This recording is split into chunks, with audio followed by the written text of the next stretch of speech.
Hallo, hallo, hallo.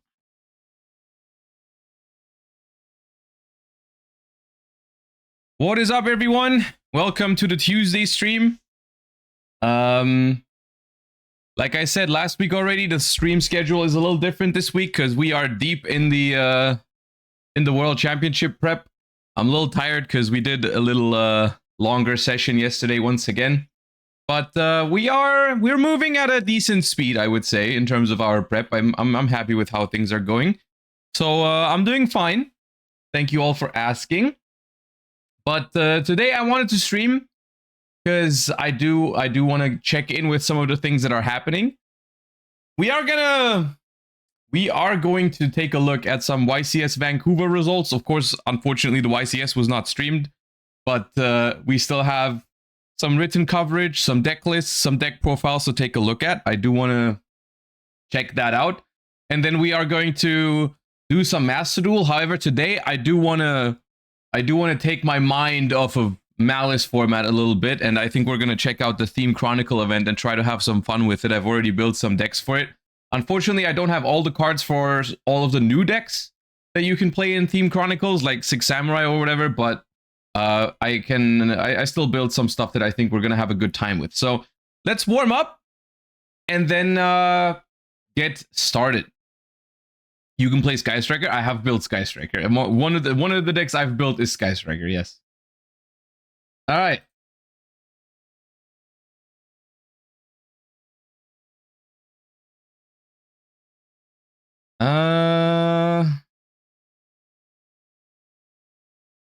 I feel like I've seen this. This is Avram, or not? Theo. Oh, Dogmatica Theo, right. Right.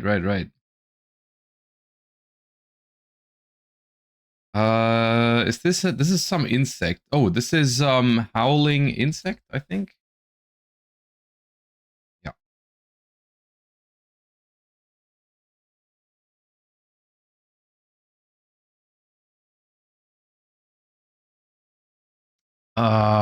Dude, it's not Lost World.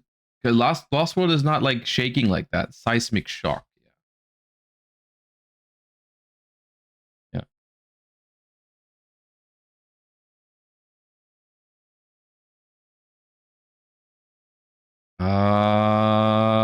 Yeah, I've seen this.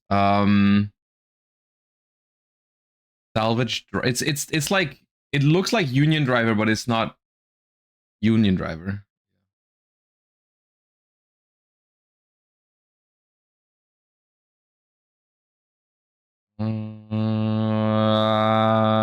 This is the beast thingy, Calantosa. Yeah.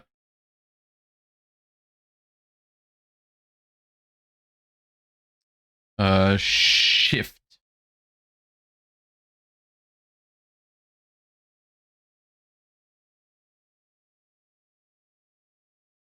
We had this, I think, last time I streamed. I think we had, but I forgot what it was called.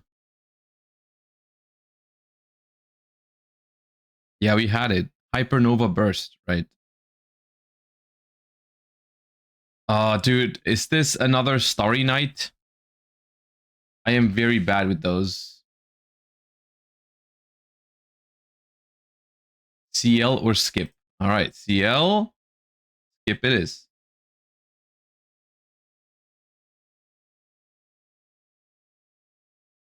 It looks like a spell trap. Ceremony.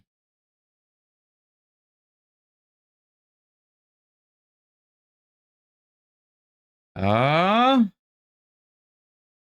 I, something vermin. Not bubonic vermin. No. Oh, playful possum. Yeah. Right.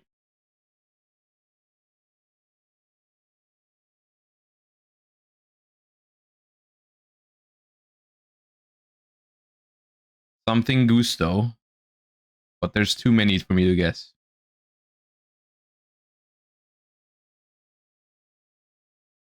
Windar.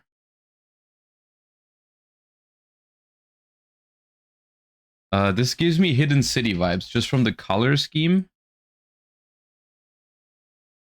Is it the other Hidden City card? Terror's in the Hidden City, maybe? Is this really not a Sub-Terror card? The colors are so... It's not. Okay, I have no idea what that is.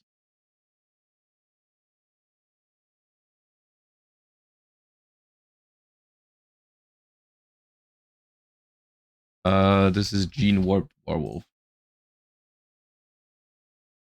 Wait, it's not?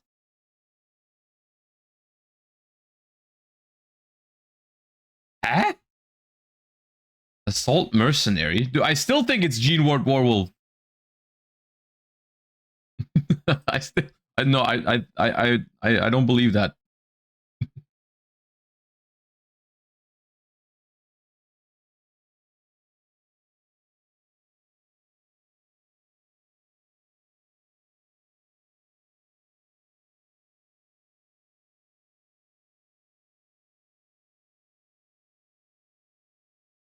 Dude, see, these are hard.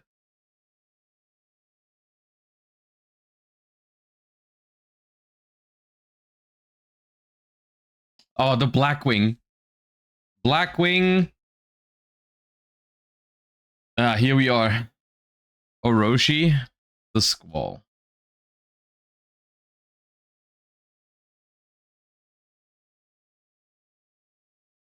Feels familiar. Karakuri. Karakuri. Lock. Is it not Trick House? No. Because Karakuri Clock doesn't exist. It has to, there has to be another word.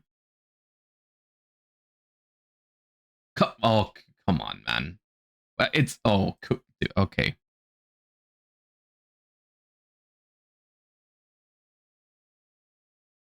Gearbox. Ah, nice clock.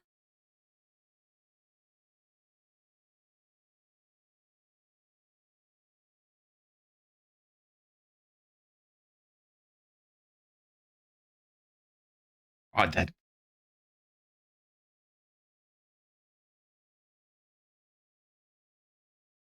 Okay, this feels very familiar. Somehow. Rare Metal Dragon.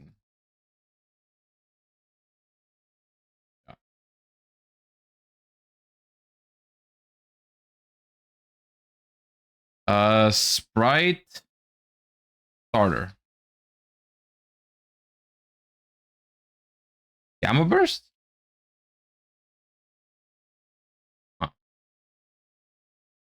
Fake fan.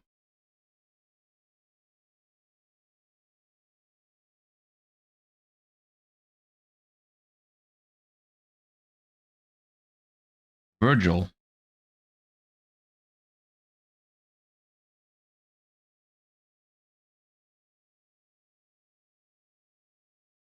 We are on pace for a solid 500, which is not good.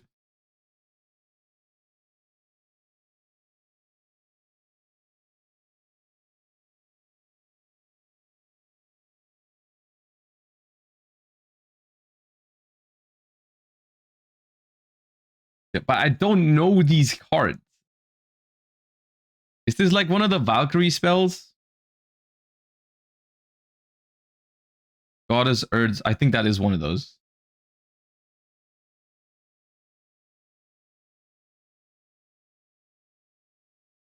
Okay, this is Token Festival. No. Token Sunday? Okay, Sunday.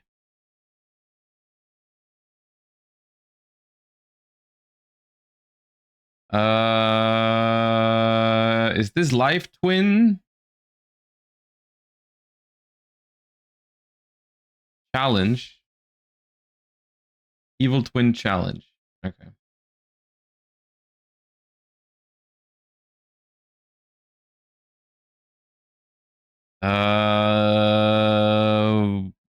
Vanity's Ruler?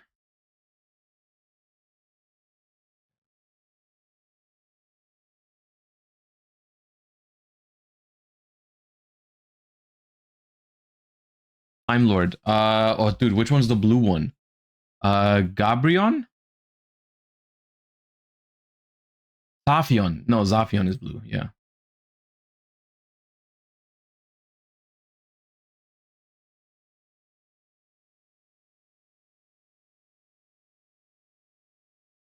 Jack's Knight. Oh.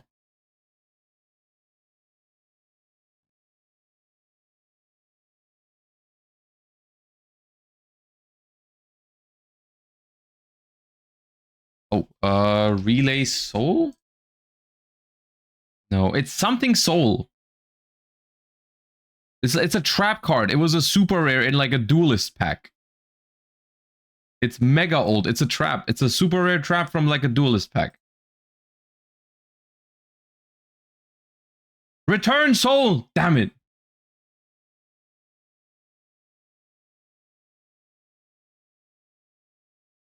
I was so close. Oh, who's this? Something with an O, I feel like.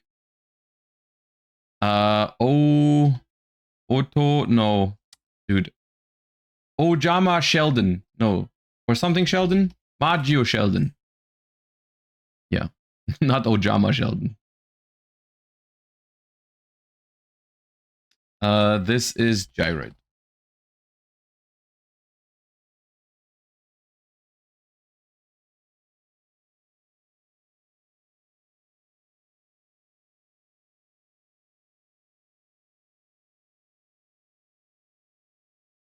I have no idea. There's too much happening.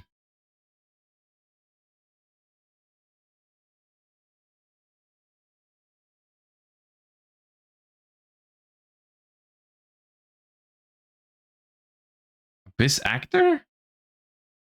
It looks very Abyss Actory, but I have no idea what the name is. Acrobatic Magician. Really? That's not an Abyss Actor.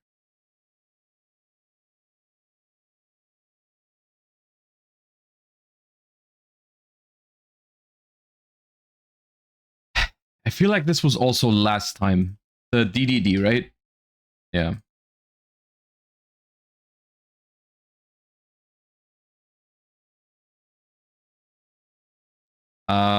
This could be something Kozaki. Kozaki's self-destruct button?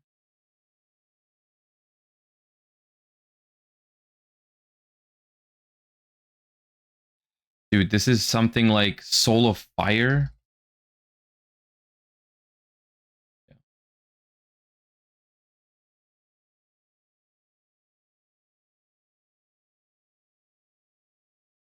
Kozaki needs his own deck. And what is it about?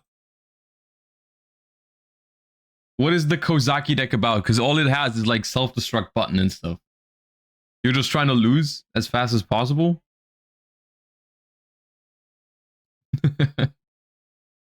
I feel like I've seen this before.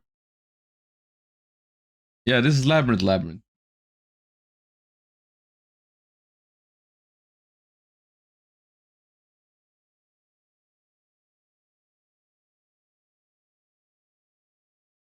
Josh needs 4 zooms for Virgil, but 1 for Solo Fire.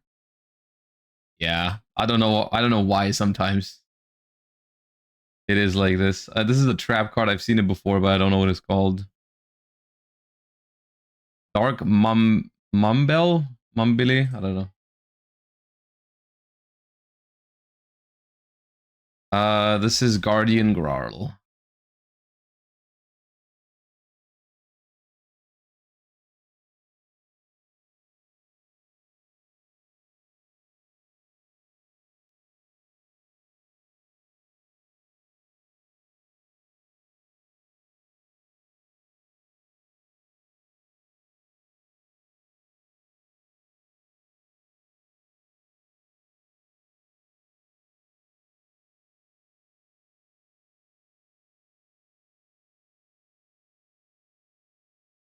We need new Guardian retrains.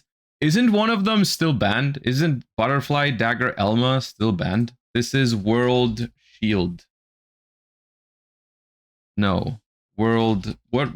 World Legacy. World Lance? In which world does that look more like a lance than a shield? Mrs. Radiant. Be Meatless Radiant.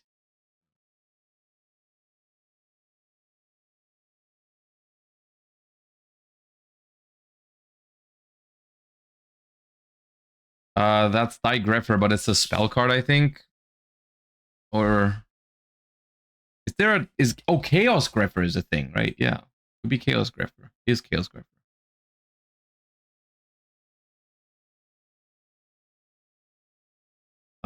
This is a synchro. I think. Explosive Magician, no? Yeah.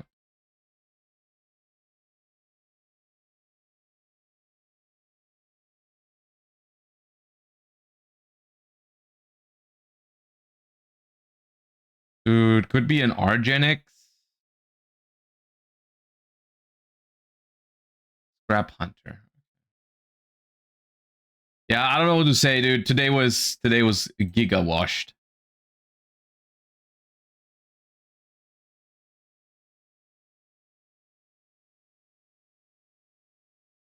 Cyclos. Oh. Circular Sorcerer. Let's go. We end on a circular. Wonderful. Damn it, dude. 625. Jeez. Oh, man. Okay. That kind of day, huh? It is that kind of day. A dark level 4, 1500 attack, older than 2015. And it is not 1500 defense, it is lower than 1500 defense. Okay, so we're talking very old dark level 4 with 1500 attack.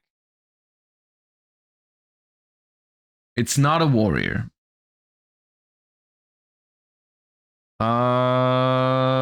Very old dark with 1500 attack. Ooh, this would lift my mood. Oh, dude, come on, it's not Snipe Hunter. That would have been so cool. Okay. It is a fiend though, and it's even older than Snipe Hunter. Jeez. There's another, like, what is it called? Dark Hunter? But that's 2008. That's also 1600 attack. Okay. Okay, a level 4 fiend that's older than Snipe Hunter. 1500 attack. What about Element Doom? 2005? Ah, okay. Element Doom. Element Doom. Easy clap.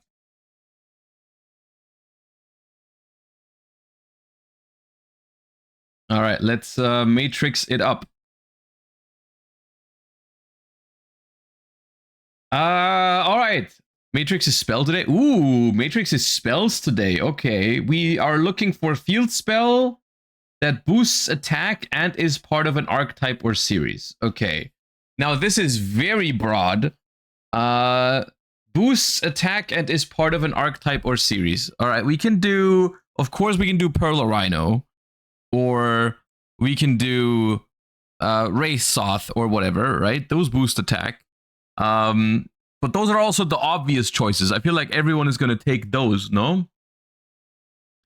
So, like, maybe we can find something more special. Boot Sector launch? Now, Boot Sector doesn't boost attack, does it? Gates of Dark World? Ooh. Gates of Dark World is a better call than the Kashtira field spell and the Tearlament field spell, but it still is rather mainstream, I would say. Necro Valley? Necro Valley is funny. Necro Valley is funny because the thing is, I'm gonna use Necro Valley because I feel like a lot of people don't yeah, 0%. Because no one thinks of Necro Valley as an archetype card anymore. You know, the last time Necro Valley was used as in archetype field spell was like 2011 or some shit. Like, this is not played in Gravekeeper. I mean, no one plays Gravekeeper anymore. Okay, nice.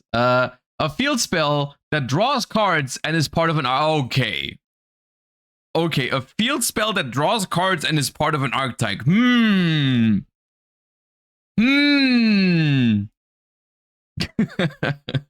Okay, it's probably gonna be...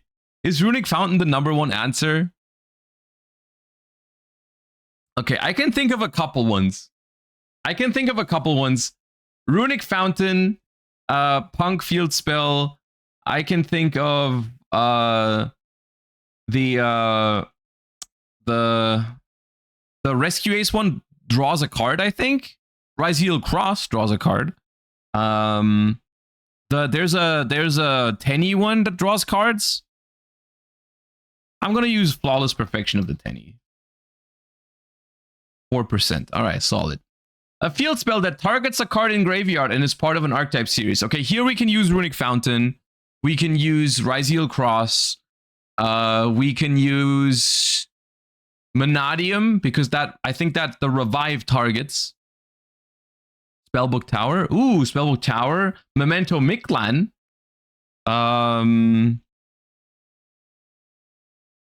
I want to use Fountain at least once. Come on, let me have Fountain. All right, 9%. I knew it wasn't going to be the most rare choice, but I wanted to put Fountain somewhere. Okay, a normal trap that boosts attack and is part of an archetype or series.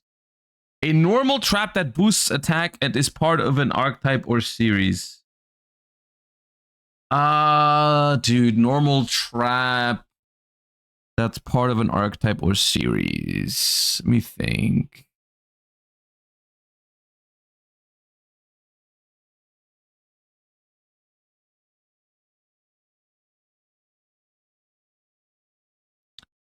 Fire Formation. I was thinking of Fire Formations, but those are not normal traps. They would have to be... They are continuous, right? So, like... Yeah. Oh, yeah! The Paleo. The Paleo. Okay, I never know which one is the one that gives 500 and which one is the one that halves. Is Hallucigania the one that's... I think Hallucigania is the one that halves. I think Eldonia is plus 500. Let's go. 18! I'm not even mad at that. That's cool. That's fascinating. There's so many Paleo fans out there. Let's go. Normal trap that draws cards and is part of an archetype or series. Okay, I have a question. Does Jar of Avarice count? Or Jar of Greed? Like, is that a series of cards? Surely it is. Surely, like, Jar of Avarice is part of a series. Yeah, okay. Yeah, that's right. Could have put Picaya there. Normal trap that targets a card in the graveyard and is part of an archetype or series. All right. Is Fiend Griefing part of a series? The whole Fiend archetype thingy? No. I would say no. Okay. A normal trap that targets something in the graveyard. Branded Banishment is obviously correct, but Branded Banishment is also probably a very popular pick. You know what? Just for science, this might give us a mistake, but I wanna see if Fiend Griefing counts. No, okay. I just wanted to see.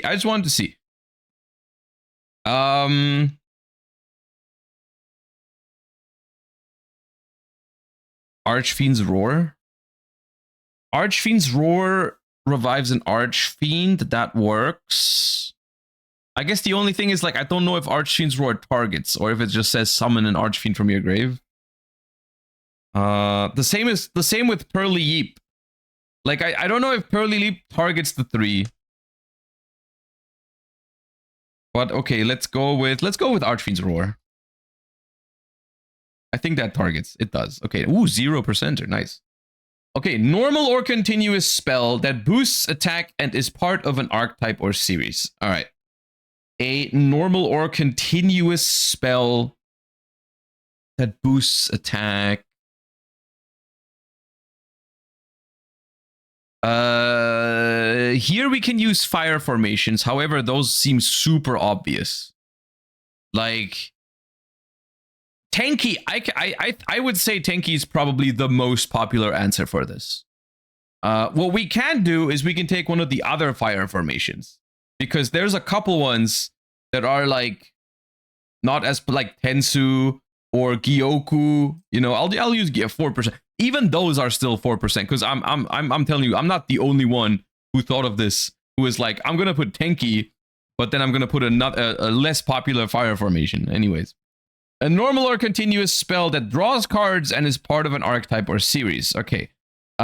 Is Burning Draw considered a Salamangreat card?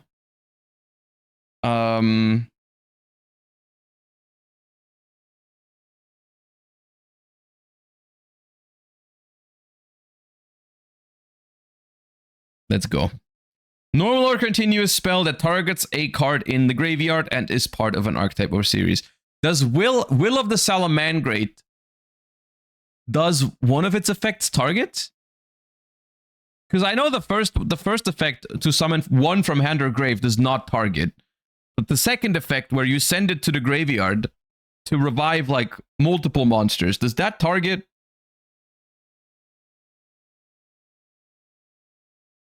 Neither of them target? Okay. Will targets for that effect? It only targets on the field. Ah, okay. Okay. What's another? I'm sure there's like a couple of in archetype reborn spells, like Scareclaw Arrival. We could use Scareclaw Arrival. Anyone feel like a Scareclaw Arrival? Crystron Inclusion. Crystron Inclusion is also neat. Ritual Beast Return. Isn't that a trap? Because this is normal or continuous spell, right? Because return is return or am I thinking of the wrong card? Infernity Launcher. Infernity Launcher works too. Let's do what was the one that I said a while ago? Well, let's do Inclusion. All right. Runic Fountain was not the most popular answer anywhere. Okay, I'm disappointed in this community. They have failed me. Jar of Greed is the most popular answer in the middle, which is funny because I thought of Jar of Avarice first, and that was not that popular. And why is Jar of Avarice 1%, but Jar of Greed is 25%? Also, why is it showing me Max Metalmorph as the most popular answer at 16%? But then it tells me I have 18% on Paleozoic Eldonia. Something not correct here. Right? Something can't be right.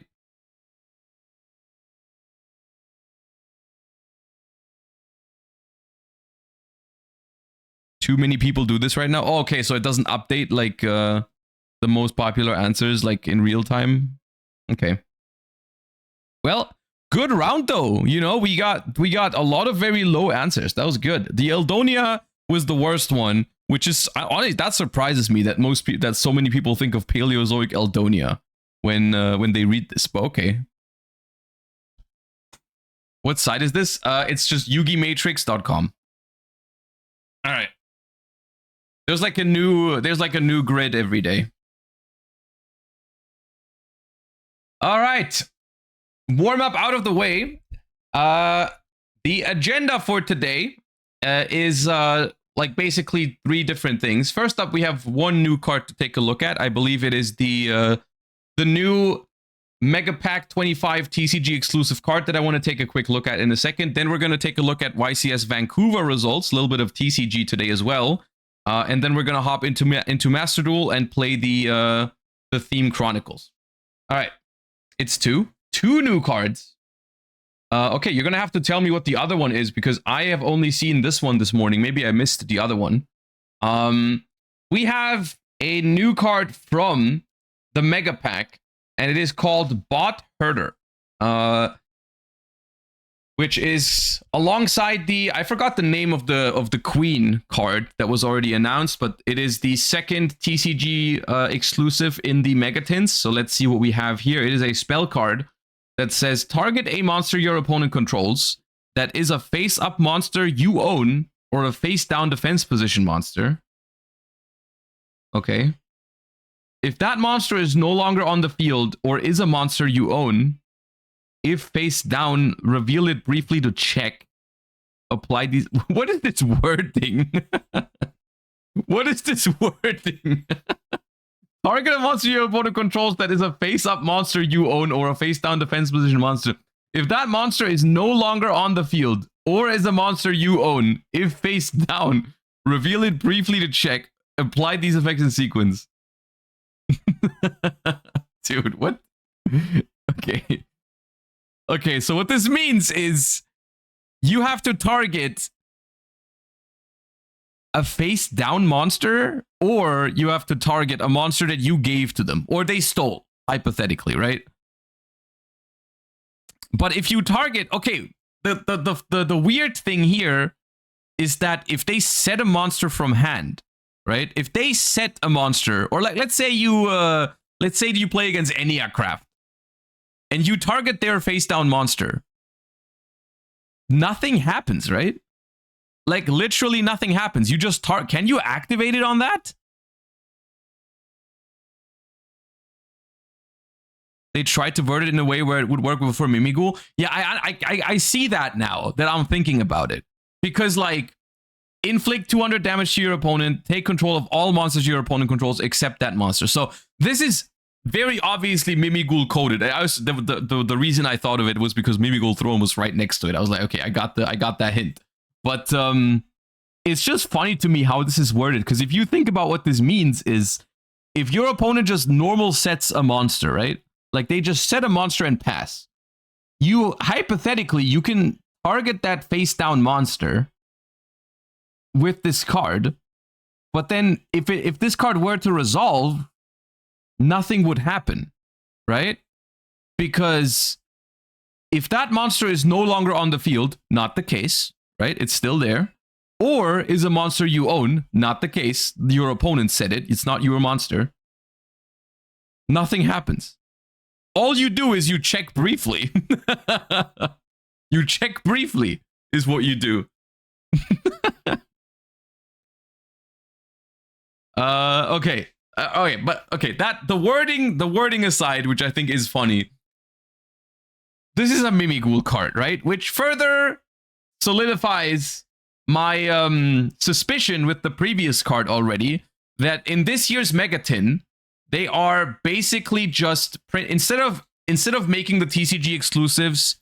Well, I mean, I can think of two examples of what they've done with the TCG exclusives in Megatins in the past. Let me know if I'm missing something. But in 2019, they did Nibiru, Dark Ruler, and Shifter, which all three have been very, very strong, right? But like generic cards, basically. They made like generically good Yu-Gi-Oh cards in 2019. And then, I don't know if it was last year. Was last year the one with Thea, the Primal Being? I think so, right? That was last year.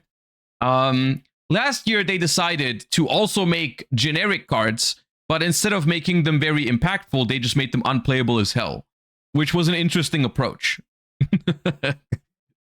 So this year, instead of making generic cards, they are making targeted support at the TCG exclusive archetypes without them being officially Mimighoul cards or Ascent cards or whatever. They're making a support card for these archetypes, which I think is cool. Heavy Poly is being played. Yeah, okay. Heavy Poly is like fine. Sure. Okay. Heavy Poly was fine.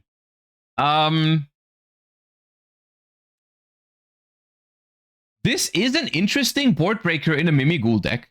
All things considered, you know, it is not good going first, of course. Like, it does nothing.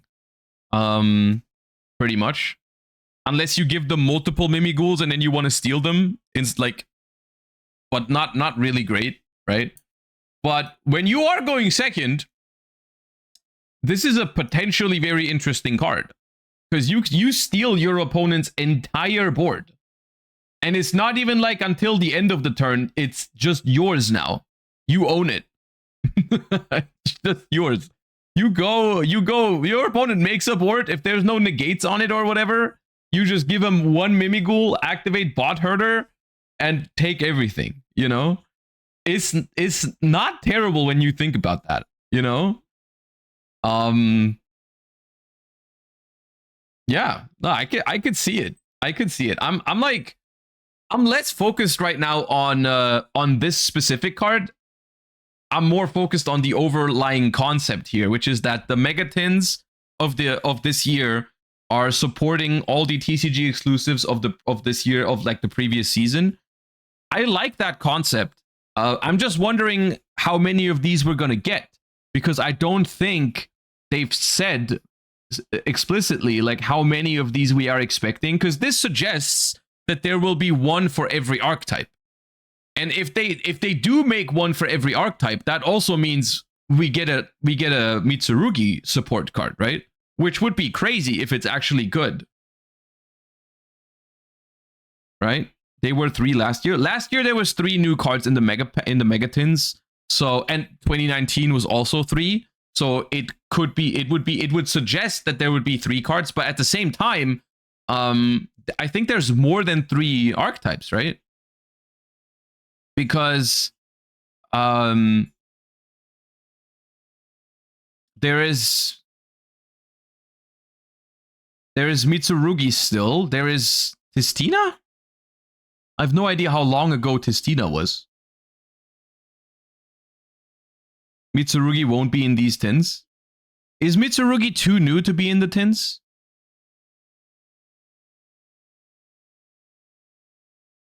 Maybe you're right. I'm not sure if I don't know where it cuts off. I don't actually know where the Megatin. What's the last set in the Megatins?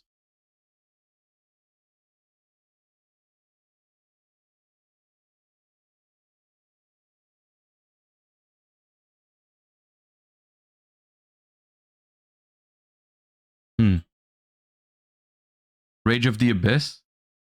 Rage of the Abyss was not the Mitsurugi set, right? Mitsurugi was... I keep forgetting the set names and which set what had what. I'm not very good at remembering that. Supreme Darkness? Supreme Darkness, okay. Yeah.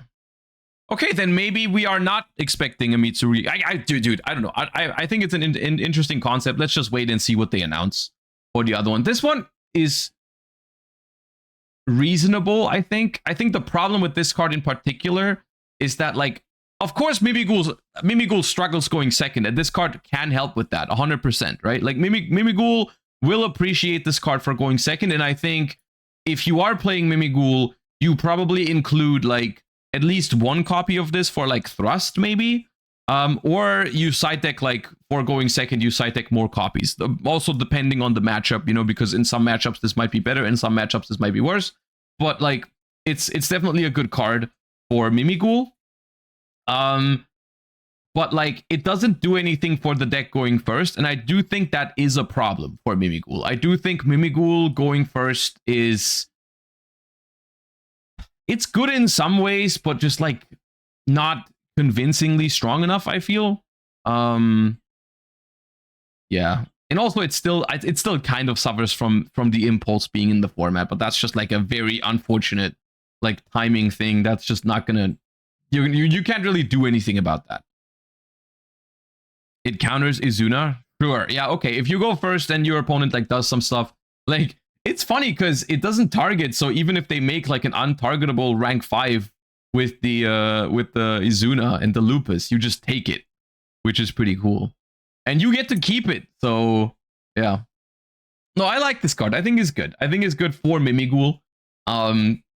Basically nothing else, which, while I do like the TCG exclusive support in this, I was kind of hoping for some generic new cards as well. I think that would have been exciting as well. But seems like that's not the direction they're going this year, which is fine, I guess. But this card's cool. introducing Mimighoul in the same set as Dominus cards was certainly a choice. I don't know if that was planned, to be honest with you. I think this was mostly a coincidence, because I don't think I don't think that the TCG exclusive cards are obviously developed in the TCG, and I think the other stuff is mostly developed in the OCG. So it just like, I don't think they came up with those ideas simultaneously and like checked them against each other, right? I think it just something that happened, unfortunately. I don't know. Or they didn't think of it too much, right? Because like, no, the Dominus cards weren't out yet, so it wasn't like an interaction they had in their mind when they made the Mimighoul cards. I don't know. Oh yeah. All right. Before we move into some YCS Vancouver results, let me thank some of the subs that we've got. Arkester, thank you for the 10 months. Like a Bird, thank you for the 10 as well. Jiros, thank you for the 34. That's a long time. I appreciate that. Shiroishi, thank you for the 16. Davidson, thank you for the 25. DZeno, thank you for the 2 months. Sebi, thank you for the 12. Applejack, thank you for the 3. And Snake, thank you for the 7 months. And Divinium, 16. Appreciate that. Featherless, 5. And Moisey Flu, thank you for the 33 months. Appreciate all of you guys. Thank you.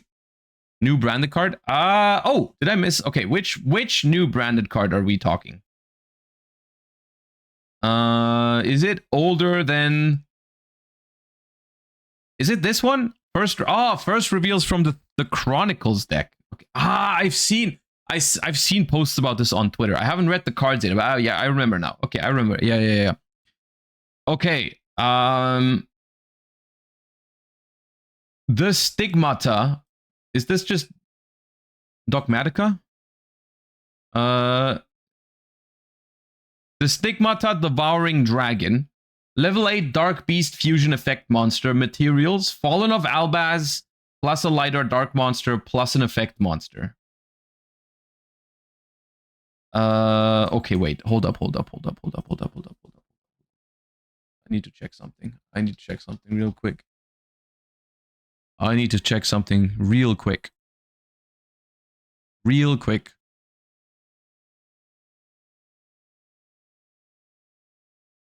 Fusion summon a fusion monster that mentions Fallen of Albaz's material from your deck using 2 monsters. Okay. Okay, I was about to crash out if they gave us a way to send 3 monsters from deck to grave with Branded Fusion. Okay, we're safe. You can only use the first and third effects of this card's name once per turn. If this card is special summoned, you can shuffle up to 2 cards from any graveyards and or banishment into the deck. If this card is special summoned, you can shuffle up to 2 cards from any graveyards and banishment in the deck.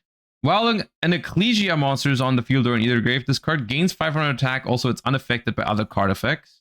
During the end phase, if this card's in your grave because it was sent there this turn, you can add a Dogmatica or Tri-Brigade card from your deck to your hand. Okay.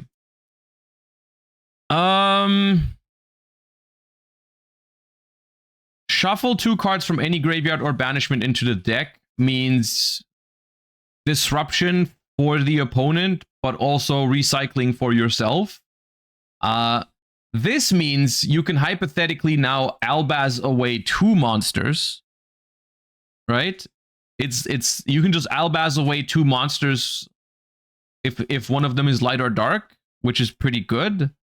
I don't see Branded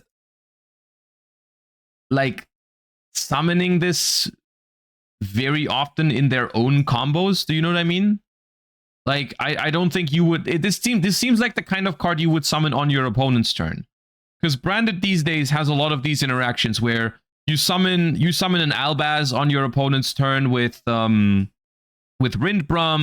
or you like activate Branded Banishment and do something with that. If you have like an Albaz on the field already, or you like those kind of shenanigans, right? Like you have a Super Poly and so on and so forth, right? It doesn't seem strong enough for you to actually summon it on your own turn with like Albion or Lubellion. I don't think you would want to do that. I guess Lubellion being able to shuffle back 3 monsters and then 2 more is relevant, right? Like you can technically one summon of this recycles 5 cards into your deck off of a Lubellion, right? So you go Lubellion, shuffle back 3, and then summon this and shuffle back 2 more. So you literally have infinite resources with this. You can even recycle spell traps with this. It's solid. It's solid. It's not broken, I don't think. At least I don't see any broken use for it at the moment. Of course, it makes fusing with your opponent's stuff better because you can now fuse with multiple monsters, which is strong. The question is, does Branded make room for this easily? Right? Because like it seems like Branded is already pretty tight in terms of extra deck. And there's a lot of really good extra deck cards in Branded already, like that are only optional. So I think this is fine. Like, this is honestly, from the way I interpret this, at least so far, maybe it ends up being more powerful or less powerful than I think right now. But the way I look at this, I think it's the type of support that I would like Branded to receive, because I think Branded is in a spot where they don't need to give it like crazy powerful support, because the deck is already like Branded is a strong deck, you know, like even though it's not like super meta relevant right now, like Branded in itself is still pretty powerful. Like it's a powerful archetype and definitely playable, even though it's not the best deck at the moment. And if they gave it like too powerful of a support, I think it would make the deck like unreasonably strong. And so I think giving them just like a solid extra deck option that competes with other extra deck options is good. Yeah. I can see a world where they put Branded Fusion to 2 or 3 when these come out in the TCG eventually. Oh, there's an alt art for Ecclesia. Okay.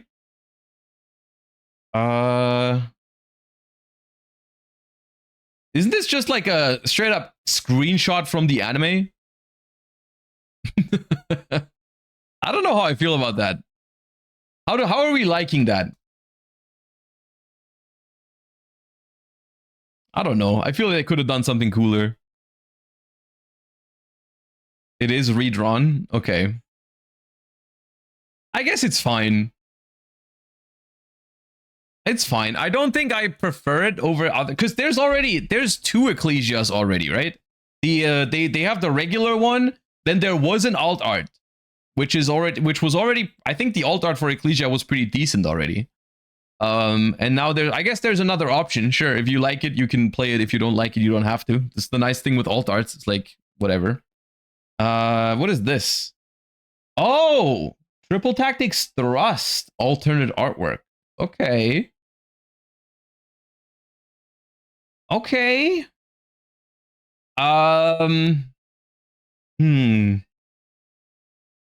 This is a good looking card. This is definitely a good looking card. I still don't know how I feel about this one, because it has like 0 resemblance of the original Triple Tactics Thrust. You know what I mean? Like it's a good artwork. It is a good looking card, but it has nothing to do with Thrust. It's the same thing. I feel the same way about the new Lightning Storm and the new Called by the Grave, which honestly, I think if once again, if you like those cards, I think it's absolutely fine. I personally, I like alt arts where you can still see the original card in it. It just looks different and like sick. That's what I like, you know? Well, this is fine too. I don't think I'm going to be picking it up, but I think it's fine.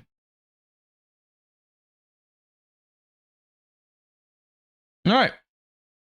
And that's the new, there's just one new card here. Do we have any info on what exactly this is? The Chronicles deck is like it's a structured deck type thing, right? It's a structure deck. Do we know how many new cards it's going to have? Like, is this the only one, or like, do we have a full list yet? Confirmed reprints? I guess not, because so far there's only a couple of confirmed reprints here. This is getting released worldwide. Are they releasing this everywhere at the exact same time? Yes? Ooh, that's nice. That's cool. I like that a lot. Okay. Well, I guess branded fans are eating good this year because there's this card and apparently maybe one or two more cards that they are about to reveal soon. All right. Cool.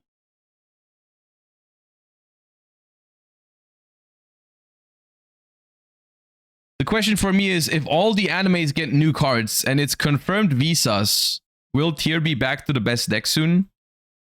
I mean, I guess it's a good question. If these anime thingies keep releasing and they keep making support for those decks. I mean, the thing is, you can take Visa Starfrost support in a lot of different directions, right? Like, it does not have to impact, like, tier limits directly, because there's a lot of different Visas archetypes. But who knows? I mean, honestly, I think at this point, tier limits... I never hated tier limits to the point where I never wanted to be back again. I wouldn't hate if they made tier limit, like, in a reasonable way playable again. Of course, not like the Ishizu way.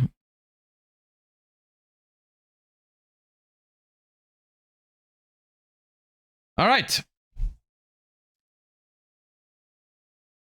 There was a YCS this weekend, believe it or not, because it wasn't streamed. YCS Vancouver happened, and I believe it was a little bit on the smaller side from what I've seen on like, I read on social media a little bit about it, and people were saying, like, I think just over 500 players, which is pretty small for a YCS these days. And there was some people like saying, like, Vancouver is just like incredibly hard to get to. Like, it's just not a... People have said it's not a great location. I don't know this personally because I've never been there. I've never tried to get to it. So I don't actually know if this is true or not. How, like, but people were saying, like, Vancouver is incredibly expensive, hard to get to, and so on and so forth. Which begs the question why they choose it over and over again. Because I think I saw people saying, like, last year's YCS Vancouver also only being like 600 players or something. So, but I guess they do want to make a YCS happen in Canada, which I mean, I think that's good. I think it's nice. But still, of course, it was on the smaller side. It was won by Triff with Yummy. Congratulations. Yummy coming out ahead of the first YCS of Justice Hunters format, which is interesting to see for sure.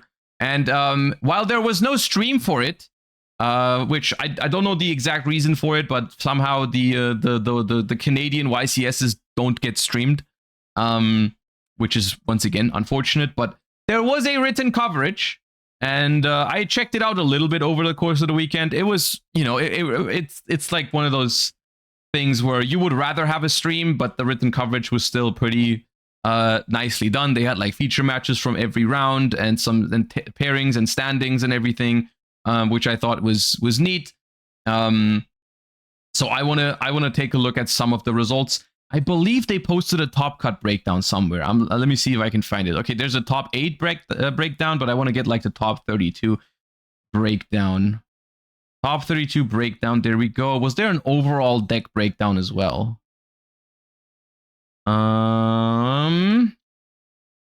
Just scrolling through right now to see if that was posted. They also posted every single top cut deck list. Yeah, I saw that earlier as well. As you can see, a lot of feature matches, pairings, top tables, like it. The Stevenson totally my goat. There's a lot of, like, the written coverage was good.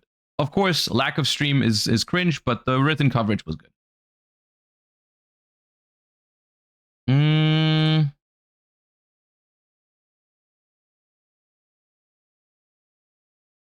Okay, no overall deck breakdown, unless I scrolled past it.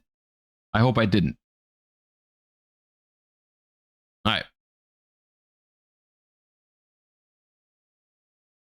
Top 32 deck breakdown. we have 39% Canine Vanquish Soul. Of course, the most represented deck with 12. I guess let's look at the raw numbers. 12 Canine Vanquish Soul, 7 Yummy, 5 Crystron Canine, 2 Malice, 2 Mitsurizil. So both of these, while probably being not super represented, I think most people were looking into the new decks. Still 2 Malice and 2 Ryziel making it into top cut. So they're not out yet of the format. But for now, they are definitely behind the new archetypes. We have a Fiendsmith K9 Draco Tail, a K9 Draco Tail, and a Draco Tail, which the one Draco Tail I believe was Jesse Cotton. We're going to take a look at his deck profile in a second. But 3 Draco Tails, basically, if you combine these. So Draco Tail, the definitely, in terms of performance, the worst out of the 3 new decks at this first event. And then we have 1 Azamina White Forest. Which is an interesting top cut breakdown for a couple of reasons. I mean, I personally think K9 Vanquish Soul and Yummy being the 2 most represented decks in top cut was about to be expected. Personally, I think that's roughly how I would have anticipated these numbers. Crystron K9 definitely putting up a strong showing here with 5. I did not expect that to be the 3rd most represented deck. It makes sense though. I feel like it was one of those decks that was kind of like flying under the radar because OCG was so dominated by K9 Vanquish Soul. But Crystron K9 still a really powerful deck, makes really powerful endboards, and arguably has better synergy with the K9 cards than Vanquish Soul. Like arguably in Vanquish Soul, the K9 cards are more like a side engine and more like you play them because it's like good hand traps with the right attributes and everything. In Crystron K9, there's actual synergy. Like the K9 cards actively help you getting started with your Crystron plays because you can summon like the Solfefnir or the Solfador from your hand and like, you know, it actually helps you.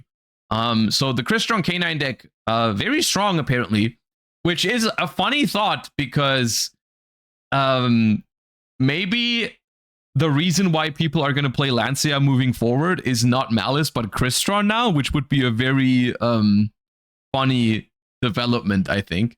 Even though I don't even know how strong Lancia is against Crystron K9. Like, sure, you can't do some of the Crystron effects because they need to banish, but still, you can do a whole lot of K9 stuff, and you also play into Izuna with it, right? So it might still be good, but it's not as good as it was against Malice, right? Like it's not the same. It's not like a floodgate for the entire deck, basically. But yeah. So do we even need a list? That's the question, I guess. I think when I'm looking at these results, honestly, I think the decision to not release a ban list before Justice Hunters is fine. In hindsight, I think that Justice Hunters is shaking up the format enough to the point where we didn't need a ban list right now. However, I think my argument still stands. I even said on my previous ban list discussion, I did say, like, yes, I wanted small hits for Malice and Mitsurugi and Ryziel, but for the most part, it was about generic cards. Like, I was worried about cards like Protoss and things like that from the previous format. And similar things can be said right now, like Paradise Smasher is a card that's going to be very relevant with K9 being at the power level that it is right now. And I would like for a ban list to happen just to get rid of some of those cards, you know? Like, even if they just make a ban list where they hit like a very small hit to Mitsurugi, to Ryziel and Malice, maybe. Some generic cards would be nice, right? Like, it would be nice. Yeah. Well, yeah, it's an interesting first breakdown of the format. I think Justice Hunters is, from what I've heard so far, unfortunately, I haven't been able to play it as much as I wanted to, of course, because I'm focused on Master Duel Worlds. But from all the players that have dabbled around in it, basically, I've heard that it's a super fun format, which checks out with my personal experience with it, even though it's not as much. But like, just starting to think about this format, it's just fun to me. It's a very, very fun format. I think I think it's awesome. I'm planning to go to locals tomorrow, just because I want to get my mind off of Malice format and Master Duel for a second and just dabble around in this, because like seeing everyone around me play Justice Hunters format, basically, like I want to give it a try as well, even if it's just locals. I want to play a little bit. So yeah, I'll show you the deck that I'm using on Thursday then. Josh is Squidward in the SpongeBob window meme.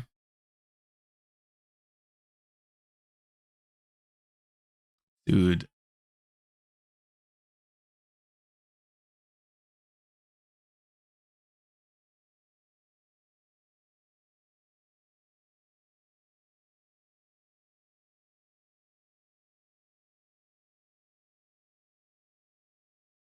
I don't want to talk about it. I don't want to talk about it. I don't know. It hits too close to home.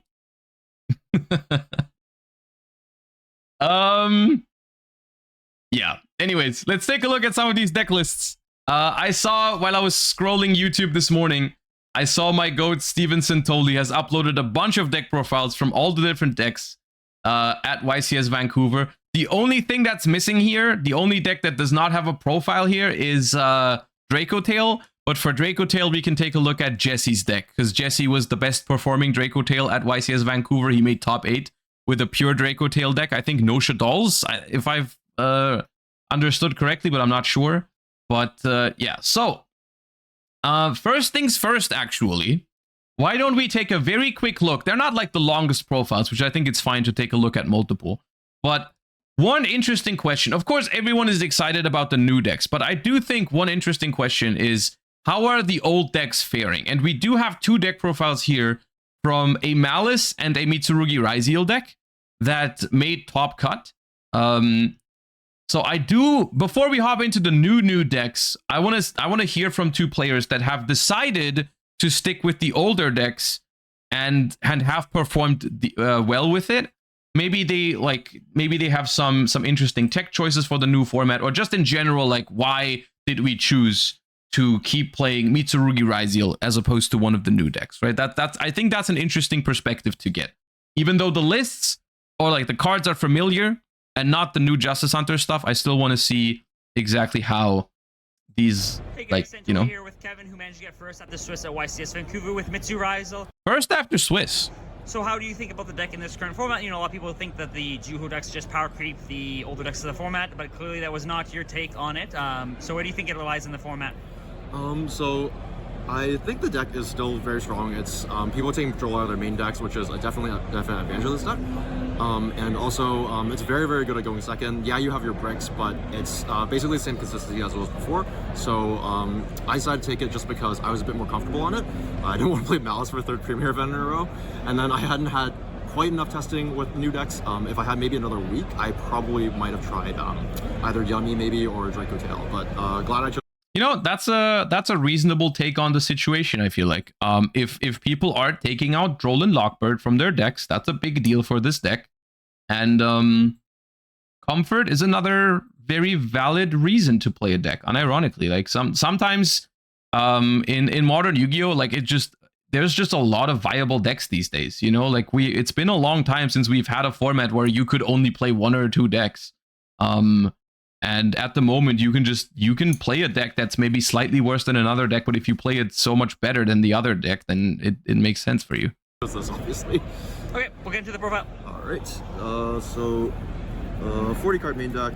So the Raziels. It was a Raziel heavy Mitsu Raziel. So 2x the goat, 2 sword, 2 ice, very standard. I played all the bricks. So star. Let's go, all the bricks. Do you think Star is still necessary with Droll flying all the format? Because then you don't need it to ice to beat Droll? Or would you still play it? There's definitely a world where you wouldn't need Star, but that was kind of just what the list I tested. Again, if I had maybe a bit more time, I would have thought about cutting it, because...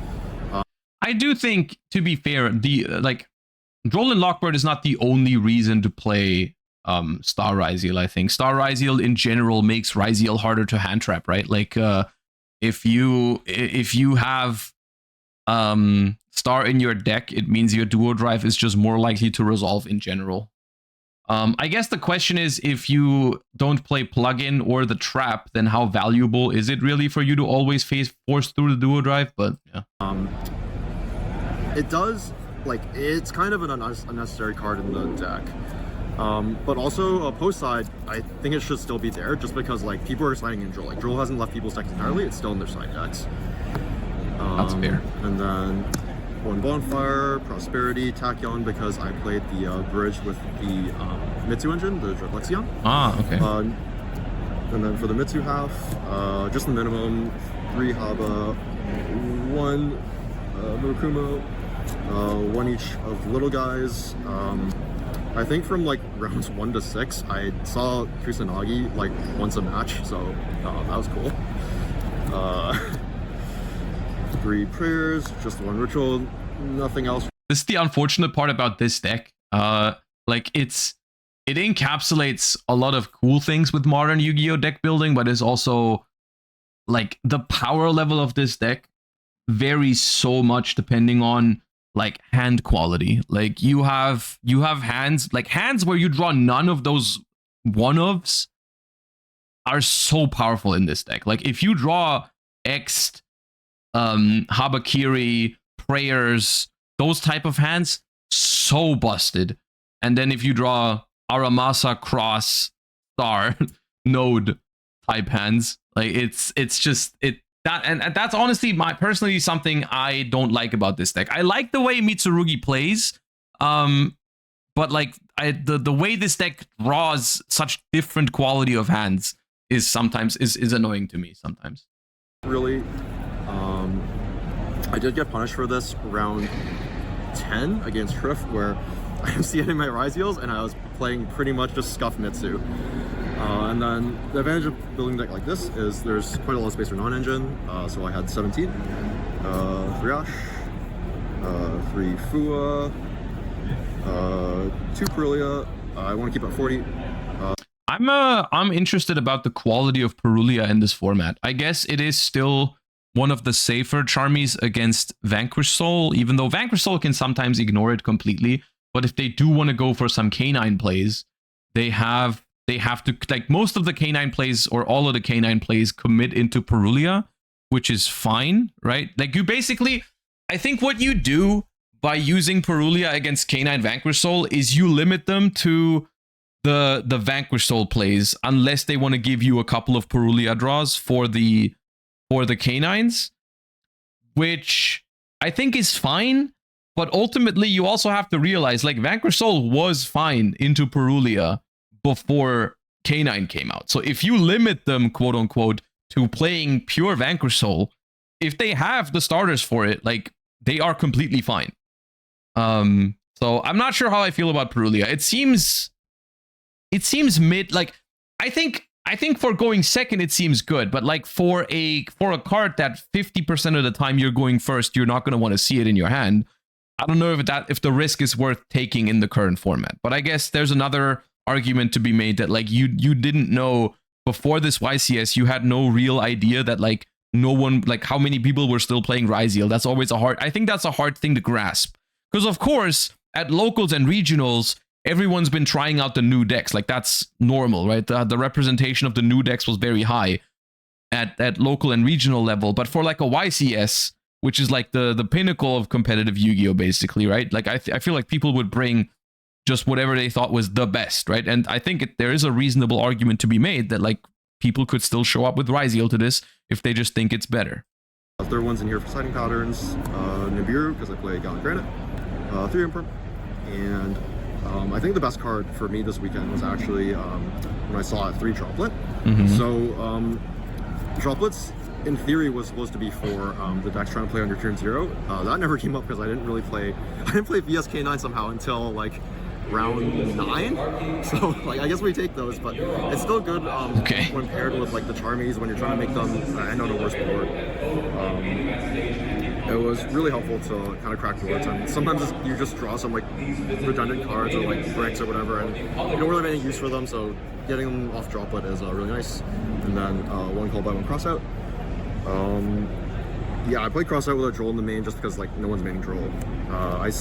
Did side one Droll in post side for Crossout, but none in the main.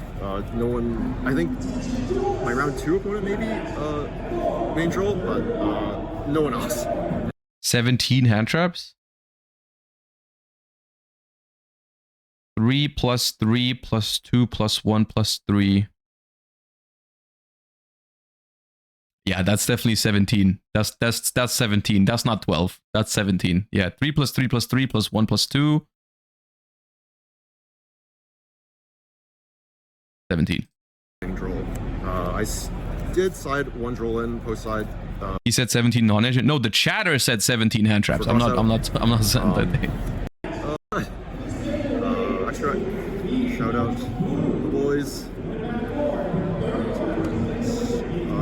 So standard Rise Extra deck, 2 Duo, Deado, played Eclipse Twins, and then for like Z's I played Exiton, King.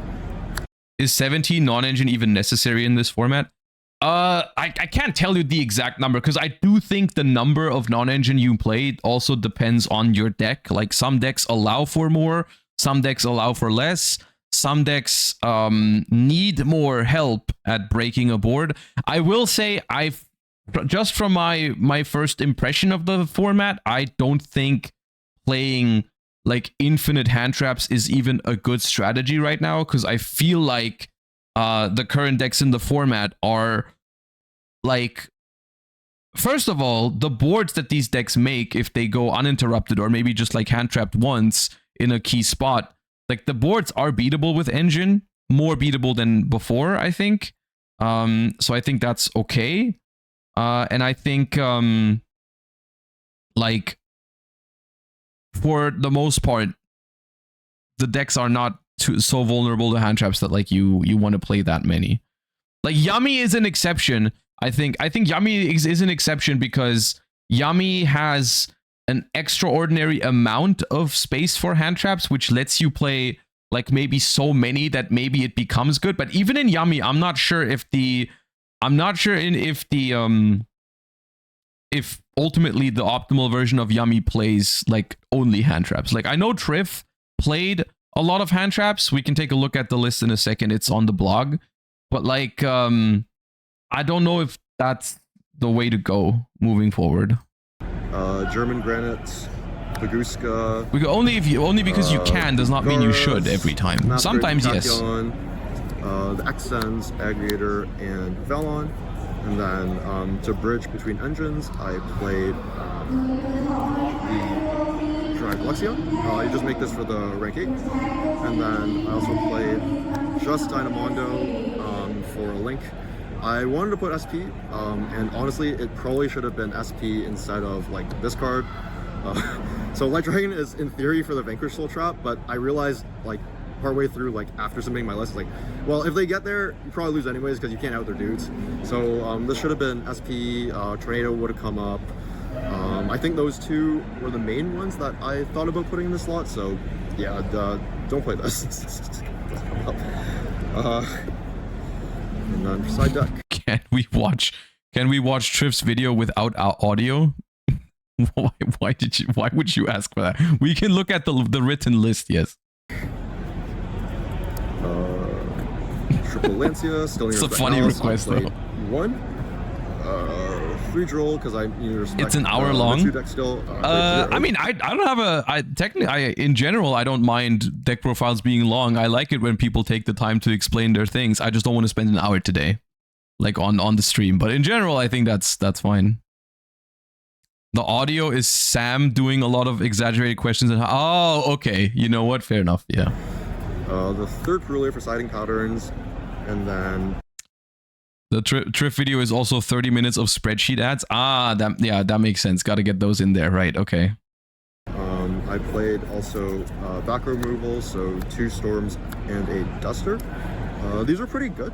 Again, with the Charmies forcing people to end on kind of less boards.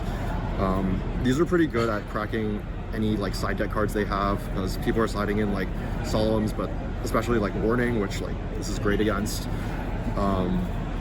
And these are just really good and simplified game states, and I really think that like every deck right now has something that you can hit with these, and it's not like, oh, I'm gonna slide this in and they're gonna set 0 cards and like there's a deck card in my hand. I think there was always something to hit with these. Always get value out of them. Going first, Triple T, I couldn't find anything better. There can be, I only saw this once against the Mitsu Orcus player where I was already gonna be winning. And then 3 solemn warnings. Okay. Yeah. Just hits a lot of stuff. I think everyone's like playing it. There's a lot of effects that would otherwise, special like monsters, which also is why like the background rule is good, because not everyone I think is on like judgments. You prefer the warnings over the other possible psalms? I think so. I think warning, because I'm not really scared of breakers. Because if I do like if I make a board, like I'm never scared of breakers. I just don't want to. So I'd rather value the warning in like a half board situation where like maybe I got Charmed. I didn't quite get. I couldn't get to my whole engine, so I would have this kind of to help stop their engine, because I think warning is really good at stopping their engine. There's also a lot of monster effects that summon. I didn't test strike, so I have no comment on that, but maybe this could have been strike. But Orcus is just gone. Orcus is not gone. I mean, the thing is, like, we're looking at the top 32 of a YCS right now, which is like the highest competitive level. Orcus is not gone.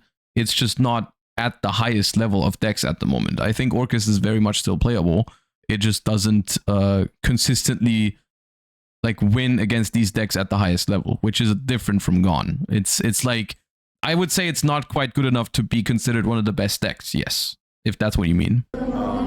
warning was good. Any other card you didn't play was great for purification. Did you miss the Mitsu Trap at all? So from when I played this deck, I found that like the card, it's nice. I might have played it over Tikaboo, but when I was playing it before, I was never really searching it, because I was usually just going for the summon from hand first, and that line like is not great at searching the trap.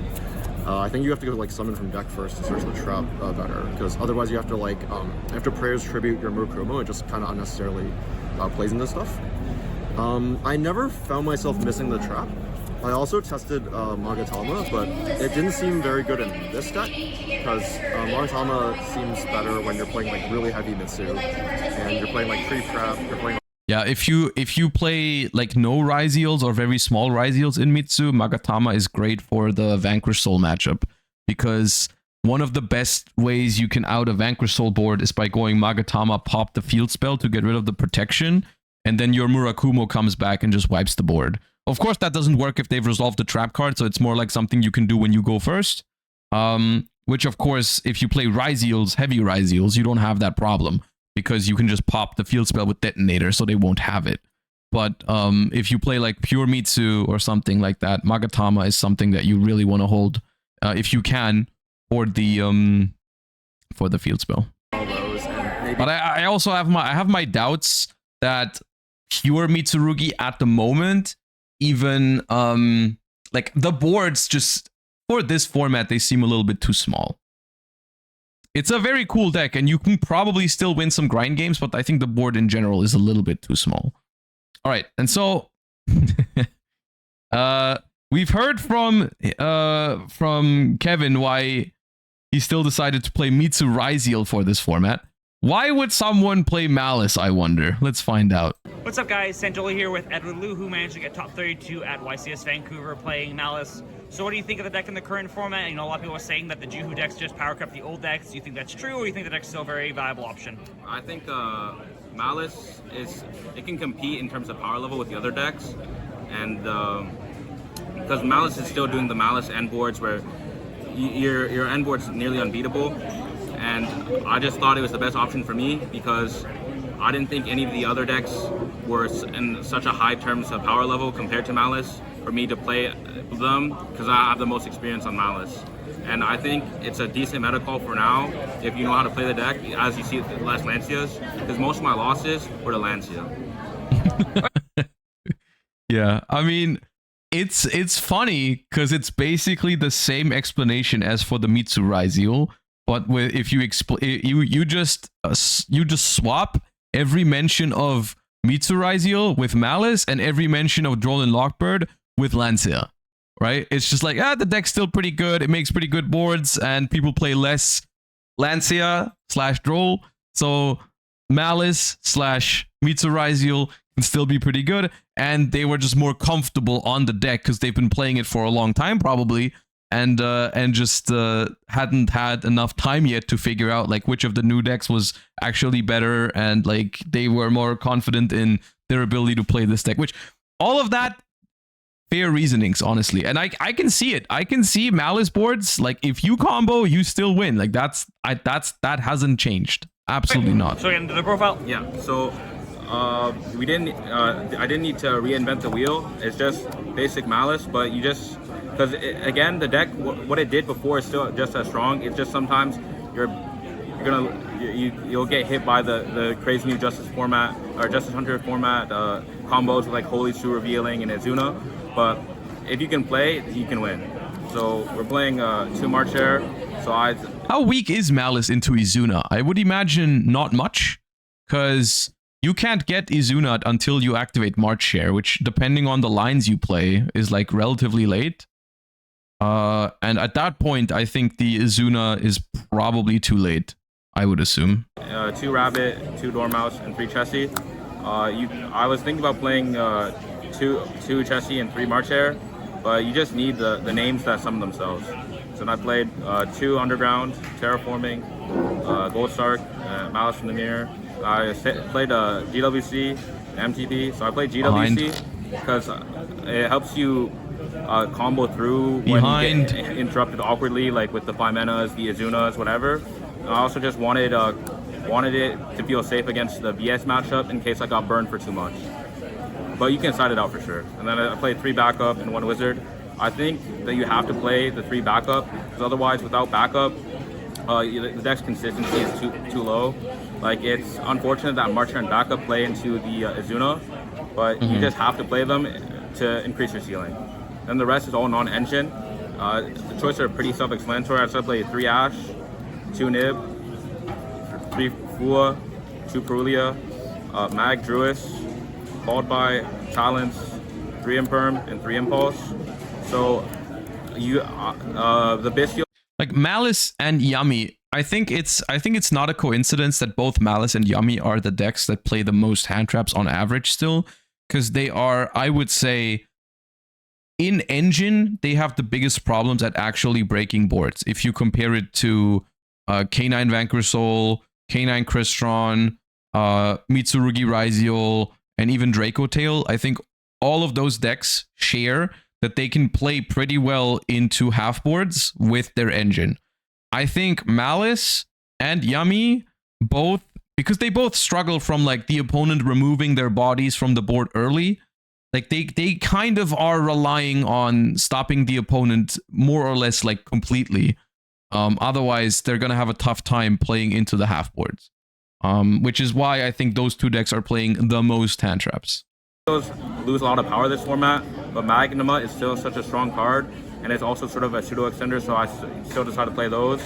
And Called By was I was always siding Called By, and I was always keeping it in both sides to hit Lancia, so I decided to main it because it gets extra utility. It's also just like, out of those decks that I just mentioned, these 2 are like the most 1-card combo-esque decks, right? Which, yeah. Of course, the other decks also have 1-card combos, but like this is the Malice and Yummy are basically very much 1-card combo decks. Like in terms of most, like basically all their hands. The Azunas and the Fimenas. Talents is just there because I was siding Thrust and it was good. Impulse is the reason you would play this deck. Imperm to pair with Impulse, and it's very good to hit Rippers. And of course you need 3 Fua. So the only thing that's not very standard Ash, of course, for the charm. Imperm plus Nib doesn't seem bad against Vanquish Soul K9, right? Like you Imperm the Ripper to stop the search, and because whenever they go for Ripper, they play into Nib because they're summoning a bunch of times. So the Nib seems good after you Imperm a Ripper. Haven't really tried that off like myself yet, but it seems like a good pairing. That's why Valor is the GOAT right now. Valor seems a lot worse because the Ripper can actually negate the Valor. So, like, yeah, you can nib after they negate the Valor, but they still get these searches with the Ripper, right? It's just a 2 nib and 2 Prulia. So I thought nib was the strongest non-engine to pair with any of these cards. And Prulia, I think it was okay against most of the decks. Same reasoning works against Crystron K9. Similar reasoning, but not exactly the same, I would say. Because, like, with Crystron, it's a little bit different because Crystron at some point in the combo will put up another negate with Infinity, right? So you can't wait. Like against Vanquish Soul K9, if they make Ripper and you imperm it and then they keep playing, you can literally wait until the end of their main phase because they cannot set up another negate unless they want to make a second Ripper, I guess. So if they ever threaten a second Ripper, you might have to think about Nibiruing there. But like in general, you can just let him cook, right?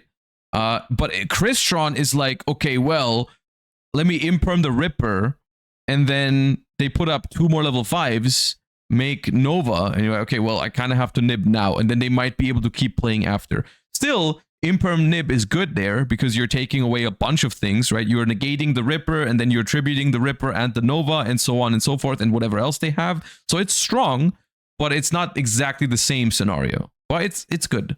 My opponent wasn't making the full board because they got Prulia, for example, for Yummy. I thought I was able to win. So that's the main deck. For the extra deck, extra deck's pretty standard. I'm playing Lingeribo, Link Disciple, because you don't need the second Lingeribo to negate the trap. And it comes up that this is a light.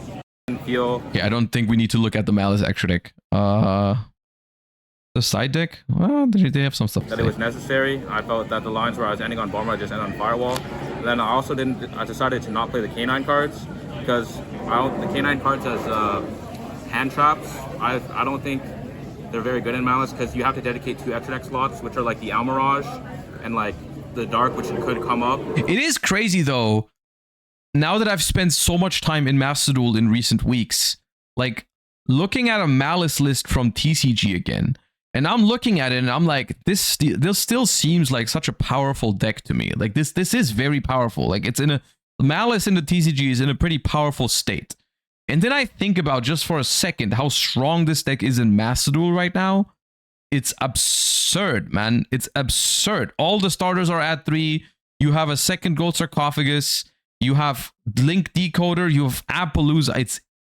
It's madness. And these 2 extra deck slots, you're committing absolute madness for cards that you only see a third of the time. And I also just thought the confliction with Impulse, the fact that sometimes you get Cybers locked, so you can't make the XZs, which is not worth it. I also think that if you're not playing a full committed K9 deck and you're only using Izuna as a hand trap, you want Nash Knight and at least 1 number to pair with it. I also think like this might be a hot take, but I think Izuna just as a hand trap, like when your deck doesn't have great synergy with the K9 cards, is in my opinion only okay. Like it's not bad, don't get me wrong. Like Izuna is a really good card even in other decks, but it's not like the crazy powerful hand trap that people think it is. I think it's good, but like I wouldn't just slap it into every single deck. Because also it comes with a brick like the Lupus, and it is a little situational. You know, some decks will play around it better than others, and yeah, it's a fine card, but it's just not that busted. And I just don't have the extra deck space for 4 cards. So then for the side deck, it was pretty standard again. I decided to play 3 Lancia just to respect the mirror. You know, you can hit Luna Light. And what do you think, like, when last format the percentage of people playing Lancia was basically 100%, where do we think the percentage is now? Like, do we think, like, if you had to like just give me a number, chat, like how, like from like how many people are still playing Lancia? Like 80%?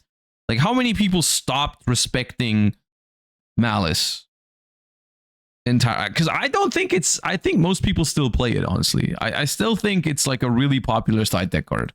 But the issue with Lancia is it We only can really look at the hits this top deck, 32 deck list. and- They've posted them and all. it We can can't take a hit look at Crystron, that. So you could definitely debate cutting it. I'd say play 3 Droll just to cover I guess same question about Droll. Last format, Droll was basically at 100%. Yeah. BS I would say they're and, still at like Mr. 80, Rizio. 90. Now I decided to play 1 Shifter because going into his event, I was a bit scared of Draco Tail, and this just helped fix some side patterns for Draco Tail. And then for the rest I think Lancia higher than Droll, honestly. I think Droll, you could make an argument to cut it. I think Lancia will be in most lists, though. side deck, I decided to go for a Thrust package with 3 Thrust, Raigeki, Duster, Blackout, D-Barrier, and the last card was Rivalry. So I decided to play a Thrust instead of a Mistaken Arrest and Solemn Warning and any of the Solemn cards, because I think the ceiling for your end board is better with those cards.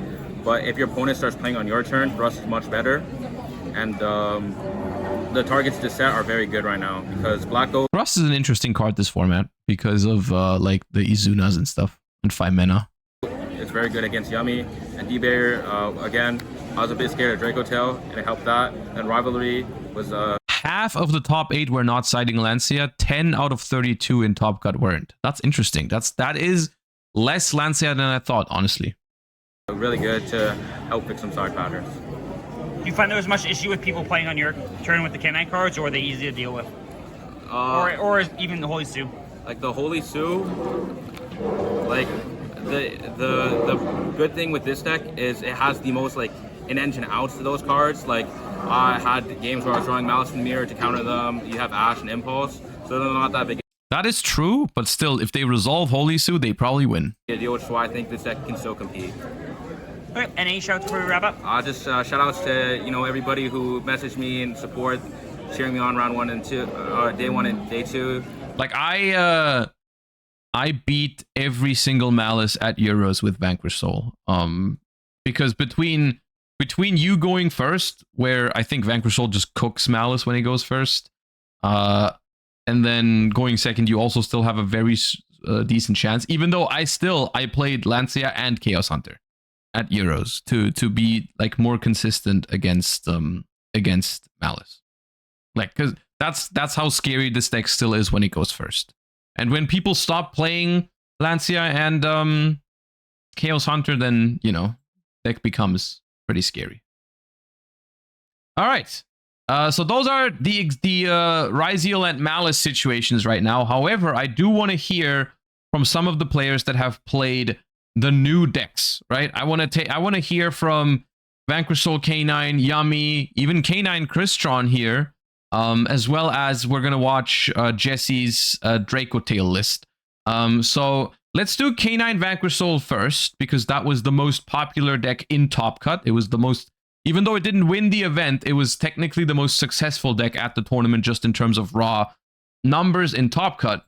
So let's hear it from a top 8 K9 Vanquish Soul. Hey guys, sent Julie with Matthew VH Van Hoogle with his top 8 YCS. Oh, they're all filmed in the same spot. Did Santoli just sit there and everyone walks up? Like, it's like Vancouver deck profile. they're all like, you can't see it on screen, but they're all lined up. Like everyone who lost in Top Cut is in a line right now to get a Steven Santoli deck profile. They're all standing behind the camera, all waiting patiently. VSK9. So what do you think of the deck overall in the format? So far, I'm really liking the deck. I like the versatility of the toolbox of each card, and I think it's pretty well positioned into the meta. Yeah, no, it performed well, and I'd highly recommend trying it out. Okay, we'll get to the profile. Sure. Most of the ratios are pretty... Now, K9 Vanquish Soul, I'm mostly interested in what they have to say, because I think the list themselves for K9 Vanquish Soul is not that important. I think it has very little room for even experimentation, honestly. Not zero, but not that much either. I think this is a deck that mostly, like, the interesting part is how you play it and not how you like build it for the most part. But maybe I'll be surprised. 3 Razin, 3 Dr. Madlove, 3 Sue, 3 Xiaolong. I played the 2 Border and the 1 Caesar. you need a certain number of darks, and I just think that Border is one of the better darks to play in this deck. That's it for the main deck. Vanquish Soul Monsters. For K9, I played the 3 Azuna, 3 Jokul, and then one of each of the less good ones. I have seen that some people just don't play Jokul because it can brick, which I think is probably a valid option. Like they just play Azuna and Lupus as like hand traps with Earth attribute, so you can pair it with like Holy Pseudo Take, which is fine. I know some people play like 2 or 1 of this card, but this card gets better the more level 5s you play. So I want to see it whenever I go first, and it's a really strong push going second as well. So I think it's actually worth playing. People just play Euros, Vanquish Soul with Extrav and added Izuna, and that's it. Honestly, I don't hate that. I don't hate that idea either. I think that's also, like I said that earlier. When I tried this deck for the first time, I was missing Extravagance. Like I really felt like Extravagance was a key piece to this deck's consistency, and not having it was like, that's why I felt like the new version of this deck didn't even feel like an upgrade to me. It felt more like a side grade. Like losing Extravagance for these other cards was not like that good sometimes. Like I was missing the Extrav. 3 out. Some people cut Lantern, but again, you need the extra push in a lot of games. So this is what I would consider right now the standard package, right? Like this is the standard for this deck. This is what they do in the OCG. This is what, if you're going to try and pick up this deck, this is what you're going to start with. Whether this is where this deck is going to end up ultimately, I don't know. I could imagine that going into a different direction. This is the package, I think, where you have the most room for change, you know, like, because the more K9 cards you cut, the more consistent you can technically make the deck by playing other cards. Or you can, but you lose some ceiling, because of course, like Jokul plus another level 5 is a crazy, like it goes crazy card advantage. That for the K9s. These are basically engine. I played 3 Ash, and I needed more darks, so I played 3 Crows.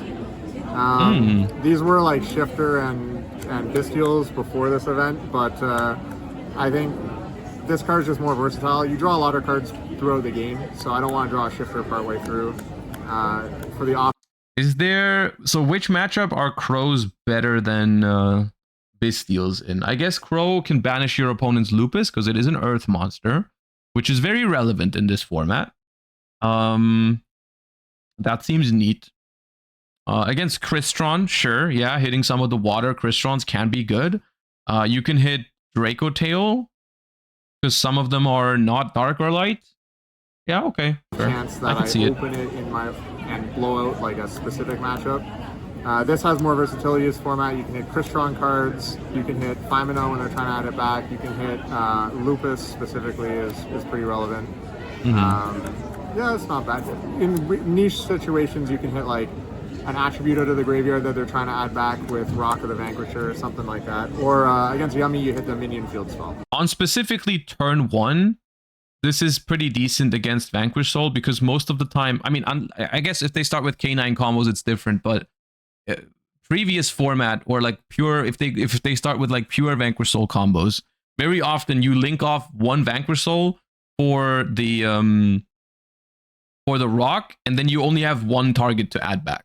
So that can mess them up. Like if they go normal summon Raisin and then make Rock and then try to add back the Raisin and you Crow that, they might be out of Raisin access for that moment, which can really, like, if that's the only fire they have for the Holy Suit that they've just added, for example, like that's pretty massive potentially. So it's got a lot of versatility. It was like good today. It wasn't like amazing, but it performed better than Bestials or Shifter would have. And then 3 Fulos were the only off attribute card I played, because they're just really good when you go second, obviously.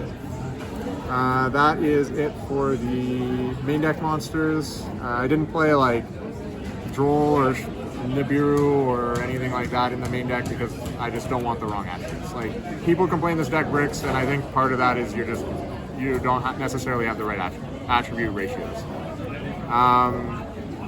For the spell and traps, I played 3 Stake Your Soul, one of the field spell, and one Rhoda, which is standard. Yeah, nothing else to say about that. I played one of each of the canine spells. Yeah, this is very much like the standard lineup. Like this list only differs from like the OCG standard by like it doesn't have the maxis, of course, and instead it just plays like crows. Other than that, it's very much an OCG like list basically. Some people like this is definitely a brick, but I think a lot of people are on Dark Ruler and droplets and stuff like that right now, and this helps you play through the breakers when you make your board.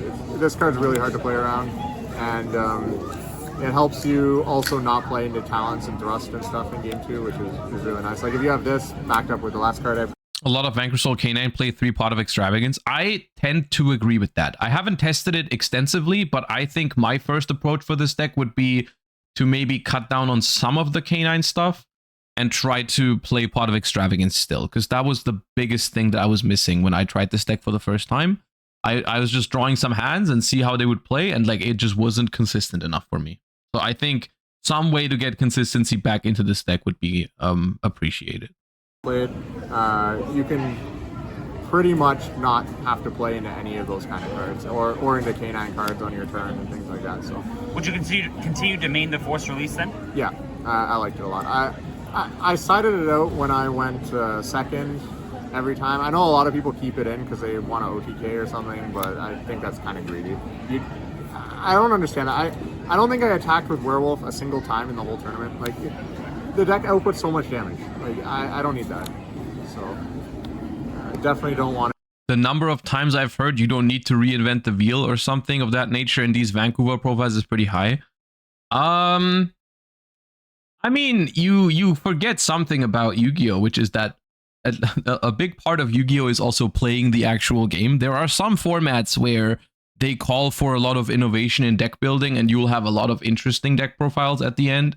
There are some formats where they are very high skill ceiling in terms of playing, and then there's formats that are like a mix of the two.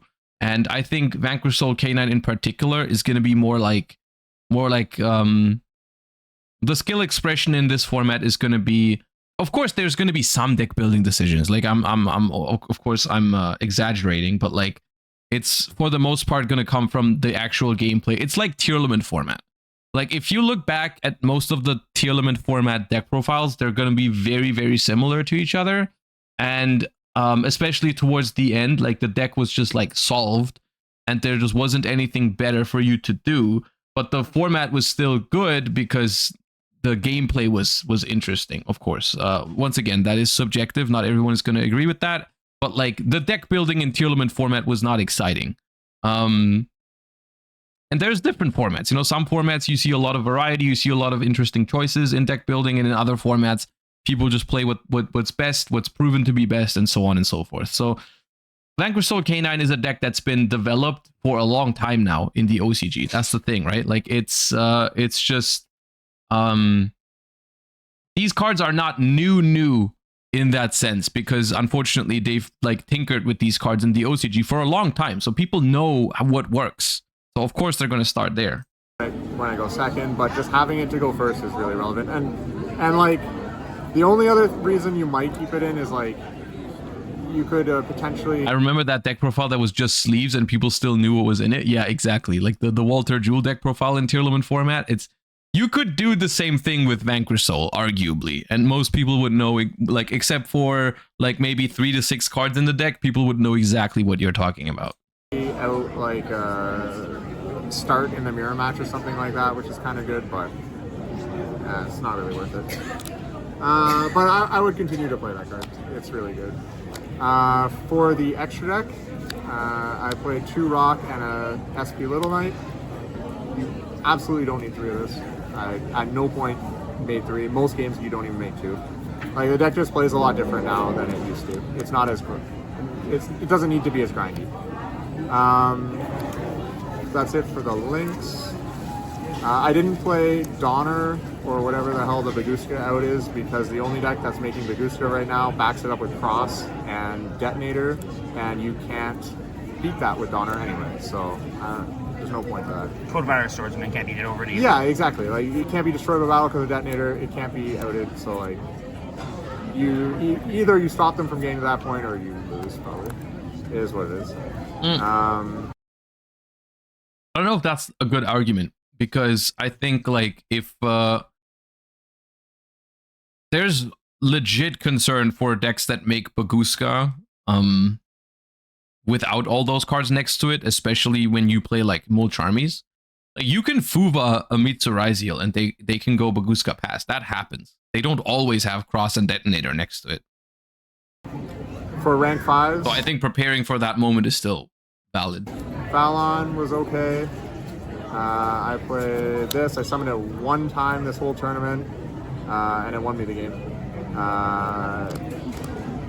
Yeah, I mean, it was important, but I didn't summon it very often. Like, this is a super greedy play, and everyone's trying to stop you from getting to it.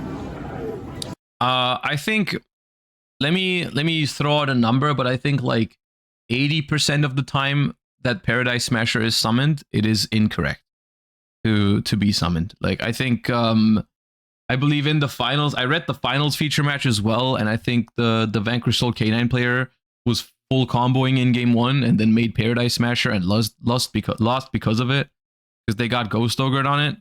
And like, you just don't need that. Like, this deck is so busted, you're not gonna lose if you full combo into a Yummy deck. And they made this, got Ghost Ogred. At that point, after you get Ghost Ogred, it's a 50-50 and just lost the 50-50. Like, The Crystron deck freaking turbos into this card, rolled a 12. Yeah, it's no.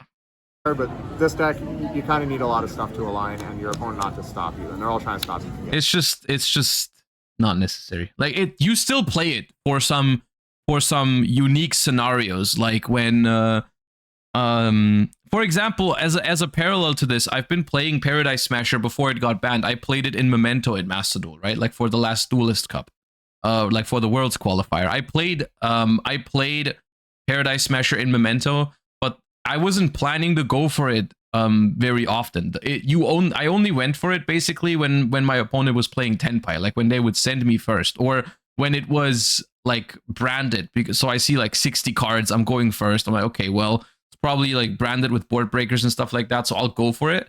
But like, it's not part of my normal plan, and I think you should approach it the same way with Vanquish Soul K9. I think like if you see that your opponent is on a lot of board breakers in game 1, like let's say they play like Lightning Storm, Dark Ruler, whatever, then you can go for it in game 3. But like, normally it should not be part of your plan. The regular end board is enough. Yes. Like, you don't need to make this thing.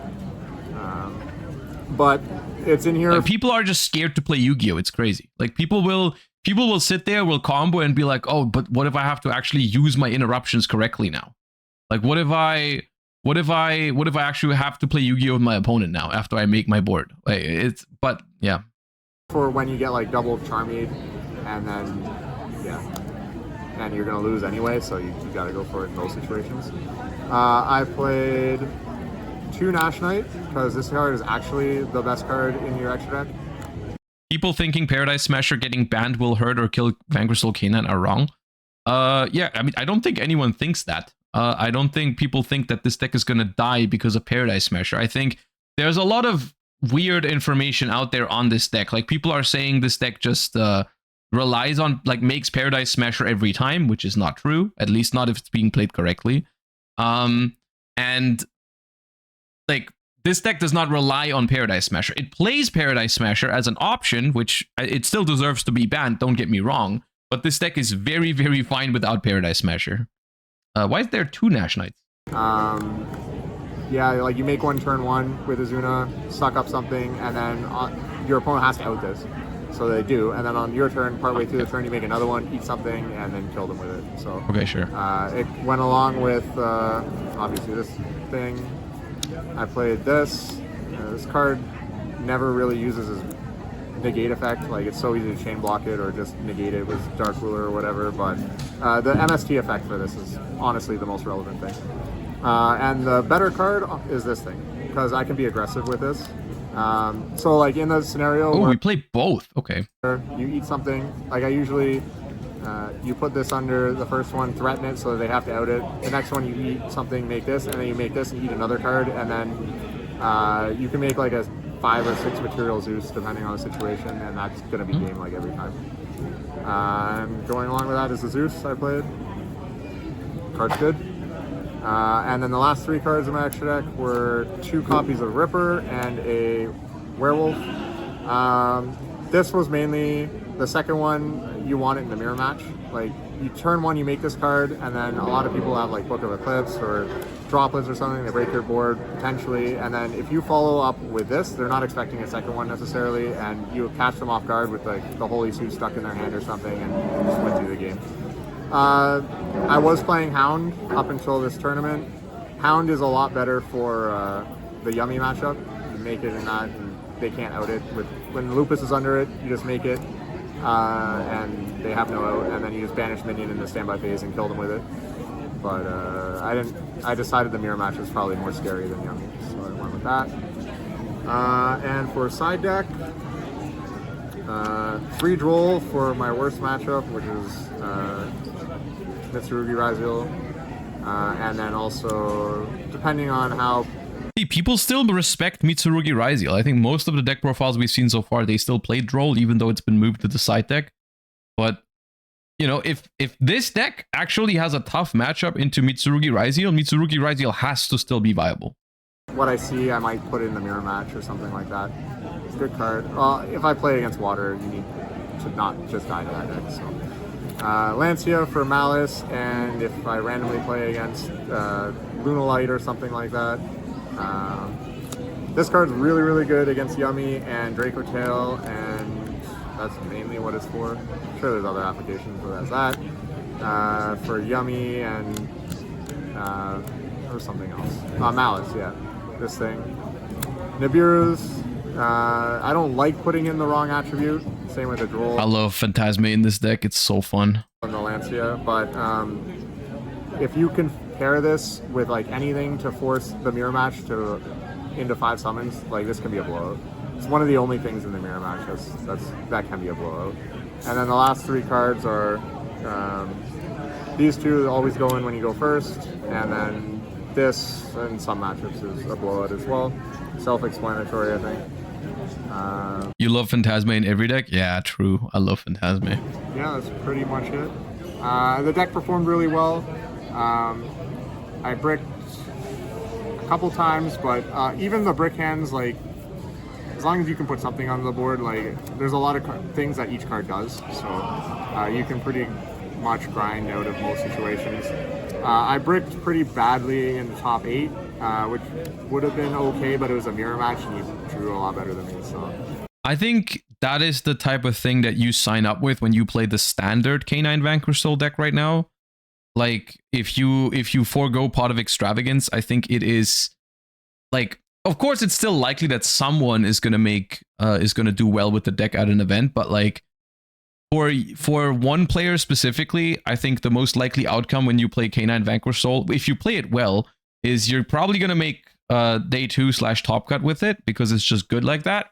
But I think at that point, it's just up to chance if you can make it deep into the tournament. Like because you will eventually just draw a hand that's unplayable. Like that, the deck just does that. It's kind of like it's the Malice art thing from last format, where it was just like, yeah, a good Malice player can probably day 2 or top with the deck very consistently, but whether you make it to top 64 or all the way until the finals is all up to, like, does my opponent, like, do I go first? Does my opponent draw Lancia? Do I brick? Like, these type of little coin flips that you have with a Malice deck, which was always something that I never want. That's one of the reasons why I never wanted to play Malice. There's other reasons as well, but yeah.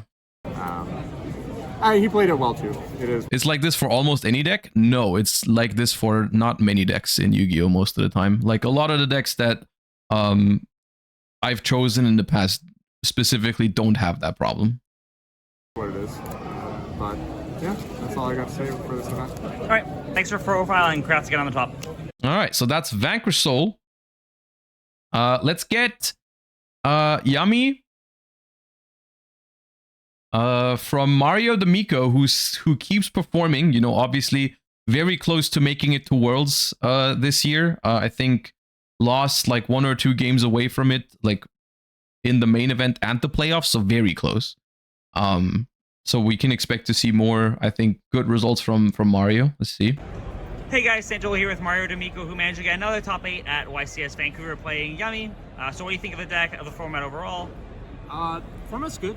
I was just like Paradise Smashers gone. As for the deck, I think like the deck performed well, as you guys can see at the end, but I'm not sure if I would ever play this deck again until the next support comes out. For some reason, I was actually bricking a lot with the deck. I do play 17 starters, and it felt very vulnerable. Like, it's not like Dormouse, Chessy Cat, and White Rabbit. They all apply pressure.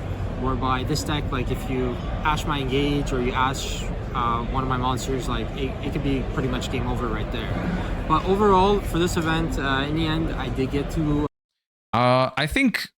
Okay, I do think like normal summoning a Yummy monster applies the same amount of pressure than normal summoning a Dormouse. I think one particular difference I can see between Yummy and Malice in particular is just Ash Blossom, right? Like Ash Blossom as a card kind of sucks against Malice, but I think is pretty valuable against Yummy. And I think that makes, like, when you play a Yu-Gi-Oh tournament these days, you cannot, it can't be understated how big a weakness to Ash Blossom is going to feel in the long run, because Ash Blossom is probably still, if not the most popular deck card in the game, still one of the most popular cards in the game. So like whether your deck is really good into Ash or kind of bad into Ash is like gonna make a huge impact on your tournament run, right? And so like if you have 17 starters in a deck where most of the starters lose to Ash, is not the same as if you have like 17 one-card starters in a deck where most of them beat Ash. I think that is the difference between Yummy and Malice in that regard. Like that's why maybe on paper these two decks are the same consistency. And I would say this deck is still consistent enough, you know? But like I think that makes a huge difference in terms of how consistent a deck is gonna feel. Because you draw one Dormouse, you're like, okay, well, I lose to one hand trap, but like at least I don't lose to Ash Blossom, and I think that's a big deal. Top 8, but I'm not sure if I would play it in the future. But that being said, I will shout out Marcus, my sponsor. I wouldn't be able to do this without him. But also shout out to the people that helped me a lot, which was Triff, Jib, and G. Like we really like spent tens of hours every day just like trying to perfect the deck and the deck list. I think me and Jib were like 2 cards off in the end, and Triff went a different route, but overall, like without them I probably wouldn't have gone this far. That being said, let's go to the deck. So we just have standard hand traps, 3 Ash, 3 Fua, a little bit non-standard. I am playing 2 Bell, but I'm not playing any Ogres, no other monster hand traps, so that also means no Perilia. I didn't play it because this format, if you Perilia Draco Tail, it does nothing. If you do it against Yummy, it does nothing. And even versus Vanquish, like if they have Stake Your Ghost Spell is an interesting inclusion. Like why is Ghost Spell the next best hand trap, I wonder? So if they have a way to play around it, or they have still a way to Paradise Smash you, I think that I don't think it's a great card right now. Like is Bell like really good in the mirror? Because you can they tag out a Synchro into the graveyard stuff and you just Bell it.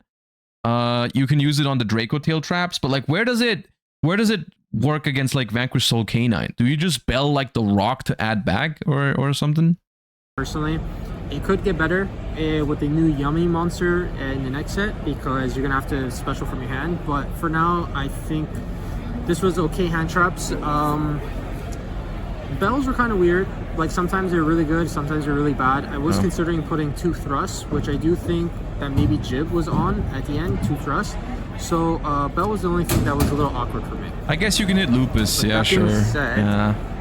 It's just. But like, I mean, in Yummy, that's surely not an argument, right? Because in Yummy, you're not gonna play into the Izuna much on your turn. Standard monsters, 3 cookie, 3 cupsy, 3 lolly. You gotta play it. You need your names. Then we do have the 2 field spells. A croaky's crazy. There's actually a few combos that like I was doing Friday morning with me and Jib, and like I was showing him some combos where even if you get nibbed, you can do like, instead of placing minion, if you play Crocky, you can still end on like Herald plus full combo and pop their nib.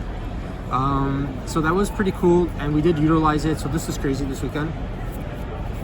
We do have the 2 surprise. I tried 1.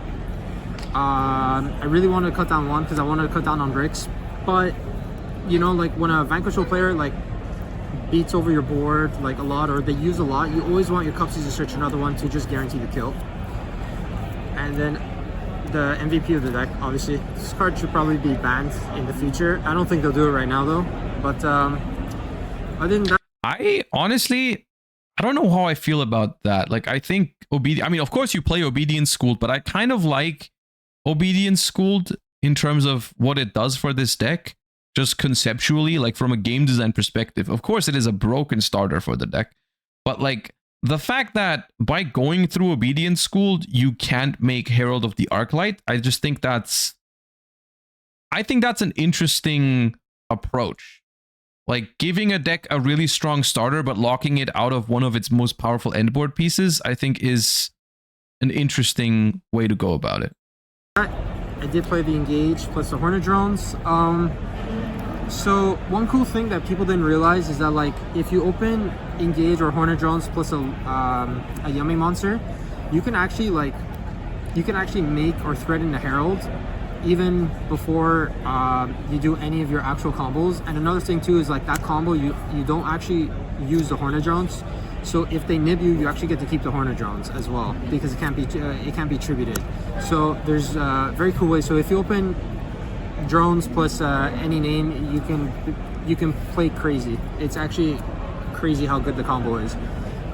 Droplets were very good this weekend. I think it's mandatory in this deck.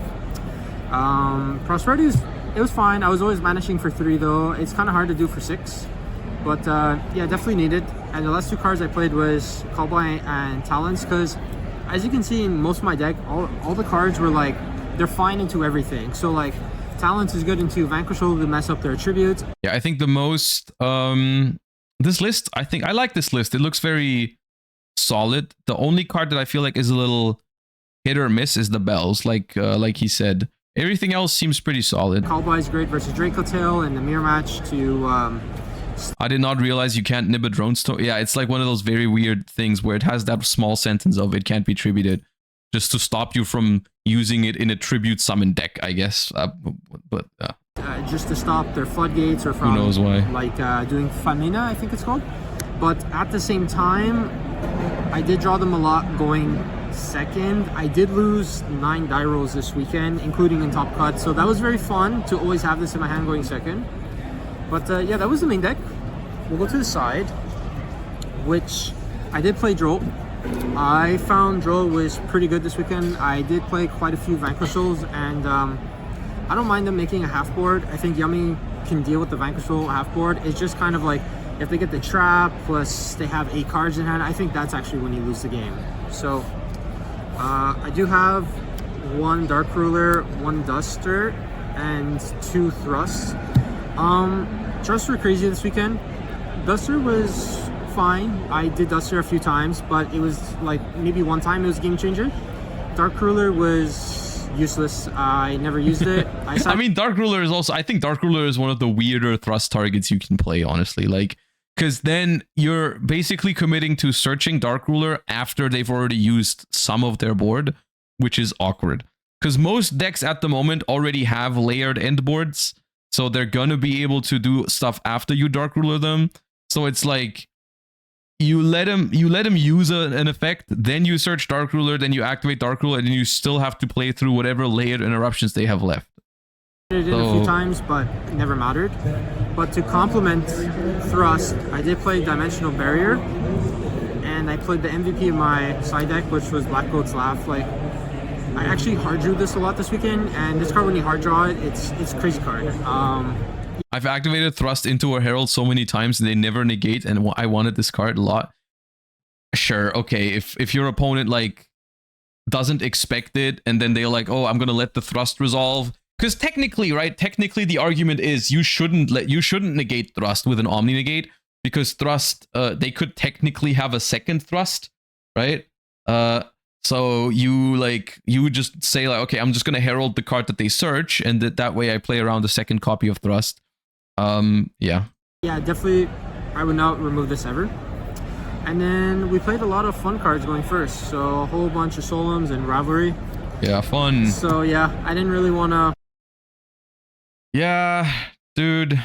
I mean, I don't actually mind like the Solemns as cards. I don't know, I despise the way the side deck is used these days. We've talked about this before, but yeah, this is always, in my opinion, this is always the least interesting part of like Yu-Gi-Oh deck profiles these days, is when like, okay, I have to side out my Charmies, so I'm just gonna put in the most ignorant cards for going first.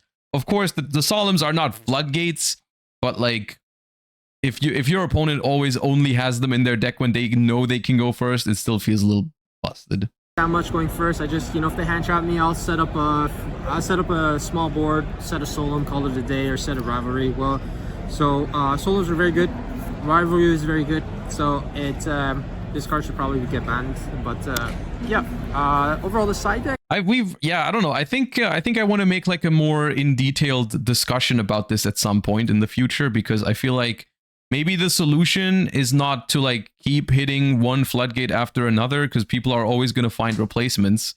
And also sometimes there's like super specific floodgates for like certain matchups. Like maybe the solution is to do something about how the side deck works. In terms of like maybe you want to discourage people from just doing exactly this all the time. was fine. Maybe a few cards that would change in the future, but... How did Vanquish Soul do? It was the most popular deck in top 32. It did not win the tournament. It got second, but it's looking pretty strong. We'll see with that. The extra deck. So we have one of each names, standards, 2 Heralds as well with the March Hare. I did play Typhon. Kashtira Unicorn seems decent against this deck. In my regional, I did not play I don't know what you can do with that information, because I don't know where it fits into any of the current decks, but... Typhon, and I said, like, I kind of missed it. Because people have already been talking about Fenrir being a good card this format in general, so maybe there's decks that can look at like bigger Kashtira packages. It did nothing this weekend until I got top 16 where I played versus Raizo Mitsu, and actually won game 2 because of it, and then game 3 we were going into time and against any current decks. I mean, Unicorn is also pretty good insulation from Izuna. Like if you start putting a Unicorn on the field and then you start playing into Izuna, you can rip whichever rank 5 is the most annoying to you right now. Like you can get rid of the Valon if you really don't want to get booked. You can get rid of the Nash Knight if you really don't want to get sucked. You can get rid of whatever, the Ripper, I guess, but they usually play 2, or maybe they only play 1 sometimes. But like, yeah, the Unicorn is good against Izuna. I just had to do damage, but I was winning. He had a very weak board. I was in a winning game state anyways, but it just helped to deal with his detonator and just like beat over his monsters. One thing I did miss this weekend, which Jip wanted me to play but I didn't, was actually Starham. And a few times this weekend, Starham would have gone crazy. I still have the 3 Snatchy, the 1 Link Spider. You got to do it if you place a Crocky. You need to have the Link Spider. Amaraj was crazy this weekend. I normal lots of Fuas. I normal Astrolot. It's honestly good, and I used it actually against. Probably would fit best into Dracotail. Yeah, you could play a Kashtira package in Dracotail. I mean, some people are already playing Fenrir. It's just like, I guess in Dracotail you struggle because sometimes you don't want, like, you put something onto the board when your opponent goes first, and then you don't want to, like, you don't want to have a Kashtira in your hand. But that's the nice thing about Dracotail, I guess, is that like it doesn't really matter that much if you play a dead card, as long as it's a monster, because you can always just fuse it away for extra Arthelion bounces or returns, right? Jib, where I normaled a Fua, I made this, I special Cupsies, he did Purge on it, but he had a Chopping Grave and I just used Amarash to protect it. That way I can link into Snatchy and I full comboed him. So that was pretty fun. Then you have the Kagari, the SP, and the Onari. I don't think I summoned Onari once this weekend. I just So with this list, for example, right, you can Marshall, like you can't make a Herald of the Arclight on the opponent's turn with this hand, with this deck, right? Like with this list, you need like a quick synchro for that. Or can the field spell? What's the way to make Herald on the? Oh, Snatchy can make Herald. Okay, never mind. Yeah, my bad. Got there, I just killed on that turn. I never thought I needed it, and I thought Snatchy said you had to synchro summon a Yummy monster once either. So realistically speaking, right?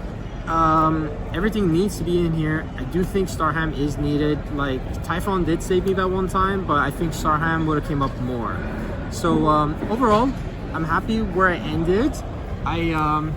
Like I said, I do think the deck struggles a little going second, so I don't know if I'll be playing it in the future until the support comes, but I do think this is a valid point. Like, this deck is like, I think it's a very strong deck. Of course, it also won the tournament. I have my doubts that this amount of hand traps is actually gonna be the best way to play this format in the long run. Like, I think Triff, we can take a look at the deck list here. I think Triff played even more hand traps. Was it Bell, Huva, Ogre, Ash, Veiler, Purge, and Imperm, and basically no breakers? Which I feel like if people are, of course, sometimes this approach is going to, you won't have much of a choice. Like, you're just gonna lose to the hand traps if you don't have the right plays. But I think a lot of the times the decks like should have a way to make a decent board under these hand traps most of the time if played correctly, which I think is going to make this version, funnily enough, I think the high hand trap version is better going first than going second, I think, because you're going to be making a Yummy board, which is strong but not unbeatable. But when you pair it with 2 or 3 hand traps, then it becomes very strong. I think going second, this version into the new decks is not that great, because you're gonna, on average, like, it's better to draw like 1 or 2 hand traps and maybe 1 or 2 breakers than it is to draw like only hand traps. Yeah. The thing about breakers is you just get smashed. With no hand traps at all, yes. No hand traps at all, I think, is also not great right now, but like, you don't have to play only hand traps, I think. All right. Next up, we have K9 Crystron. We have 2 top 16 lists.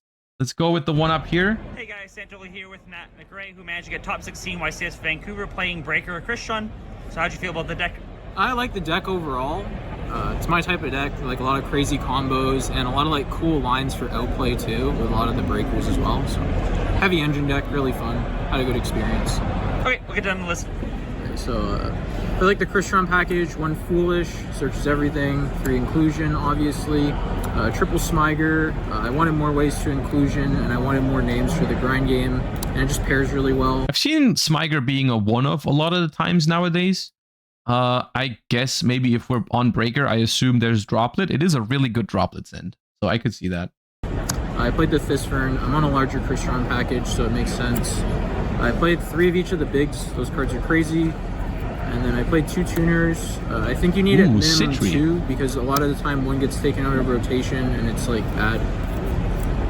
The bridge and then the trap. This is the only topping list with 1 Smiger, with more than 1 Smiger. Yeah, I think the standard for this deck is more like a very small Crystron package, where you play 1 Smiger, no Thistmern, no Citry, just 1 Tristaros, and it's like, the idea is it's more of a K9 deck, where you use, what is it, the Infinite Track, the rank 5, right? There's a rank 5 Infinite Track, I forgot the exact name, where you make a rank 5 with the K9s, River Stormer. And River Stormer searches you Scrap Recycler, and then because the K9s don't take your normal summon, you can normal summon Scrap Recycler and go into Crystron that way, if you don't draw access to the good Crystron starters, basically. That's Do you think you how. play a smaller Crystron engine going forward? Is it? And that's what I mean when I say like the Crystron deck actually has good synergy with K9 as opposed to like, I mean, K9 and Vacrosol have synergy, but this has way more because you can, like the Crystrons can be accessed via a rank 5. Max name is good. I like it because this format has a lot of like more complicated game states, so this gives you a lot more room for outplay and grinding, and they pair really well, so they're nice. For the K9s, 3 Jokul, it's like your best starter going first. 3 Chaotic because it adds it and it also adds. This card is very funny to me because it's a super good card for this deck, and once again, because the K9 cards here have such great synergy, you actually play the Rhoda for them. But Chaotic Elements also just like, what does it say? It outs Detonator for no reason, right? It's just like, if your opponent controls like a light or dark, aqua or pyro, you can just take a monster. Which is meant to like, you're meant to steal like Vados with it because it was meant to be an Ashen support card. But like it just takes Detonator because it's a light pyro. Detonator, only 2 Azuna and 1 Lupus, 1 Lantern, and then I played 1 of each of the spells. Any thoughts on this engine overall? Like less Lupus, or is it good maxing out the names for this?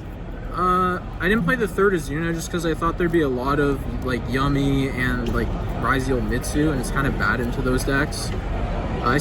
So I you could even make an argument to play more case for K9 because it this Jockle is so good in this deck. Like I think this deck really lives off of opening Jockle plus level 5.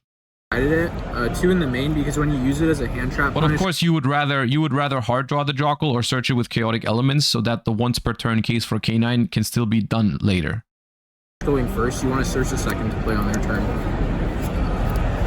Weird ratios? I don't think they're that weird. I think Izuna is like unironically not always a 3-of. Like I think you overestimate the hand trap quality of an Izuna. It's a good card, but it's not like a mandatory inclusion in every single deck that plays K9 cards. Like Izuna is like one of the, like in terms of if you look at it from an engine card, it's definitely not the best engine card in K9. Like Jockle is the best K9 engine card in decks that have synergy with it. And in terms of a hand trap, Izuna is a fine hand trap. Because for the engine, it's only an extender, basically. It's an extender if you get interrupted, is what it does for this deck. Overall, that was fine. You can get away with playing less than 3 is all I'm saying. Like, it's not that crazy. It's I'm not saying it's optimal. Maybe 3 is optimal depending on the format, but it's not crazy to play less than 3. And the non-engine, there's 15, 17 if you count the Azunas, 3 Fua, 3 Ash. It's the most versatile hand traps. They pair really well. That's the one thing I feel like you can take away from this weekend is Fuva is still a great hand trap in this format. Perulias have declined a lot because, you know, Ryziel is not the one of the only decks you're worried about anymore. But Fuva is still pretty good. With all the breakers too. Really good into like pretty much every deck. There's like good points that you can pair them. But honestly, I think Fuva, like while Fuva is good, it doesn't feel like a format where the top decks like completely die to Fuva. I feel like Fuva is just the kind of card that there's decks where if they get Fuva, they just do nothing. Or they're gonna give way too many draws. But I feel the current decks honestly feel like if you get Fuva'd, it does promote good gameplay because all of the decks I think have solid half boards into Fuva. And then 3 Dark Ruler. And half board Yu-Gi-Oh is the most fun Yu-Gi-Oh. It's actually really good because you can play all the power breakers. These cards are insane all weekend. Did you find it was difficult breaking boards with you know, a breaker and all engine hands, or the breaker really just traded enough that you were able to crack the remainder of the board? The Crystron engine is like really resilient. Like a card like Trist allows for like crazy outplay going second. So if I had like 1 to 2 breakers, or I resolved like a Chummy and I had a breaker, then I felt like I was like pretty comfortable. This seems like a fine approach for this format too. Like Super Poly seems decent. Super Poly and Droplet have great synergy with this deck because the discards have high value if you draw Smiger or Fistvern. I like it. Most of the time. can kind of navigate. Arguably, it's maybe a little more Crystron heavy than it needs to be, but I think that is because we're choosing to play the board breakers that we want good sends and discards for, which I think makes sense. When you get more comfortable with the deck. And that's the main, it was 45. 45? Yeah, that's kind of how the ratio worked out. Extra deck, super poly targets, this is for Draco Tail, and then these are just standard. I didn't play the Malice one, I just didn't think there'd be enough people playing it, and I don't think that card comes up too much against that deck anyway. Clockwork, Synchros, I played this because I played the Citri. This card was Crystron Quarry on Gondrax is a power move. It's good. I didn't play the Infinity stuff. Just a lot of Mega Fleet running around. No I just think Infinity, it's okay. more, like, you don't need the card, and I wasn't making it half the time anyway to play around Mega Fleet. Interesting. So you can just make other plays and it's fine anyway. For like the Canine stuff, this card should be banned. Those two obviously. The Stormer for the bridge. The Vimana, which a lot of the time replaces Infinity on the end board. The Zeus, and then the Zenmayo. This is really good for Draco Tail because you can pop both their traps and they don't have any grind game. And then the last card just SP. Dude, if I fuse with 5 mana on my opponent's turn 1 and I set like 2 high quality spell traps for my deck and my opponent goes Zenmayo pop both, I'm gonna be so happy and so pissed at the same time. Because like that's such an OG card from back in the day. I'm gonna be happy to see it, but I'm not gonna be happy when it pops my sets. This card's like debatable, but I think it like helps I'm not gonna know how to feel, to be honest with you. Clear a lot of like the turn 0 interaction. When people play on your turn, you need cards to remove the bodies. So this and the Synchro 9 are really good for that. No Clockwork Knight? It was like earlier I showed it. Oh, was it, man? Yeah, with the Crystron cards.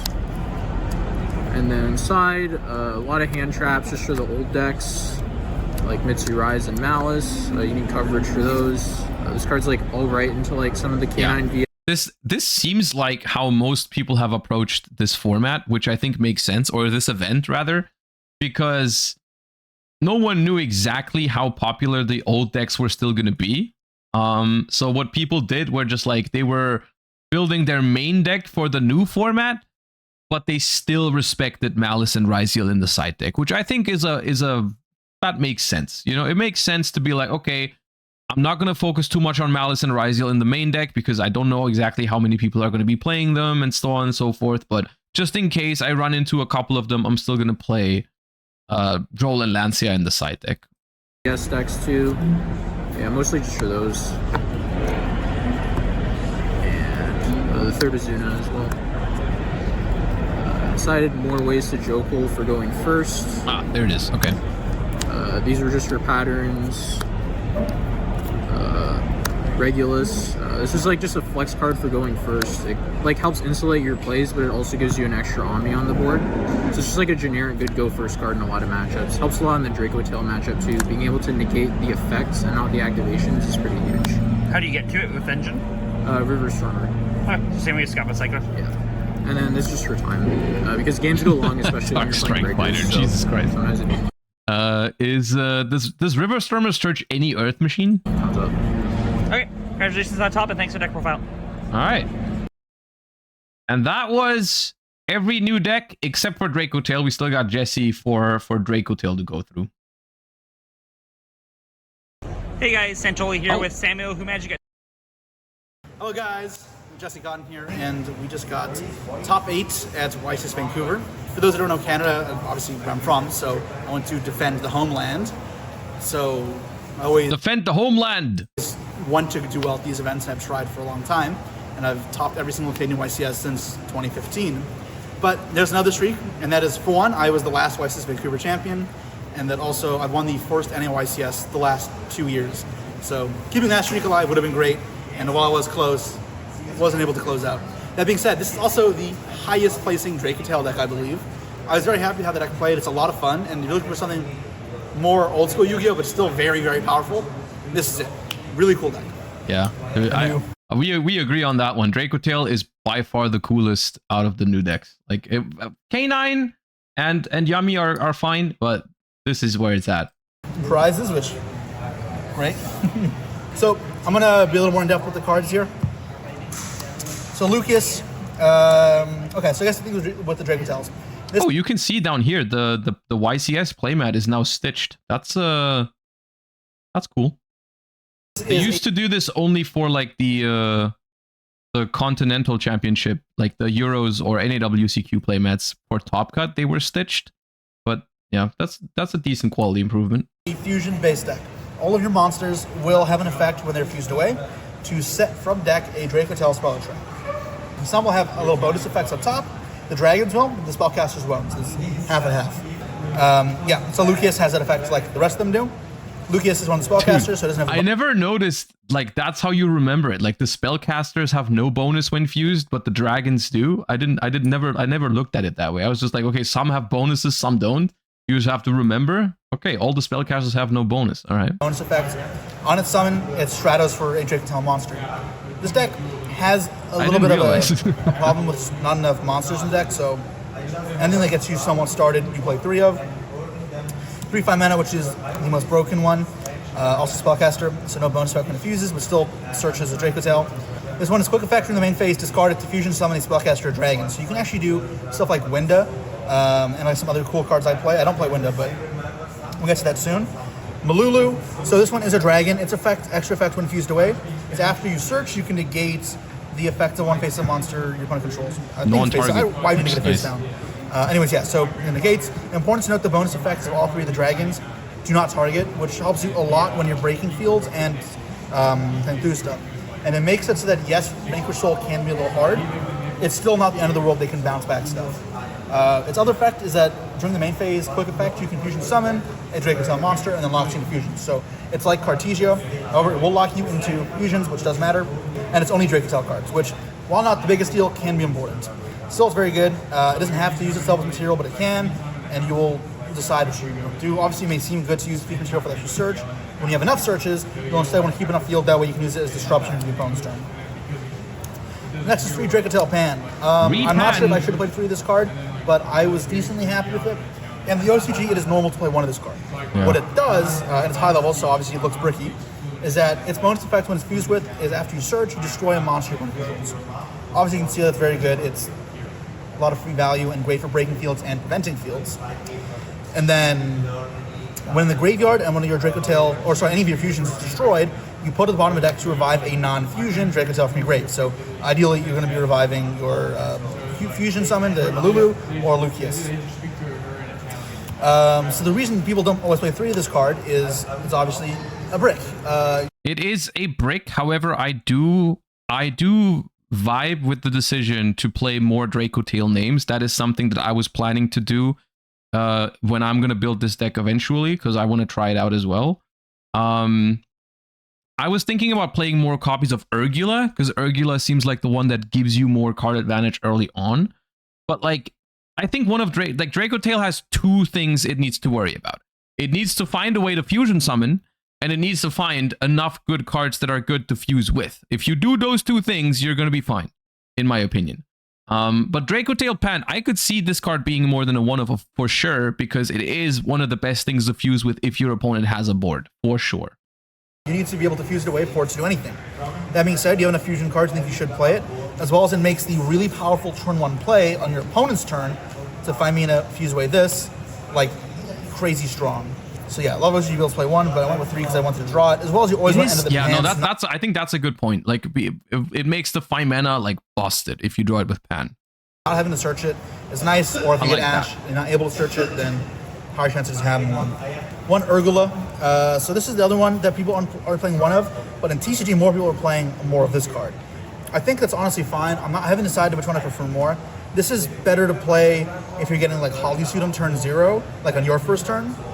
And it's better in some long games over Speedy Crow. This is better when you're going second. Urgula is a bonus effect is to pop spell a trap, which is good. The reason why it's in theory is better than Pan is its other effect in the grave is better, and that is you can put in the bottom of the deck to add back a spellcaster Dracotel from your grave. So typically adding back 5 mana. So it's going to add back, you fuse it away, add it back, and then you get your quick fuse on the opponent's turn. So what's important with that is there's no real activation conditions. You can just fuse it away and then put it to the bottom. So sending this to grave is like a +3. Pop back row, set a card, and add this back, which is just nuts. obviously. Also, what's important here is when your opponent is summoning monsters in your first turn, this card can fusion summon if your opponent controls a monster. It's like Shit All Fusion. So, by saving this for later on in the turn, if you search it... In general, if you can keep key to Dracotail, like if you can play without this card, I think that's very good, because then you can insulate yourself from like your opponent doing anything, right? Because they don't want to play into this like by summoning a monster. So ideally, you play without having to activate K to Dracotail. Later on, then you can pop the card to summon. But if you set off this at the start of the turn and don't pop anything, draw once per turn, so you can't search again, then pop. It's gone. So it's the Dracotail monsters. This is not that I'm not playing. This deck doesn't have that many tools at its disposal, unfortunately. And the deck will reflect that. Spells. This, by the way, is also one of the reasons why I think the new Dracotail support card is low-key just really good. The one that's about to come out in the OCG, or just came out. Like, it's not a super flashy card, but just having more names in this deck, I think, is awesome. Like, another trap in rotation and another main deck name is good. There are 3 Key 2. So Key 2 adds a Dracotail from your hand, and then if your opponent controls a monster, you can fusion summon a spellcaster or a dragon and monsters from your hand or field. This does not lock you into anything. Neither does 5 mana, by the way, so these are when you go for link plays. Not always, but yeah. 3 Rahu, which is like branded fusion. You fusion summon a Dracotail using using a guy from your deck, Dracotail. So you can see why these is powerful.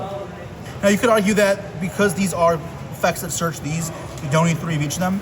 And I do side out of them sometimes because drawing spells in this deck can be bad, and we'll see why with the fusion monsters. But importantly, this deck doesn't have enough starters for you to just not play 3 of each of these. And into some fields, it can be really good going second. That being said, drawing these going first can be a little awkward because it means when you get searches off these, they do less. And then I got Dracotail, Horn, and Flame. So these cards are actually just kind of crazy, and any deck in theory could run them. Flame targets a spell on the field, negates its effect, and then you can, so you don't have to do this, which is why it's generic, place a Dracotail from your graveyard or ban.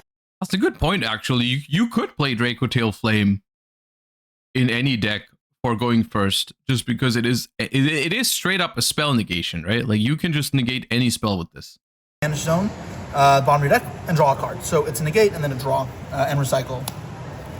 And these recycle each other because this also has the same effect. Instead of negating a trap card, though, it bounces specifically an attack mode monster. So when you're playing against this deck, be careful. That being said, it can bounce your own cards as well, which comes up a lot because people will play around it. So just be very conscious of the fact that you'll oftentimes be bouncing your own card with this.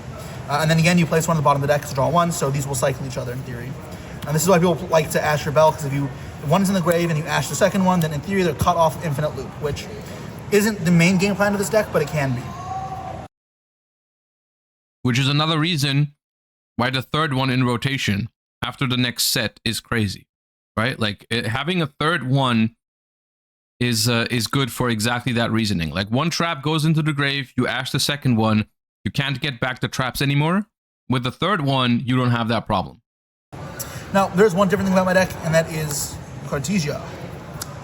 I don't know if I call this that different, but I'm playing 2 Cartesias. Now, the reason is, one spellcaster synergizes with the Dracotails, some being spellcasters. It gives you more ways to fuse, because too many times I would find myself not having a way to fuse, or only one and we get ashed, and you just lose. So I need specifically 2 more cards to fuse, and that's what these are. And unlike something like King of the Swamp, you can be more flexible with how this is used. And if you don't fuse with this, which oftentimes you don't, you can then link it away or leave it on fields to then fuse again in the opponent's turn. That's the thing with Cartesia is, like, I think the biggest deal about Cartesia is that it's 2 fusion summons in 1 card, because you do it once on your turn, and then whether it gets impermed or not, it doesn't matter, but you can leave the Cartesia around and it gives you another fusion summon on the opponent's turn, which I think is just really good in Dracotail, right? Like, you just get to do 2 fusion summons. I think that was good. As well as in the end phase, when it fusions in the grave, it adds itself back to hand, which can be more fusion fodder for later plays. So this card is very good. Why not 3? Because I needed enough hand traps in the deck to be good. And yeah, I do play 3rd in the side deck, though. The rest of this deck is all hand traps. There's a fusion monster that returns cards in the graveyard of your hand. So hand traps in this deck are very potent because you can cycle them back, as well as your fusions can use any monsters. So hand traps just work great. This deck fell off in OCG because of the K9 cards being popular in Azuna, and it felt like in general, you can't beat the VS deck, especially because the like Ripper and Izuna are very powerful. There's two schools of thought though to handling that. You could either cut down on hand traps and graveyard effects and play like Yummy does, and some game states with breakers and stuff. I have a better engine yourself, or you play so many hand traps, them negating with Ripper or having Izuna, you just overwhelm them. So it's the same way you played against Snake Eye, where to beat Appaloosa, you just literally push through the Appaloosa. And that's how I built this deck. Well, most of the time you didn't beat it, but yeah. Which I think is not too common, and I'm not sure why. This deck cannot be built with breakers because obviously the entire deck is graveyard effects and hand effects. So trying to avoid playing graveyard hand effects in this deck is just impossible. And ideally versus Ripper, you want to resolve one of two cards. It's the Famina. I think there is a third way. Of course, you're never going to play around Izuna with this deck. I don't think that's the main argument. I think the main argument is that hand traps don't do that much in the current format against Yami and Vanquish Soul Canine. They can. Absolutely. It's just statistically, like, drawing 1 or 2 or 3 hand traps is not going to end their turns as often. Sometimes it will. So this is still very valid. But, like, the other alternative is not just playing, like, board breaker spells. The alternative is just play, like, very high quality engine monsters to push through what they do. Like, I'm talking, like, Fenrir, maybe Bystials, which kind of like double as hand traps. Phantasme,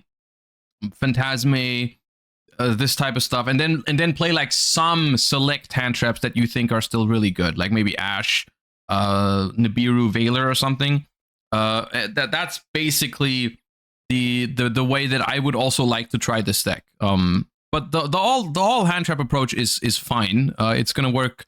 I think this is like one of the better approaches when you're going first, because you're gonna have a board that is backed up by a lot of stuff, like, and specifically something like Effect Veiler or DD Crow is pretty nice in this approach because they're not once per turn. So if you go first, you make a board, you have like a Veiler in hand, you can basically, that's 2 Veilers, right? Because when you set up, you're gonna be like, pass turn, use Effect Veiler, and then fuse into Arthalion, add Veiler back to hand, use it again, right? So they basically they duplicate in this deck.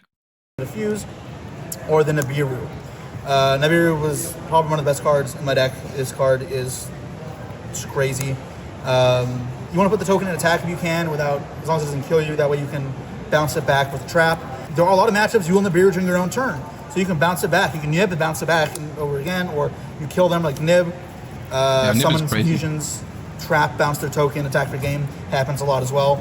This card is the best card like in the deck, it feels like. Next up, 6 Charmies. Help you go second and draw cards. And as I said, this deck does fuse going with dead monsters in hand, so drawing these dead is not a big deal. And in fact, sometimes you won't shotgun things, because if it never ends up being good, you'll just fuse with it. 3 Ash is obviously the worst hand trap, but there are enough hands where this card can solo, and then looping Ash in simple game states is broken. But I never got to do that. 3 Veilers and then 2 Ogres. The reason behind these are the same.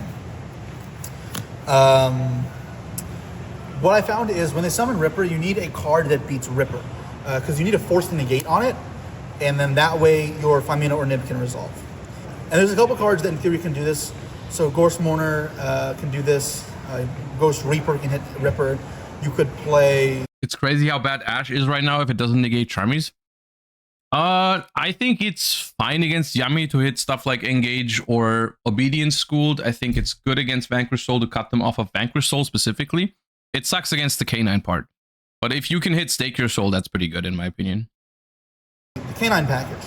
I went for these because they were flexible. Veiler's the best to loop with, to add back to my hand, because it needs more than one in one turn. As well as it's just super flexible, and it's a spellcaster, and it can still hit the Ripper. Not counting for Made of Lupus, but still. Ogre is because, even though Ogre and Ripper's effect doesn't feel that good, it gets the negate off the field. Ironically, these combo well together, even if they have Lupus under it. Ogre Veiler eats both materials, then you can Veiler them, and they're just pretty much like you're Gamma-ing it, or Orange Lighting it. And it's just still force the Ripper, because even if they just don't use the effects, then it's gone, and that's a good thing. That being said, this card is still worse. I just needed 2 hand traps, that's why I put it in there. Now, there's a couple things to note. For one, the other reason why this card's better than something like Ghost Mourner is this deck has a hard time against the Canine cards sometimes. So specifically what you want to look out for, or if you're playing against the deck as well, if you can summon a Canine Ripper that is untargetable on the Draco Tail player's first turn with Izuna, it's really annoying, because that immediately beats the Phimina, and that slows down my capacity a lot, as well as it gives you follow-up, and it's a hard time. So, or even ranking up at the Typhon's not bad either, because my Fusion's 3000, my main one. So ogreing the Lupus is very powerful, which is the other reason why two is there. Now, the reason why there's no ogreing the Lupus is also really good in the long run because it will be banished, right? Yeah. Cards in this deck is, yes, they are hand traps that would fit this deck's game plan, but it's not extra deck space. Extra deck space is not tight. It's actually because when you're building a deck, you want to think with purpose in mind. The purpose of each card in this deck is deliberate. The reason for these hand traps, remember I said, is I need them to beat Ripper. And while in theory Izuna does bait Ripper because you can make Nash Knight to steal it, it's also more fragile. Because if they have like a Dr. Madlow on field, or a Caesar on field, or any removal, their own Ghost Ogre, then your Izuna no longer checks the Ripper because the other card will beat the Ripper. And any astute player will know, like with Appaloosa, it's probably bait. They want to not negate the hand traps if they can, especially at the low impact. In that case, Ripper accomplishes what you need to less often. It's also worse than a Yummy, for what it's worth. It is definitely way better than the mirror match, though. So I decided that for that reason, there's no K9 cards. If I expected a lot more mirror matches, I'd probably side deck the K9 cards. And they're not terrible versus VS, but they didn't really do exactly what I wanted either. So that's why we ended up here. So Arthalion or Arthalion, honestly, I can't decide how to pronounce it. Arthalion. This is the best card in the deck, probably. It's Dude, I've never heard anyone call it Arthalion. It's nuts. So it's one Dragotail monster, and then as many monsters from your hand as you want. So you need minimum one, obviously. At which point, on summon, target monsters in either player's field or graveyard, up to number of materials used from the hand specifically, and then return them to the hand. So this is how you want to loop back Arthur Lion. Your own hand traps and fusion materials, as well as it can be used as disruption, bounce your opponent's monsters in field. Or grave, for whatever reason, sometimes can come up, although they never did for me. And then also, both Dracotail fusion monsters have an effect that while when two or more monsters are sent to the field to the grave at the same time from either player, you can revive the Dracotail, and they get banished afterwards. So while it's not huge, it gives you bodies to fuse with, as well as damage to kill them with, because that matters a lot. This deck can actually kill really easily, where most slower control decks cannot. 2 Golem sometimes one gets banished. So this one is Dracotail plus any monster in the hand, but it's just one. This one is also lower level. You cannot Cartesia for this one. This is Dragon Spellcaster that matters as well. Oh, Cartesia does say level 8, right? Yeah. So this one is definitely worse, but still important. When a Dracotail card effect is activated, you can target a card in the field and destroy it. Important note, it says when. What that means is it has to chain itself directly in response to a Dracotail card. So if you are playing against this and the opponent has a Dracotail effect activated, if you can chain any card in response to the Dracotail, this cannot work. So you need to make sure when you summon this, you have enough ways to force through a Dracotail effect. That way you can get the pop through. Sometimes not doable, but yeah, this card is flawed, though it is good still. Mysterion is in theory really important, and it existing is important for decks to play around, but it's not as good as it may seem. This requires a Dragon and Spellcaster. It's one of the 2 fusions that's going to matter for typing. This and Secretarion, the other one here, both have this weird effect that monsters lose 100 attack, or it loses 100 attack itself, every one of your banished cards. This matters because the Typhon, these are both 3k, so you can actually drop them below 3k. Some game states. Anyways, why this card is important is if a monster is special summoned by its own effect, or summons another monster of the same type with a monster effect, you can target it, banish that monster, and then all monsters on the field of the same type. So versus a deck like Yummy or Malice, this can be an entire board wipe. Even if not, versus like an Izuna, it hits one monster. And for that, it is decent. Secretarion, in reality, is the better card, but this card is important in some matchups. It's the same attack debuff effect, the same materials. This is a floodgate effect that while it's in the field, your opponent cannot use the effects or activate the effects of any special summoned dragon or spellcaster monsters. It is important, but that floodgate effect doesn't screw over the mirror match entirely, because the graveyard effects like Malulu to negate and Pan to destroy still stop it. Its other effect, though, is actually more important, in my opinion, and that is once per turn, you can target a dragon and a spellcaster in your grave, put one at the bottom of the deck, and summon the other. So this can be used in a grind game, it can be used for lethal shots, it can be used to revive an effect you never got to summon. Like say you had to normal summon Malulu or Cartesia, and then never got to summon this, but it's in the graveyard to diffuse it away. Now you can revive it and you search off it. Very good card. Like I debated playing 2 almost. Philly Regis. This card's cool. So this card requires a level 7 or higher dragon, and a dragon fusion. And then main phase only quick effect. Target. We owe Secretarion a public apology. I mean, it's a good card. It would arguably still be cooler if it wasn't a floodgate. Like they should have. The revive effect is awesome. The recycling and the reviving, like that's neat. But like, why'd they put the floodgate part on there? Like, yeah, okay, there's outs to it. If you can perform a fusion summon, you can like fuse a pan and then pop it or something. But like, it's still weird that they made it that way. Get a monster as a card, one card that your opponent controls or in their grave, and then banish it. However, if you banish a card from the field, then you have to bounce back a dragon from fields, your fields to your hand. So, yeah, but it's good for disrupting graves, which otherwise the deck doesn't have much of, and sometimes for field as well when you have a lot of ways to fusion summon, because you can fuse away this or two of these even easy. It has another effect that it can revive itself at the start of your opponent's battle phase. That never come up for me, but yeah. Those are the fusions. Then I'm playing Typhon. Grind game, hand traps, makes sense. And Spirit Dies of Blue. So the reason to play this is Herratic Seal. If you can make Herratic Seal, this card is great because it obviously is a bounce. And special dragon from deck, you're going to summon Malulu, and Malulu lets you fuse, right? So it's obviously a lot of disruption. What do you guys think is Jesse's favorite rarity from the rarity collection? I have a feeling it's the ultimate rares.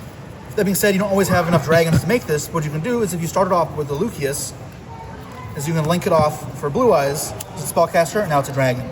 And then you just throw it into this. It's the only reason you play it. I never did a one-soul tournament, but it's important to have as an option. Artemis, this card is the least important card in the deck. I almost wasn't playing it. Actually, there's two that aren't that important. But this turns a spellcaster into a link, so you can make SP. Selene is also not very good. The idea here is if you have link fodder, this can get more than 6 counters, or 6 or more. You can start reviving on your turn and your opponent's turn, because people forget it's a quick effect. So you can. What's yours? I've gone back to secrets, just regular secrets, because most, especially for my staples, what I've realized is I like it when all my cards have the same rarity. And most of the time, when a new staple comes out, it's going to be a secret rare. Like, for example, Molcharmies. And so I like having all my hand traps, for example, as like secrets. So I picked up, like, I play secrets from rarity collection. Revive Lucius on the opponent's turn. I did like the collectors. I do like, but I did realize that after a while, like I prefer the regular collectors rare so much over the ones from rarity collection. And then again, like if all my hand traps are collectors, like everything out of the main set is gonna look different. Like whenever I put a new hand trap from a new pack in my deck, it's not gonna come in collector's rare, right? So that's and me. I'm the type of person that's bothered by that. Is actually really important. So yeah, when you summon a fusion monster, or monster summons its own points, you for points to fusion or revive a monster in your grave, so you can revive one of your effects you haven't got to use this turn. And this is like how you can link into this, but it never comes up. Importantly, what happens sometimes is if you have one of these in your grave that can revive itself, you can link 2 for Karashi, revive one of the fusions, and then this triggers to revive again, and it restarts your cycle even if your field is like Nib plus Fu loss, which I've done, right? So top deck Fu, oh, damn, I lose. Wait, never mind. Normal Fu with link with Nib, make this, revive this. I'm good to an SP, obviously. Your fusions have very few lingering effects on field, so you don't need to keep them on field half the time. Okay, side deck. So have you met anyone running mixed rarity deck? Of course, this happens. I think there's people out there who do it deliberately to because they know other people look at it as annoying. I think some people do it because of that. Main deck this card because of the Charmies be too conflicting. Even though in theory you can fuse away the dead ones, I thought about it, but it's okay. That being said, you need 6 cards to side out against any matchup any time for the Charmies. This comes in a lot of decks, and then Sunrise going second. This is still fine. The other cards that I put in going first are 2 Fenrirs and the 3rd Cartesia.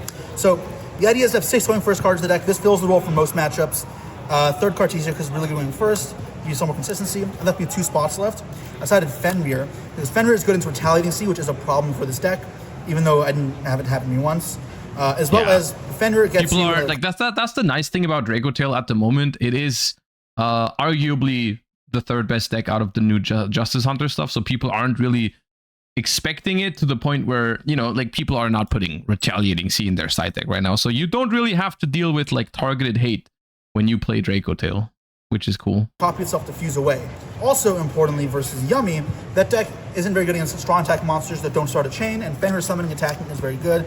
That can then later hit the field spell, which will hurt their grind game. So Fenrir's super solid, always going first, put this in, and some matchups going second. But you don't put this in going second all the time. Maybe. Some people main deck this card, and it's not terrible, but again, the focus of the deck is hand trap based, which is why it's only going first in most matchups. Lancia, you're going to play versus Malice. And this would go in instead of Drolls against Malice going first, obviously. And remember, because you can cycle back your hand traps infinitely, if you see Lancia once, you win the game. Versus Malice, because you just loop it, even if you can't kill them. This is only funny because it's happening to Malice, by the way. Whenever someone recycles Lancia, it's only funny because it's happening against Malice. But it is very funny. Then there's 3 Ghost Spells. So I needed something for the mirror match side of the Charmies Ogres 4 because they're a little weird. You can win a grind game easily by cutting off the traps. They can't cycle infinitely anymore. Because these do put in the bottom of the deck, they are weak to Bell. As well as they are good versus Yummy hitting the Synchros. So yeah, that means fine. Lastly, different Tazmaze. I needed to side out Let's go. some stuff. I wanted some more hand traps versus Vanquish Soul and Yummy. This is very good with Yummy in general. And the Vanquish Soul, it's not great because they don't always summon rocks, but I put it in because it pairs with all the hand traps, force them to weird game states to make rocks, and this card is fantastic. It's also a dragon, importantly, so you can fuse some nice stuff with it. And yeah, and ideally what I'm doing versus the Draco Tail deck, or the Vanquish Soul deck, is siding down on some of the spells, because you want to search them, not really draw them. And when you're drawing off Charmies and Phantasmes, you don't want to duplicate. And I side up this. I usually keep this in because if you're able to fuse on their first turn, this one they get a spell, so when they get a rank up spell, which is important. Where this is too easy to play around because they can put stuff in defense mode. And then you should never need both traps. You could argue to play none, but I do like having the one trap just for a backswing turn. And same versus Yummy, because this card hits the Yummy Surprise or Field Spell. This card Loki ended up being better than this one.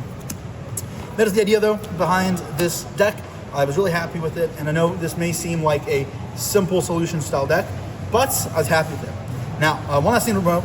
You may have noticed that it is a very solid first like version of Draco Tail. I think it is relatively cookie cutter. It's like, okay, I'm going to play all the Draco Tail cards, even increase the number of pan a little bit, which I do like, playing more Draco Tail names. I'm going to play an extra way to fusion summon in Cartesia, and then I'm just going to be doing the pure hand trap version of the deck, which I think is a good place to start once again with exploring Draco Tail. I think there is more to explore with Draco Tail, especially depending on how the format is going to develop, like how good hand traps in general are going to be into the format. But it's a solid start for sure. between my main side, I play 0 spells or traps, unless for the archetype ones, including Prosperity. There's no fusion deployments for Cartesia either, no branded fusions. The reason is rather simple. You need monsters in hand to fuse for these. Oftentimes you have to make the choice to fuse by a hand trap, and that's okay. But if you deny yourself that option, you will brick yourself a lot more often. And the deck can be bricky, but honestly, if you just don't play spells and traps in your deck, the bricking happens a lot less. I agree with that, which is why I think the two approaches for this are either hand trap heavy or monster heavy, but like not hand traps. I think like Shadal's and stuff like that, Fenrir's in the main deck, that I think that is a viable version of the deck, by replacing some of the hand traps that you just find are not performing well in the format. But I think you're always going to play Nibiru in this deck because it has such awesome synergy with it. Like you can bounce it back to your hand with the Draco Tail trap. You can return it back with Arthalion when your opponent plays into it. Like it's awesome. So I think you always play Nibiru in this deck. You always play some hand traps. But I think that you could make an argument that like you can gain more mileage out of a combination of some hand traps and some like other monster engines.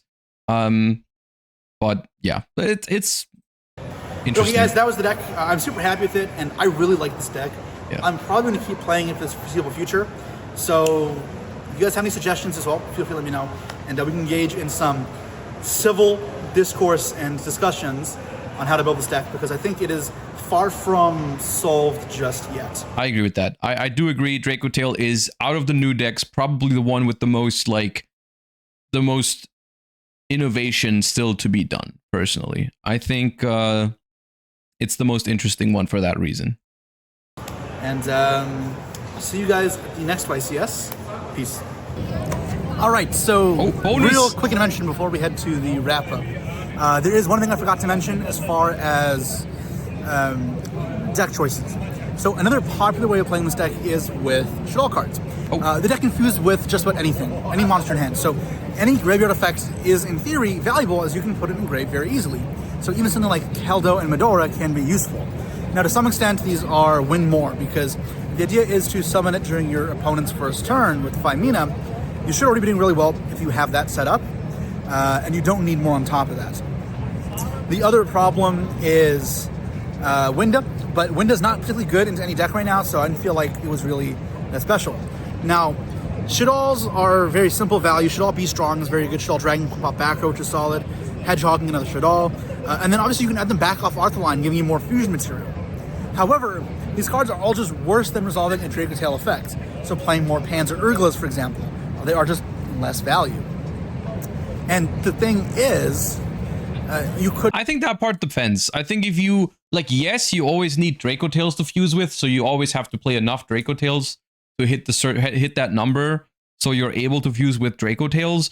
But at a certain point, the Draco Tail effects become redundant when you, like, instead of fusing like 3 Draco Tails away for an Arthalion, you would rather, dude, I called it Arthalion now as well. You would rather fuse like 1 or 2 Draco Tails and a Shaddall or something. I think there is a point where you would rather throw in like a Keldo or a Shaddall. So I see the point of that argument. Of course, that's the thing, right? I think he's looking at it from the perspective of cutting down Draco Tails for those cards. But I look at it more from like, you're probably cutting other non-engine. You're not going to reduce the number of Draco Tails for it necessarily. Just be playing more of those, but you don't, right? You're going to kind of face a position, right? Where what do you do? How do you find space with the Shaddall cards? Because originally they were in my deck. You have to make space either by removing some sort of Draco Tail cards, Cartesias, which are engine because they provide fusion summoning, or taking on hand traps. I definitely don't think you can take out Cartesias. I mean, you can replace Cartesias with other ways to fusion summon, but you can't just put all good fusion material into the deck and then not play any good ways to fuse with it. Like, you need more ways to fuse in this deck other than just the Draco Tail cards, I think. It's important to deck build with purpose, right? So again, it's understanding this deck's strengths, its weaknesses, and what I'm looking for in my extra card slots to finish the deck. So I'm looking for cards to help with beating Ripper, going second, and the Shaddalls don't help. Why has like no one? I was just thinking about this recently.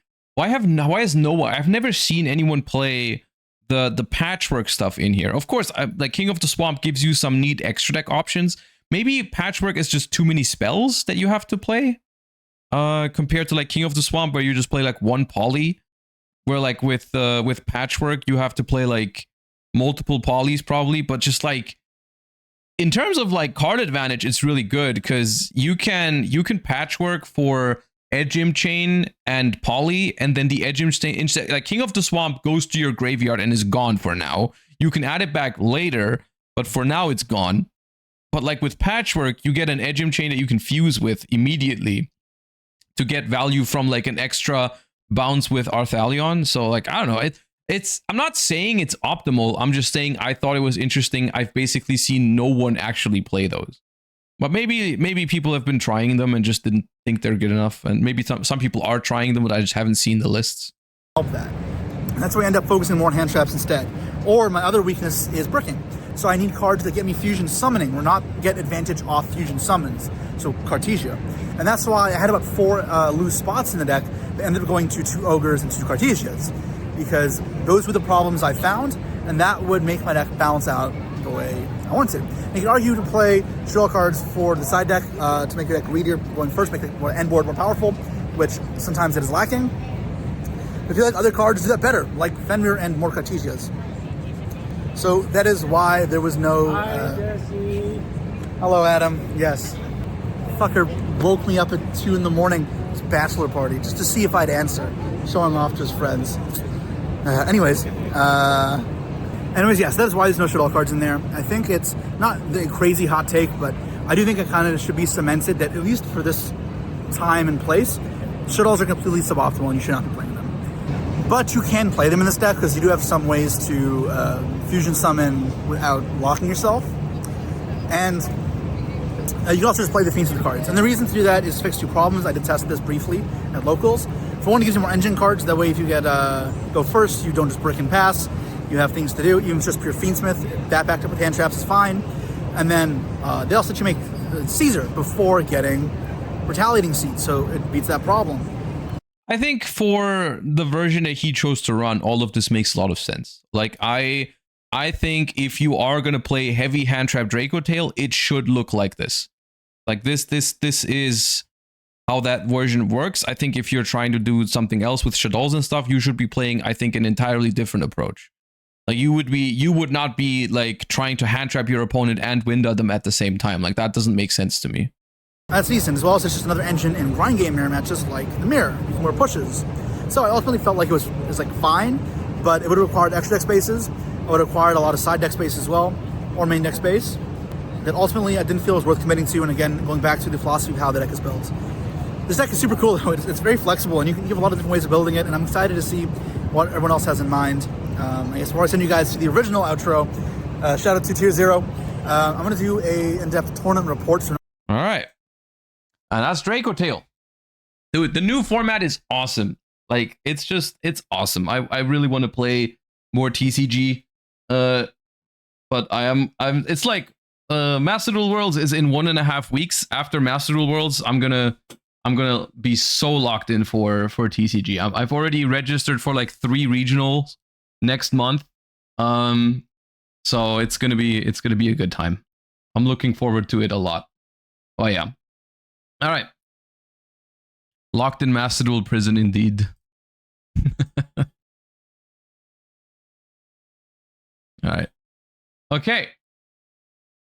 Speaking of Master Duel, we're gonna take a little break from Malice format today. I need that. I need to get my mind off of it. We've been prepping all night basically for Master Duel Worlds these last couple of days. We've been doing a lot of prep for today's stream.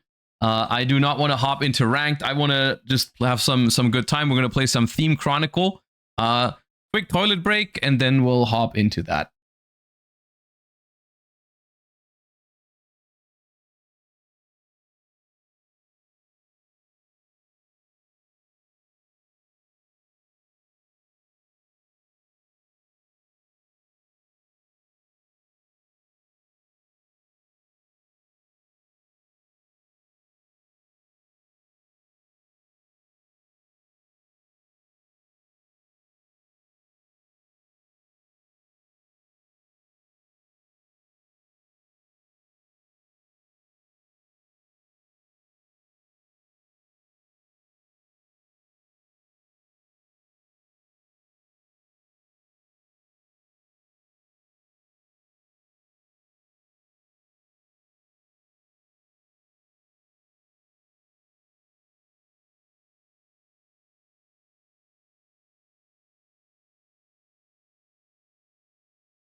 All right, end of chair stream. I know, everyone, Sag.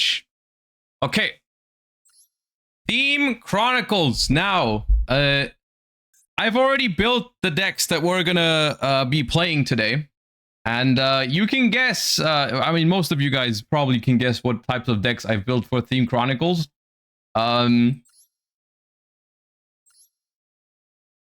We've got a choice of Salamangrate, Orcus, Sky Striker, and Necros. This basically, I mean, the thing is, I would have tried like something of the newer stuff like Six Samurai, but unfortunately, I dismantled all of the cards from Six Samurai to build some stuff that I wanted to try for Worlds, which is surprisingly not Six Samurai. Spoilers, we're not going to bring Six Samurai to the World Championship. So I've built some different things. I've realized also that this is basically just Time Wizard with a twist for me. Because I'm just like building stuff that I liked in the past. We're gonna go from, I think, least likely to actually succeed to most likely, which means we're gonna start with Necros, because I don't know, like, this is blind second OTK Necros with some incantations for consistency. I only had one extra Foolish Burial, so I only put in one because I couldn't craft. I have one ultra rare crafting point and 2 super rare crafting points. Literally. So we can't do any, I can't craft anything. Let's see. I have no idea what kind of decks people are playing in this format. Maybe sending people first is going to be a bad decision. Who knows? Maybe they think I'm going to be playing Tenpai, because surely that's in the Theme Chronicles, right?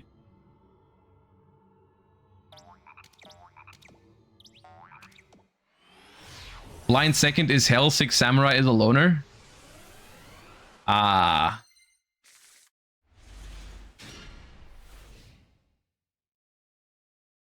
I like my hand though. Oh, that's 60 cards. Get bubbled. Oh. Okay.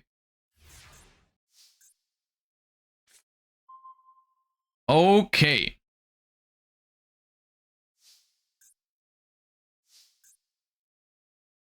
They have nothing in graveyard, which means I cannot Trishula them. This needs to reveal a ritual monster in hand. Let's start with incantation. Reveal Galley Slime.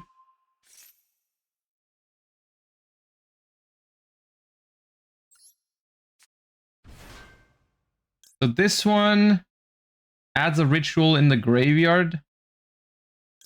This one adds a ritual spell, so I guess we do this.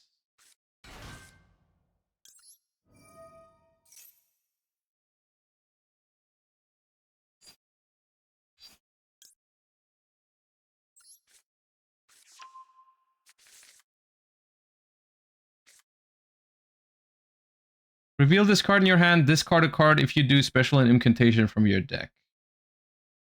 Okay, so I can discard Kaleidoscope and then add it back with pre-prep.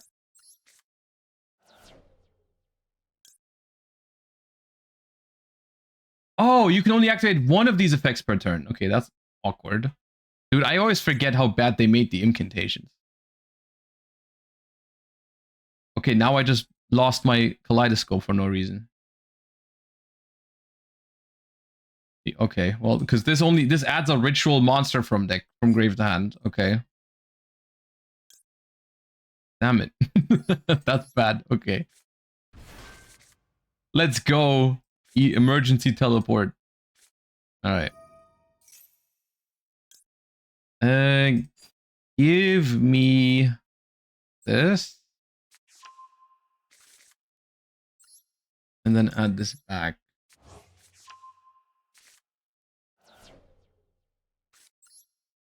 Kaleidoscope. Oh, I could send Entis to pop a card to make Trishula alive. But can I summon the Trishula right now? Let me read. It's a shame I have to read. Necros Mirror.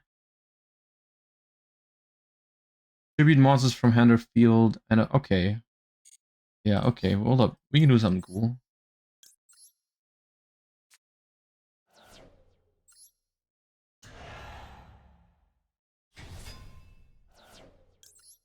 So Entis popped the back row. Eldritch.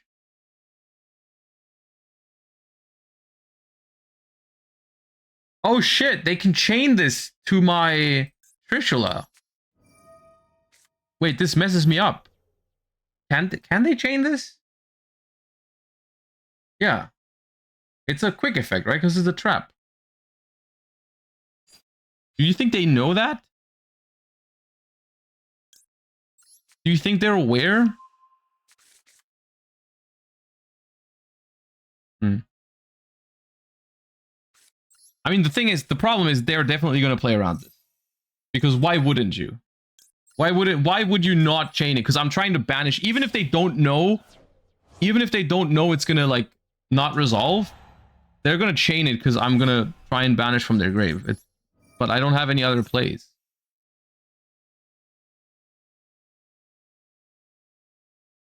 Okay, never mind. Sure, I'll banish it. Skull Servant! Wolf! Oh my god. Okay, they did not chain. Dude. This was, this would have been an, like, less than average turn in 2015, what I did right now.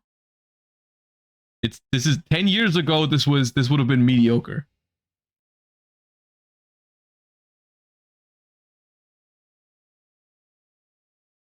Did I put Manju in my deck? I forgot Manju! Okay. I'm gonna cut the incantation.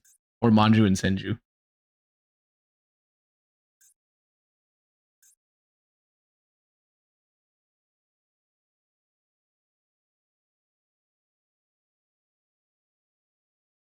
The incantations sadly kind of suck.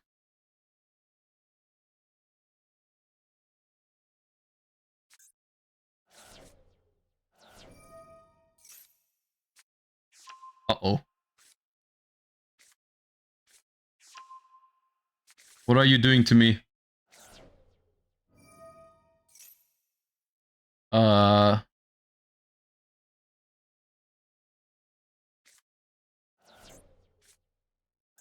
Uh...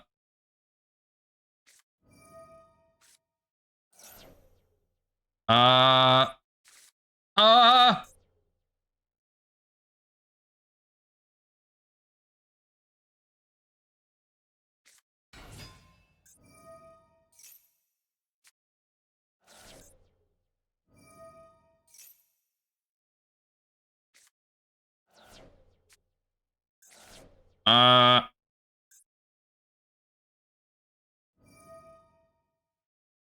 Ah!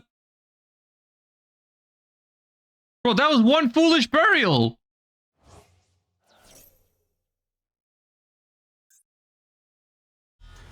How big is it? How big is it? 5,000!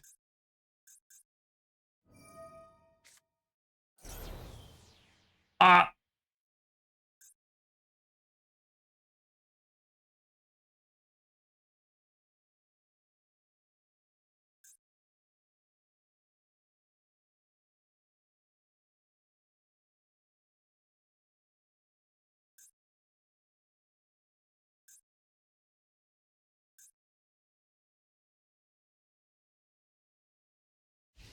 Okay, okay, we live, right?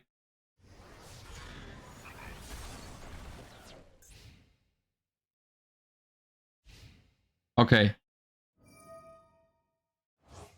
Okay, they get an elixir.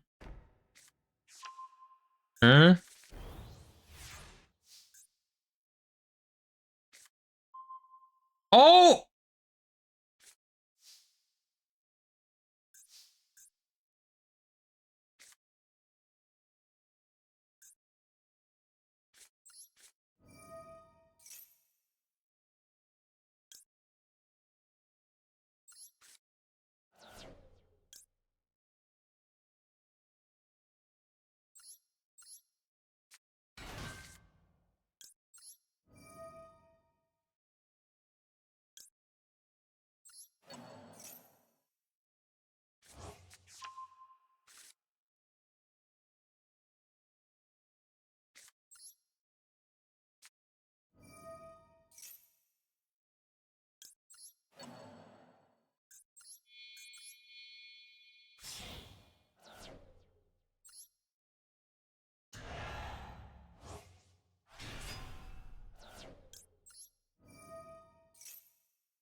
What, Eldritch kind of big.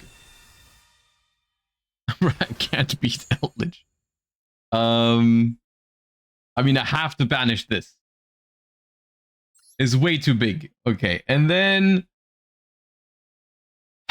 I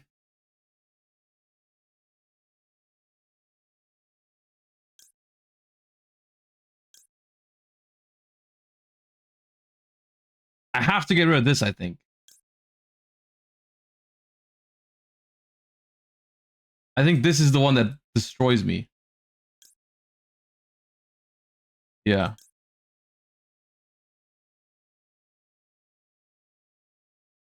Yeah. Another wolf! Man, I can't beat Eldritch. I'm low on life. If they can summon another king, I'm dead. I should have put Trishula in defense. I did not think this through. Please don't summon another lord or king.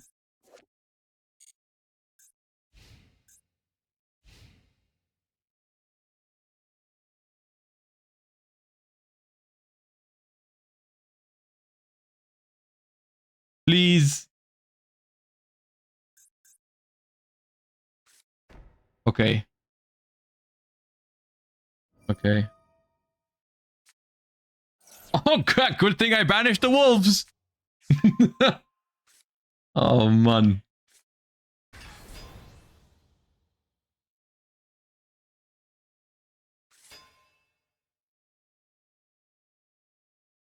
Is Gustav Max in the event?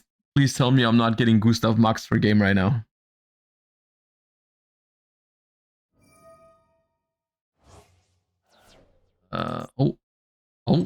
Oh, wait.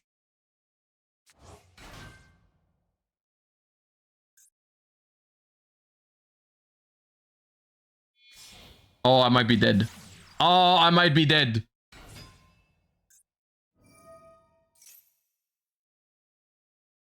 Oh no, you have to discard a card. You can add two more. Oh no, add two. Yeah, I lose. I think I'm dead. I think they summoned another king.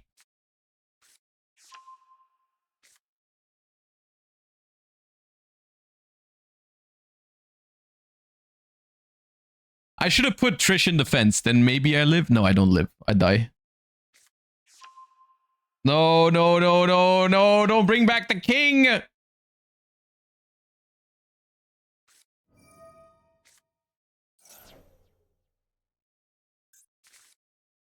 Wait, this was so risky. Bellis and Dragonling. Couldn't they have sent this? They milled the third copy. They milled the third copy of White Prince to bring. They could have guaranteed had that.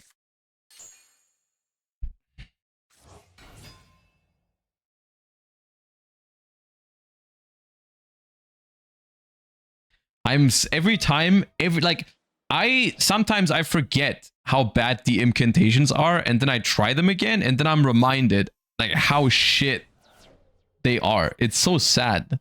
I have to cut the incantations again. It always takes me one game, like every few months. I'm like, let me try some incantations, and then dude, I trished them twice. How do I...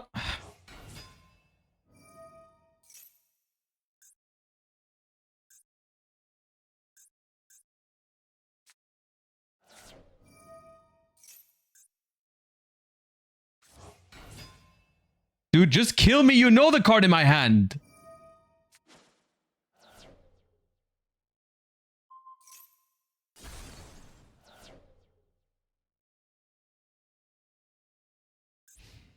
Thank you.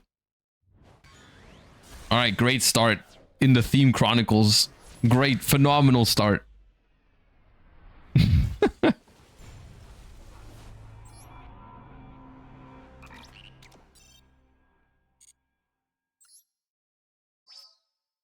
Okay, I forgot Manju and Sen. Dude, these incantations, dude.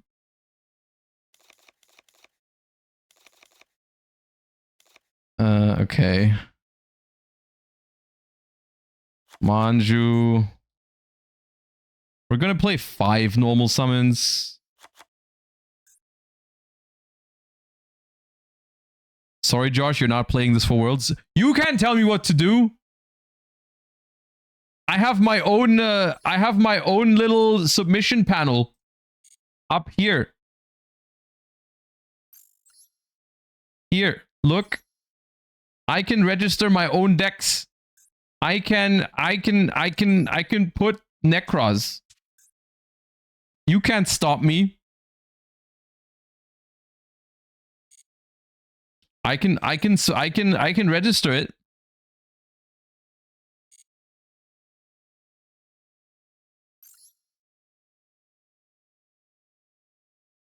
Shared cards leaked? Dude, nothing is decided yet.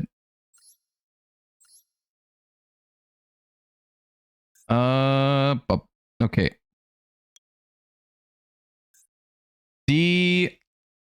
What do I replace the other incantations with?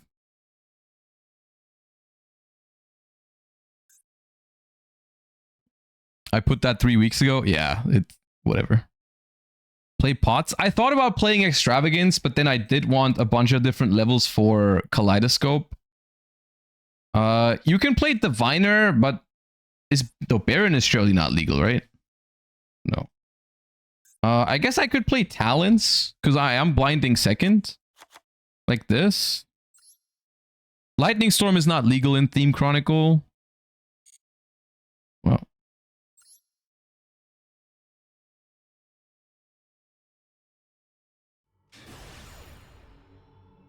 Or I could have maybe put like 2 Thrust, 1 Talents. Because I can also Thrust for like Engine. Yeah, maybe I'll put Thrust. Nadir Servant package. Is that... Can I play Nadir Servant in Theme Chronicle? I probably, right? Oh, this is a 2015 hand if I've ever seen one. Beautiful. I could play Nadir Servant, actually, yeah.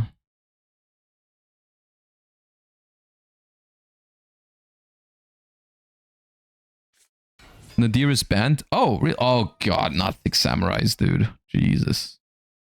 Okay, since I'm not playing the deck myself, I'll let him cook one time. Let's see what it does.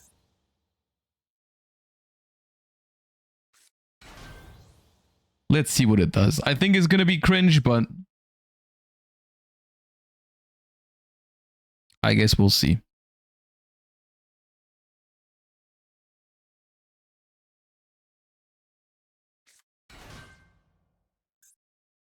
Okay.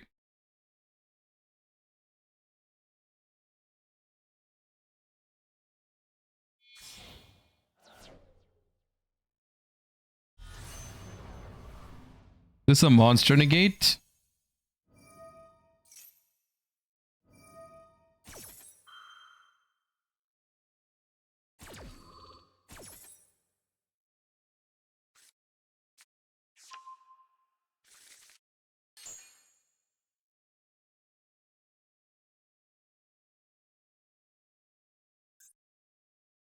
At least it only has 1 gateway. In the loner, it only has 1 gateway. I mean, the thing is they can search it though, right? They really... I don't know. Six Samurai kind of confuses me. Like, just the process. Oh, if this is it, then I'm maybe fine.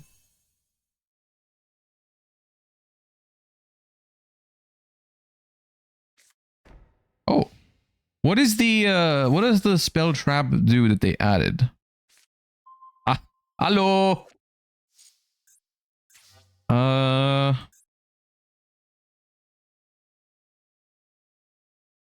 Change a monster with 2000 or less attack to face down defense position. During your main phase, banish this card from your grave. Okay.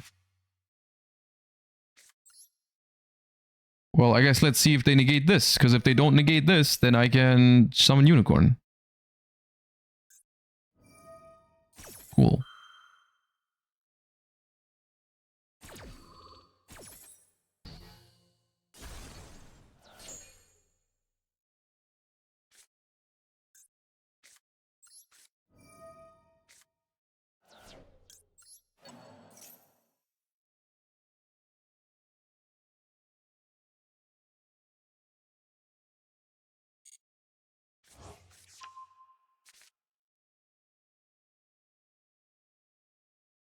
So now I think we cycle back Unicorn to stop this from negating.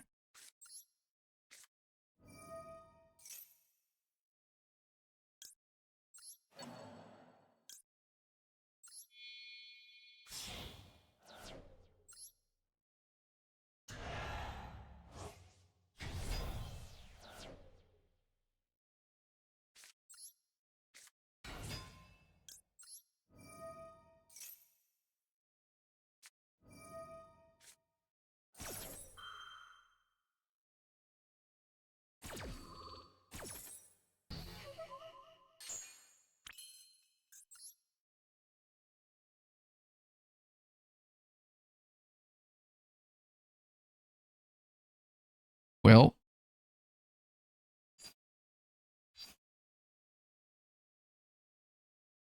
I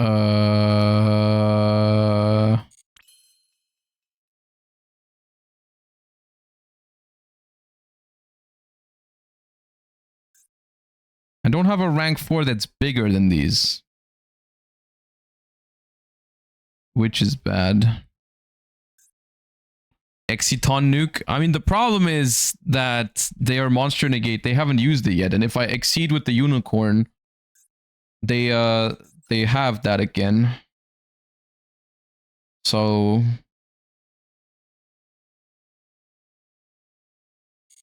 I think I just have to pass, hope I survive, and I probably can't make anything happen next turn, but we'll see.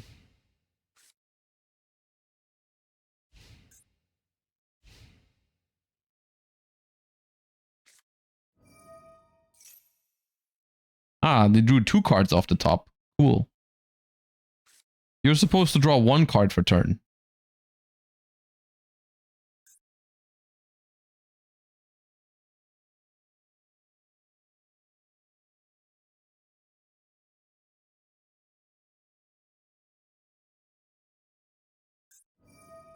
Oh, couldn't they have used the spell that they have to, like, get a second counter? Will I live? It looks like. Yeah, Specialist 6 Samurai from hand or grave.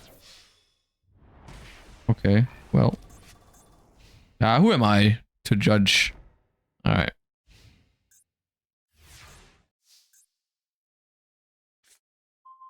Bro.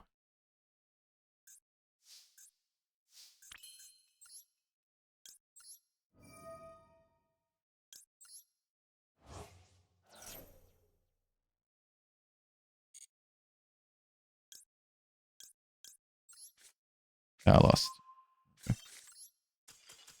I did say we're gonna start with the deck that is least likely to succeed. But I want to get one... Okay, my objective has changed. I want to get 1 win with Necros. And then we move on. I love this deck too much to call it a day already.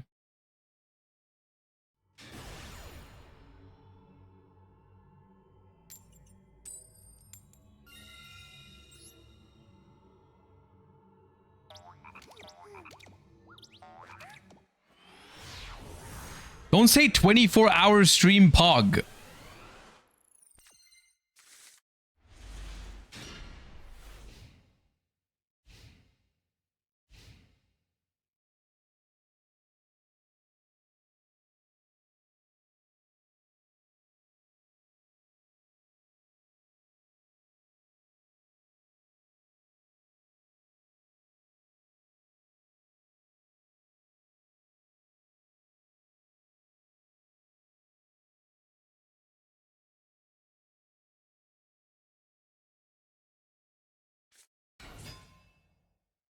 Dragon Maid.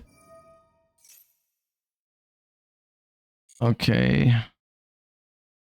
Do I have to Fuva on res? Are they going to make a Link 1 in Dragon Maid? Probably not.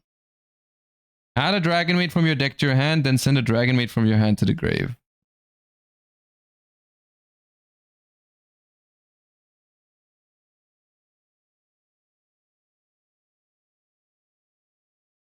Kitchen Dragon Maid is a Tenpai.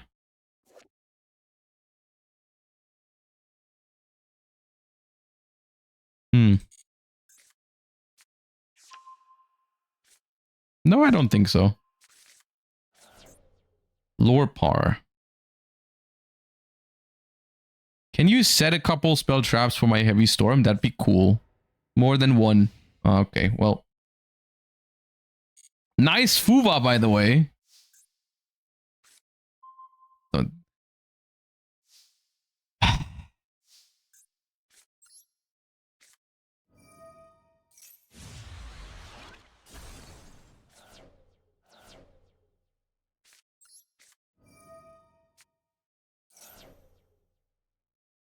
Bro, I can't play, man.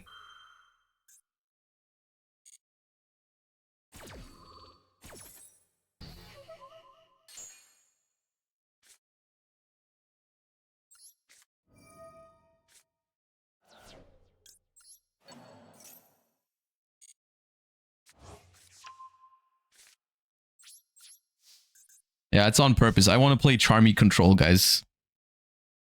You don't understand. I want my Charmies to get value.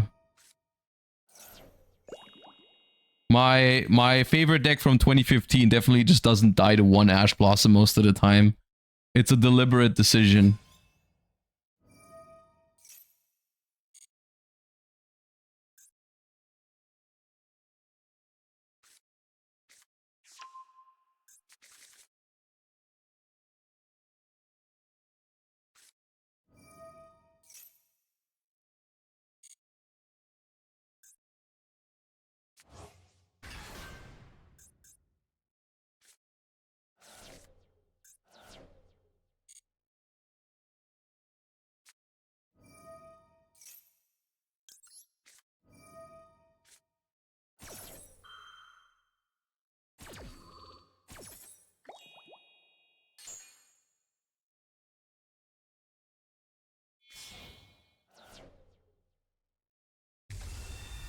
Choo!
Okay. Oh, are they going to 0 cards in hand to play around Trish? That might be smart.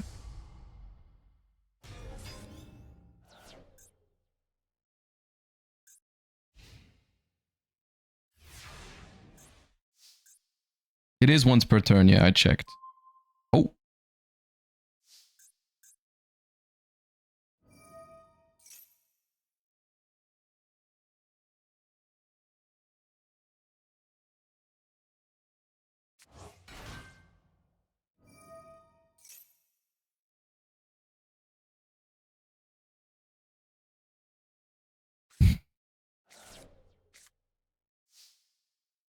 You know what the problem is right now? If they know how Necros works, because I drew Senju and not Manju, I do die if they just negate Colossalus, because I have no way to a ritual spell right now. I have no way to a ritual spell right now. If they negate Colossalus, I'm cooked.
Oh! Ooh.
Thank you. I was gonna crash it. So now I take no damage. That's nice.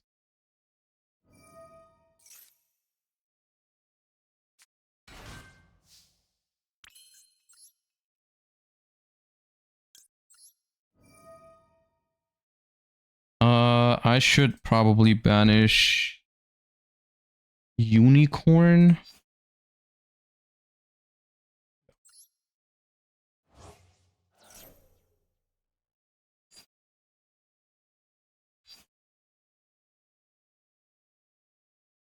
So the thing is, dude, I still can't get to enough ritual spells here. Because this is use once per turn, so I can't activate another Kaleidoscope. I can cycle back a Brionac to bounce these two, which is good.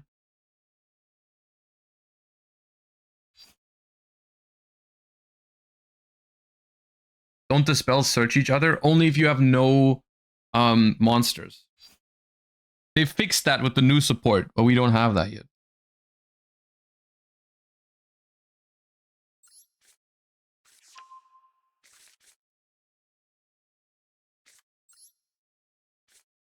I have used Clauselus, yes.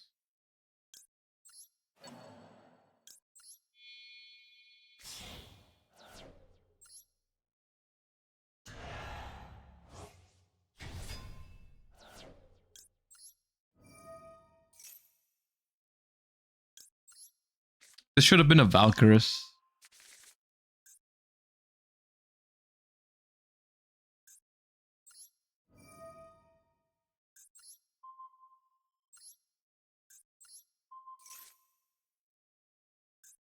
I think I still lose to their follow-up here. Most likely, right? Because they can go change over, add this back to hand, and fuse into something else. I don't know.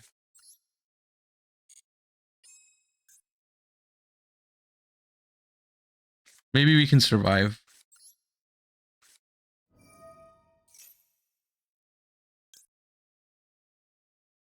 And oh, this makes it, yeah, this makes it unable to destroy by battle. Maybe it should have been in defense. Yeah.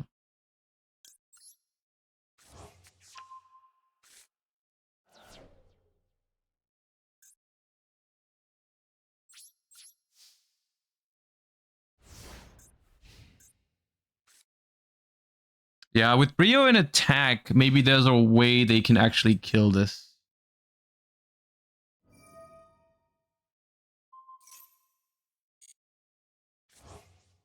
What's the material on Shu?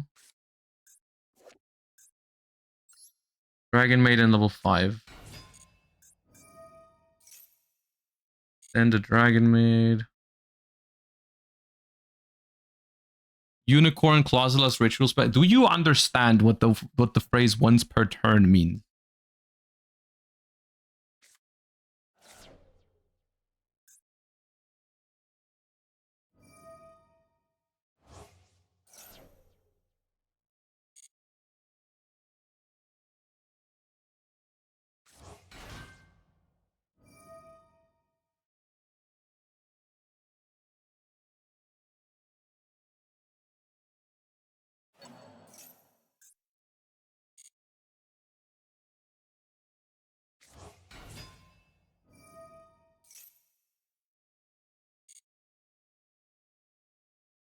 I suppose it's likely that I probably just lose here because I put the Brio in attack. How much the follow-up for this deck is crazy. It seems fun to play. I'm gonna have to Gungnir here.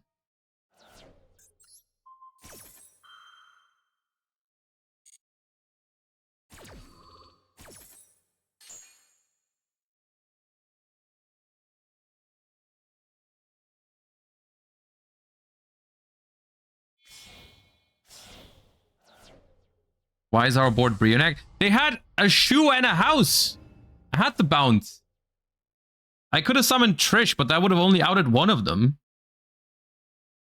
This is 1200 damage. I have to hope they can't summon another monster that is 29.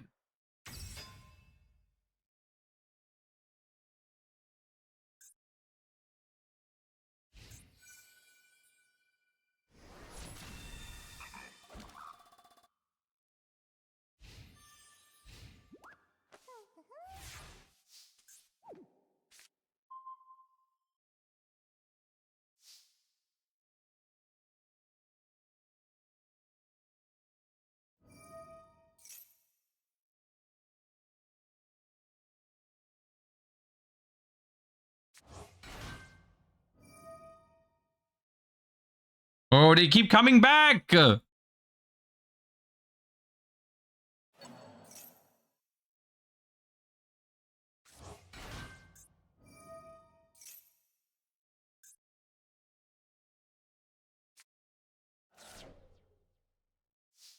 Oh, they didn't use seals.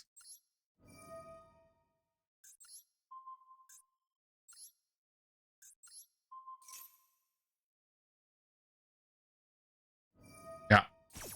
Cool. All right. Baited that. Do I know the card in hand? I forget. I think I don't, right? I think it's just what they drew.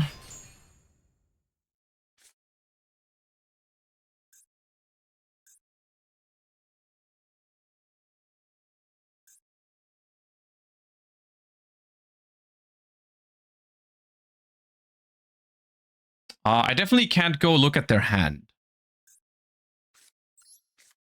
Because if I do that, I can't Trish anymore.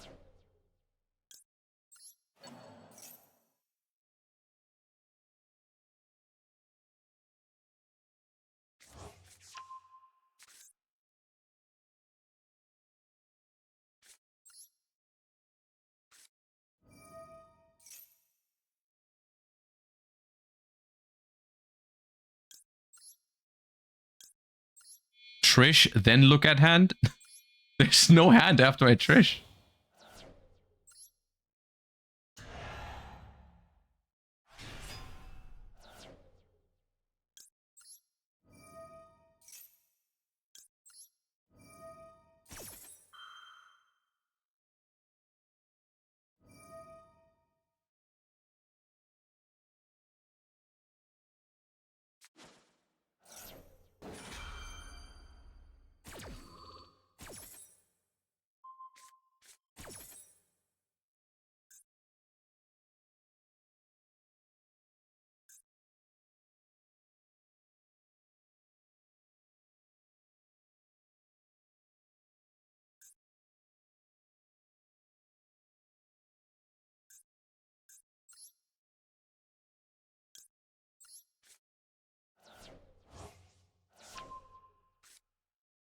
It was Ash! I played around Ash. Oh god, I'm so happy.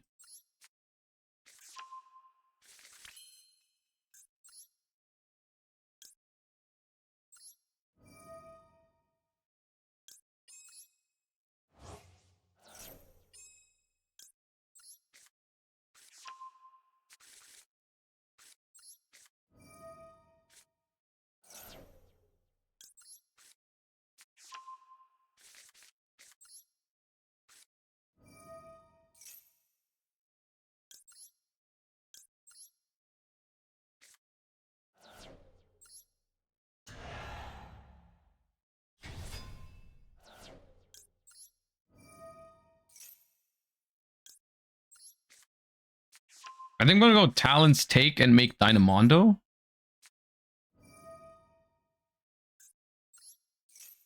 I don't want to. I know if I go to battle phase, like everything's gonna blow up. So.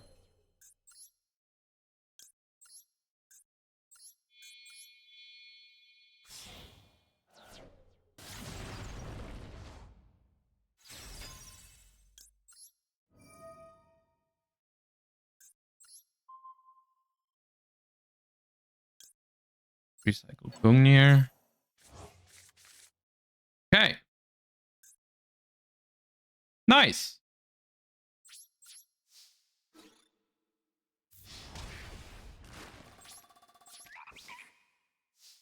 We might still lose if they draw something here, because I think they have follow-up.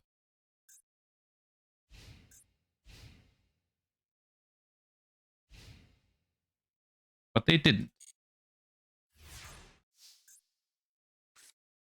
But what about the 24-hour stream? I'm not gonna lie, it felt like it felt like a long time.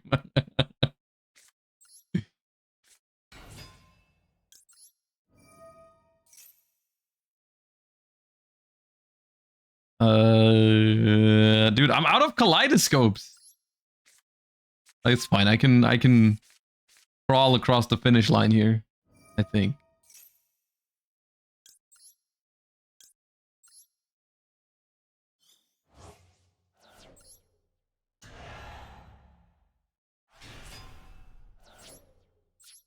There's a very easy way to find out whether someone is based or not.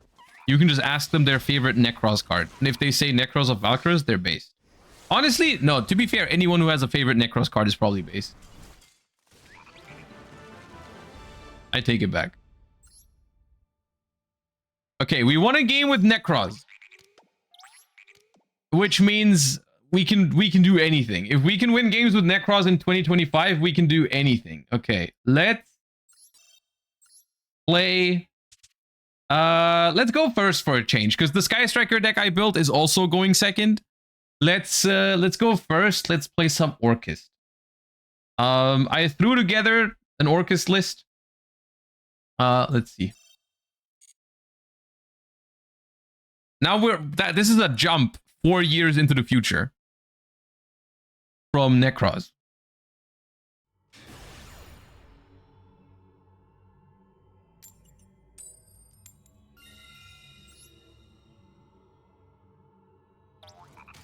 We'll see.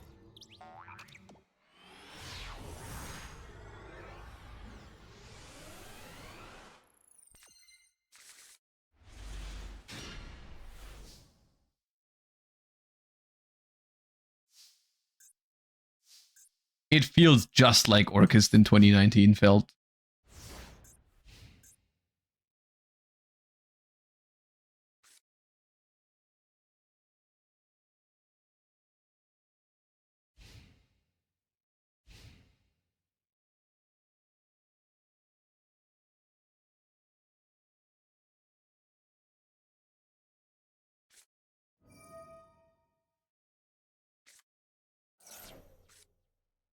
They are the better Orchist duelist.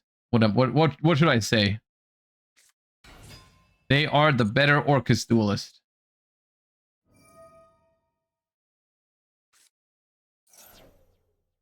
That this card a dark send. Okay, this just triggers. I'm cooked.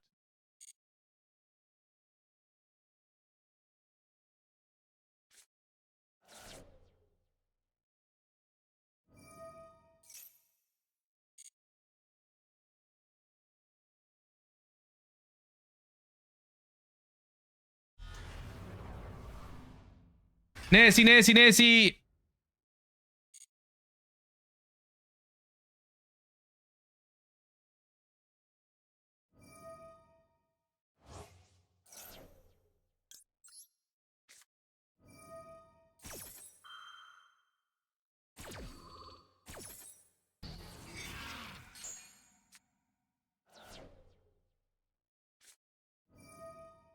Hey, we're the same. Our hands are the same. We both have Babel.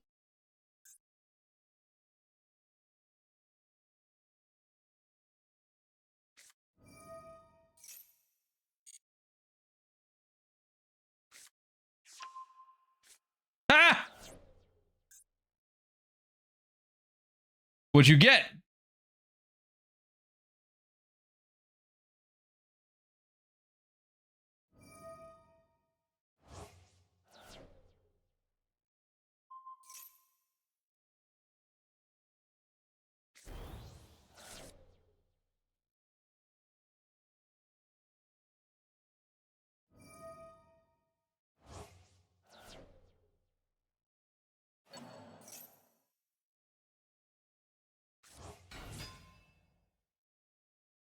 Is this the event?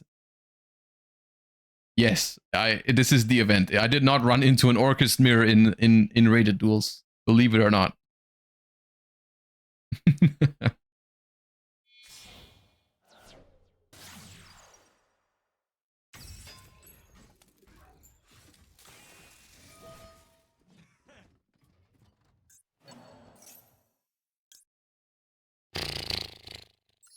I probably can't beat the counter trap because I have no plays.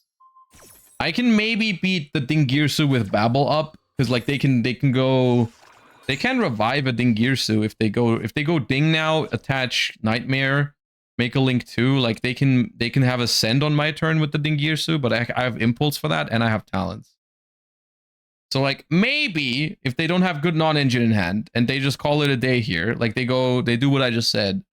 If I get another turn and I draw a play, it's a lot of maybes, but possible. Okay, we do live.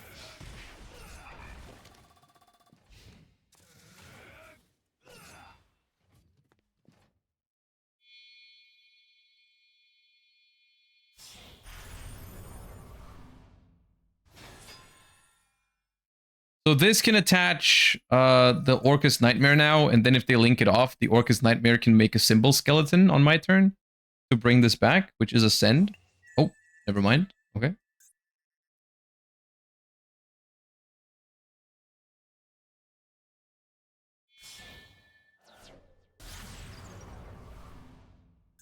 Okay, now they have Masquerena. Okay, no, you know what? That's better, actually. That's better.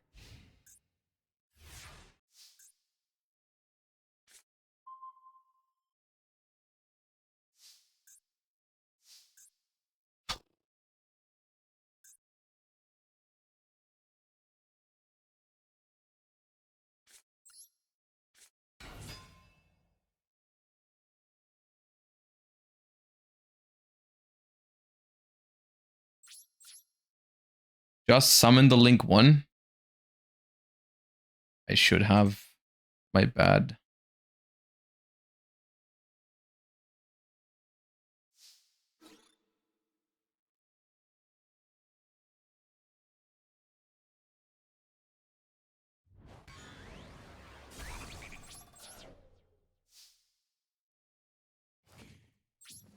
Yeah, well.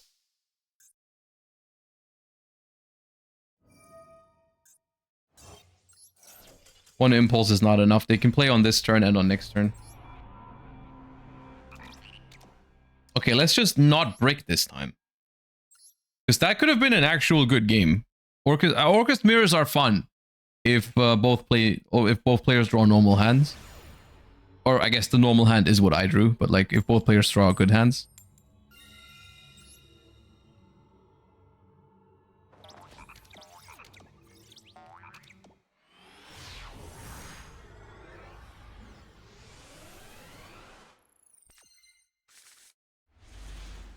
Right, like this.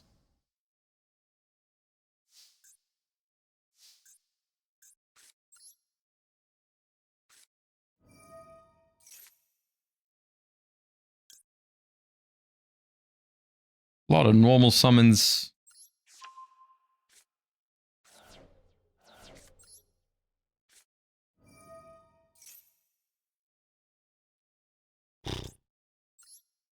I technically don't need the Hornet drones, but it's probably good to go through it.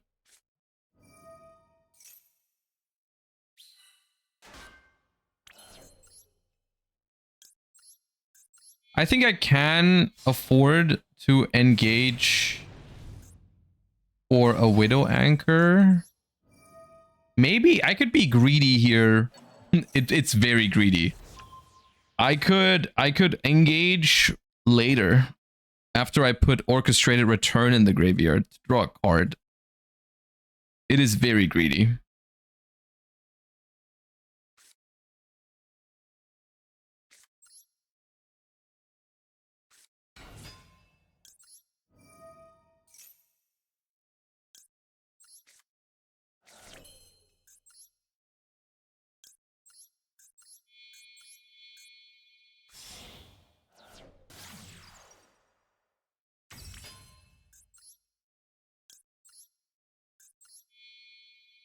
It's a little weird because it also requires me to not set it requires me to not set Babel or the trap.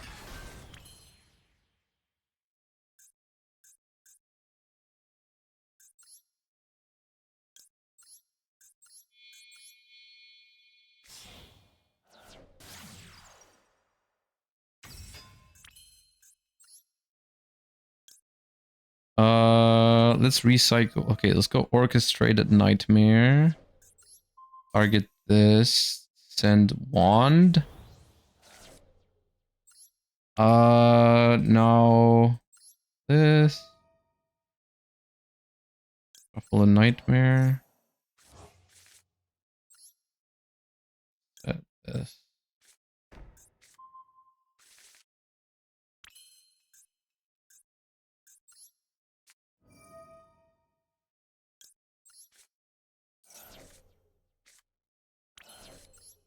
Alright, I declare worth. We're simply gonna draw Crescendo or Babel now with the engage. We didn't. Okay. Alright, so we're gonna go ahead and do this.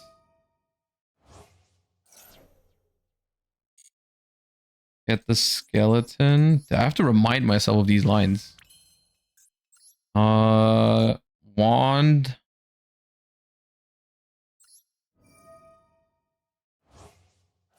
To bring back Harp.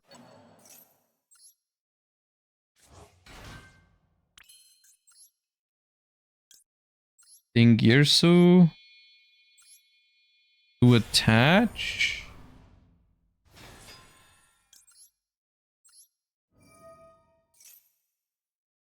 This.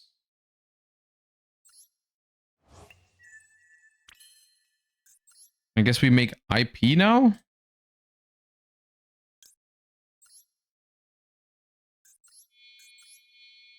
I could make an Abawa queue. If I use this symbol skeleton, I could make Abawa queue. And then bring back the IP Masquerena with that.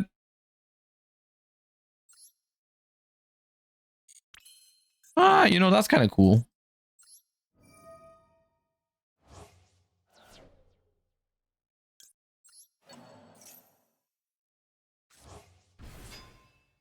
Wait, doesn't it need a fiend? Yeah, it needs a fiend. How do I make... I put a bow in here, but which fiend do I use for it?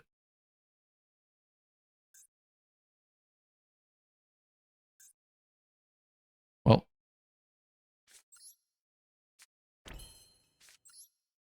Phoenix? Yeah, but I can't summon nightmares anymore because I'm locked into darks now.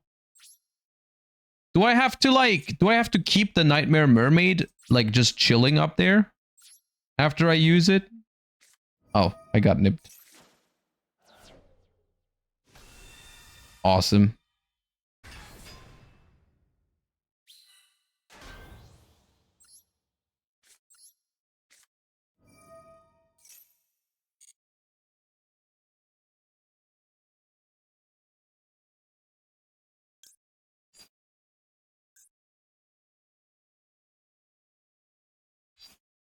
I should have grabbed Fierce, but I told you it was greedy. I just did it because it was fun. But we have follow-up, so let's just try to look at their hand. Hope Imperm Ash is enough after we hand rip.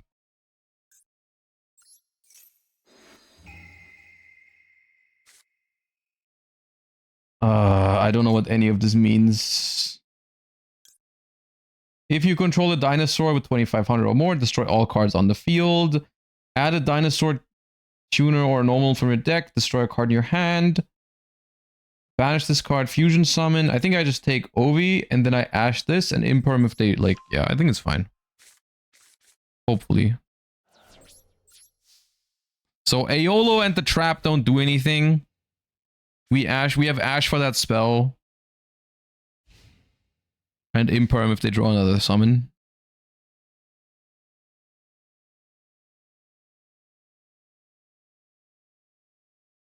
It should be the loner. Dude, they have been making the loners better recently, I feel like. Is that just me? Because I feel like recently whenever I look at a loner deck, it's like actually it's not perfect, but it's like it's viable. Like it's got all the good non-engines and it's like reasonably built.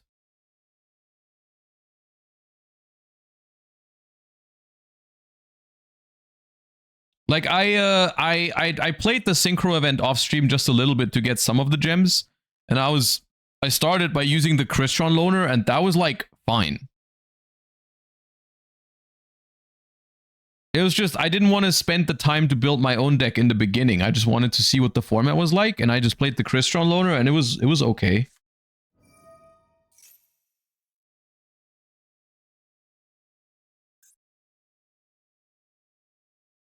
Why can I not ash this? Okay.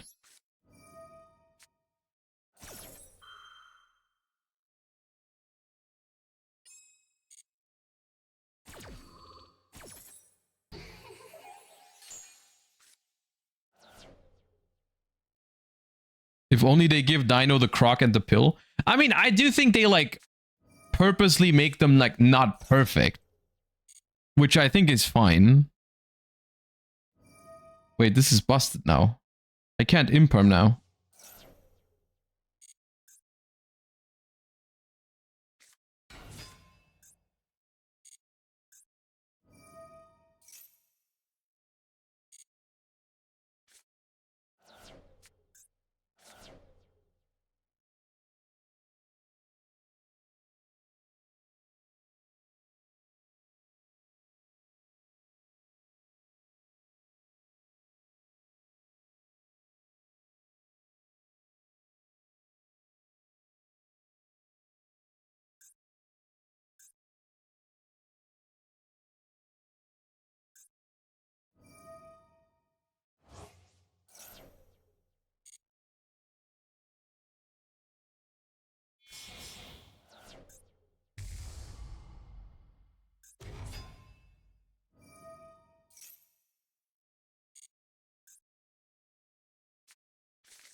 Bro, do I really just lose now because they top deck Misk out of everything?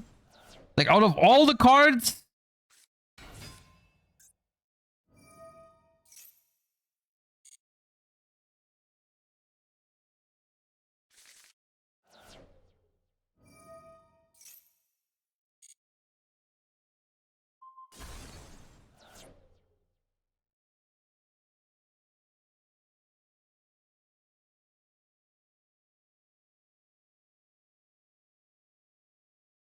Misk is such a stupid card, man.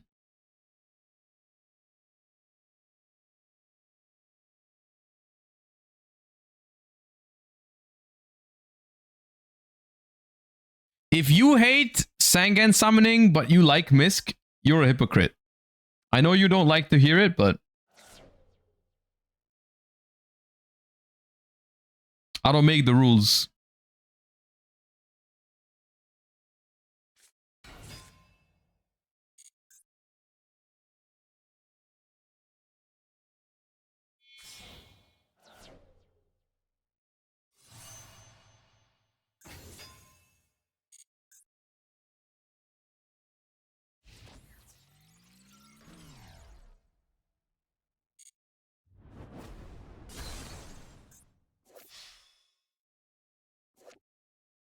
This just doesn't have related cards.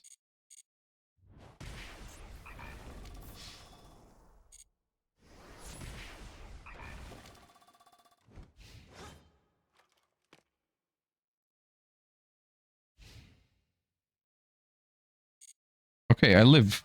Somehow.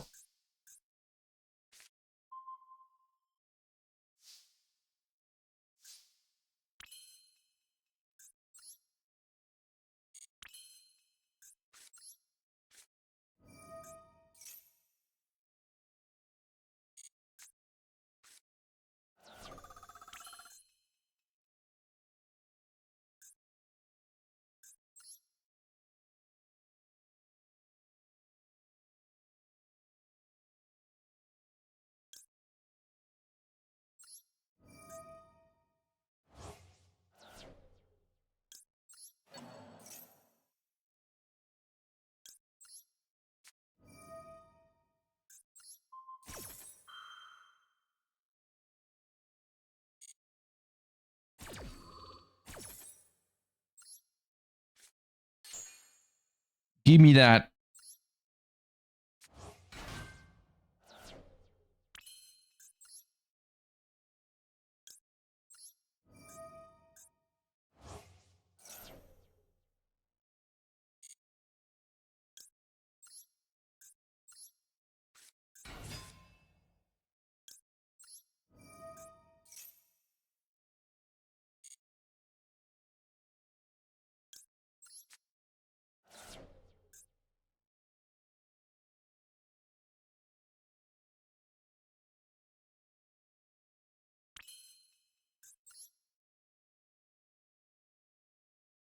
Any dark smart check? Nope.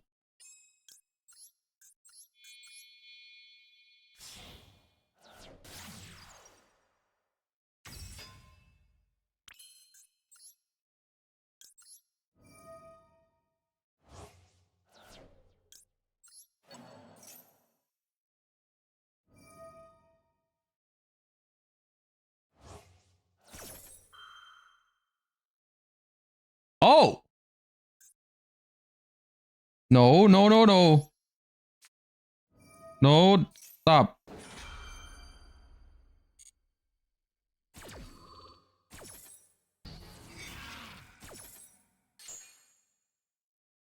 I know what that card does.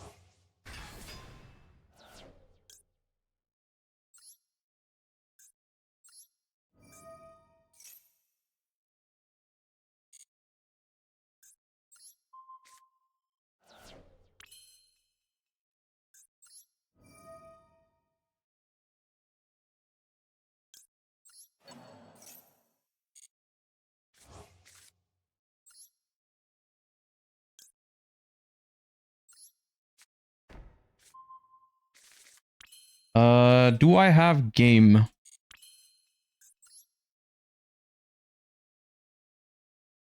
Long Gearsu.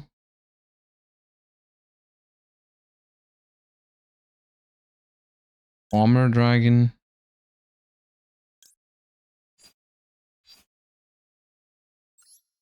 I don't have to. I don't think I need to game this turn. I have solid interruption.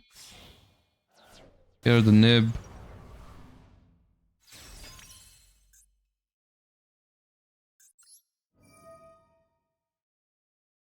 Recycle some stuff.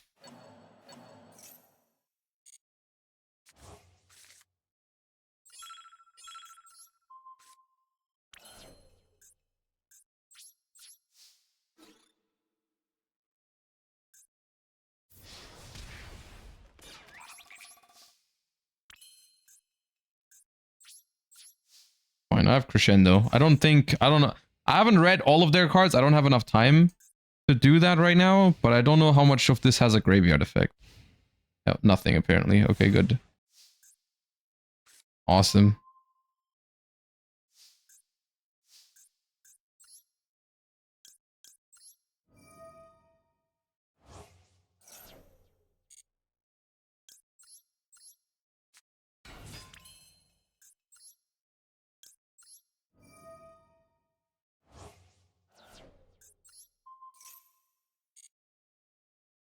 Dude, I feel like they could have won that. But I don't know the deck well enough to tell you exactly what they should have done. But it felt like the way they were popping off, there had to have been a way to like do more than that. But I don't know.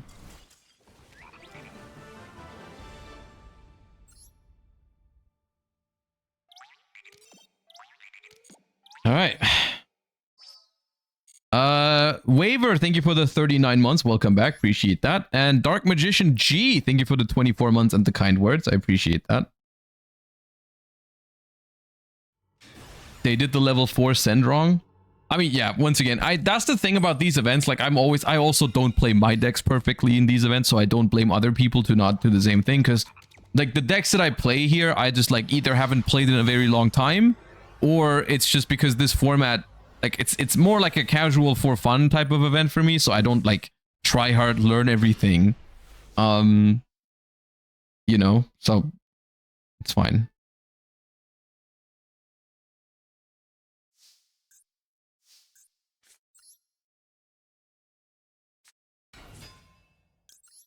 All right, we only have the Orchist as a starter. I really hope this resolves. I should not have said that. All right, cool. Well...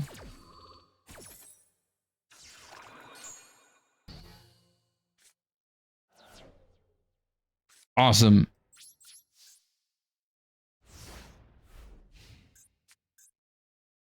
This card actually plays through a hand trap if it's Ash Blossom. Like, if I get ashed on this, I can make a token. Oh, not dinos again. Shut up. If I get ashed on this, I can then still make a token to make the nightmares, but not against Imperm.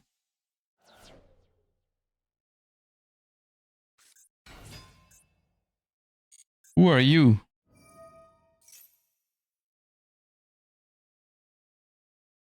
Ah.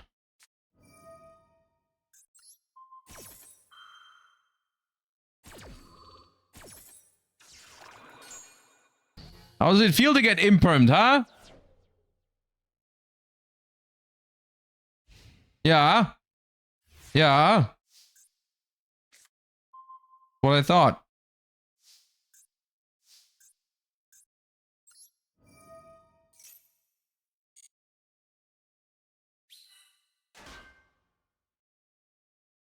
Why not Impulse first to play around Miss? Because I ain't no coward. They don't have it.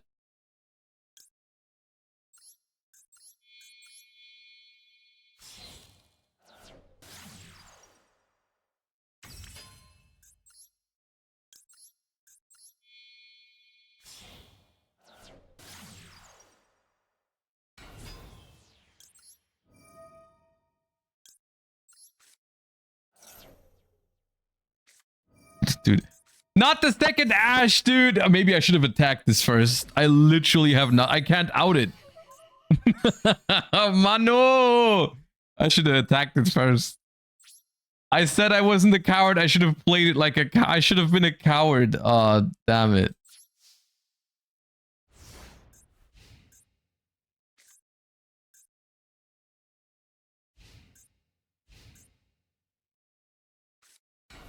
No.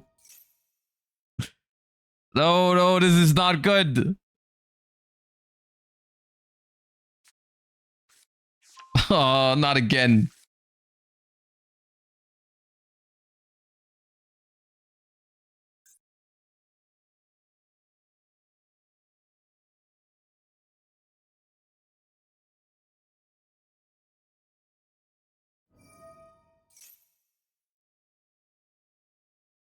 Are you playing Striker Orcus? Yeah.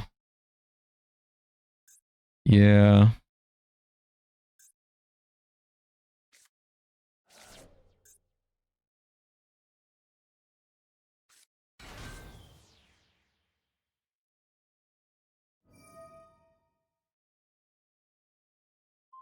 Dude, I just cannot interrupt.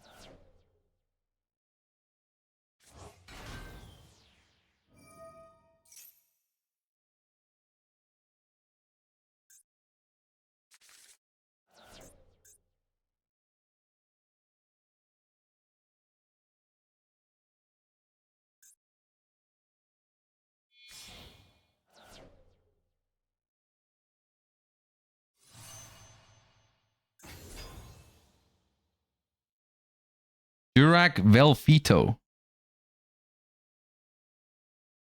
Okay.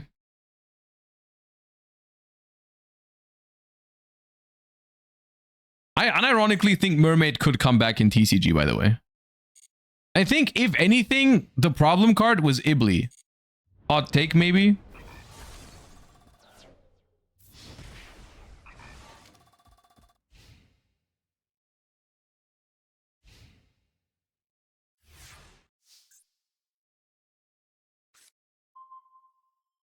Oh, dude, the suspense.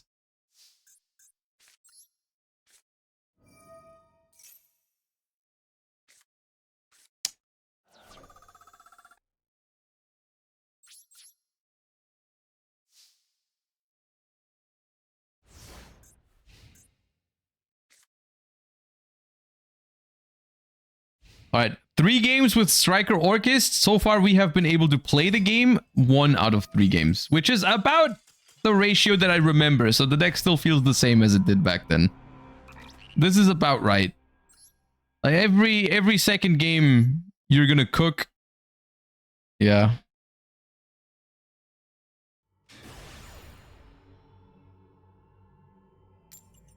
Sounds about right.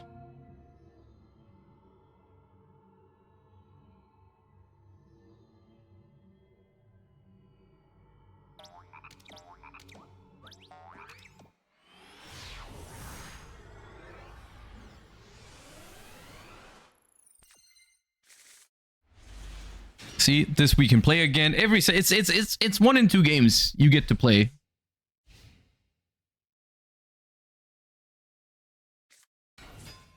Salad based. Ah.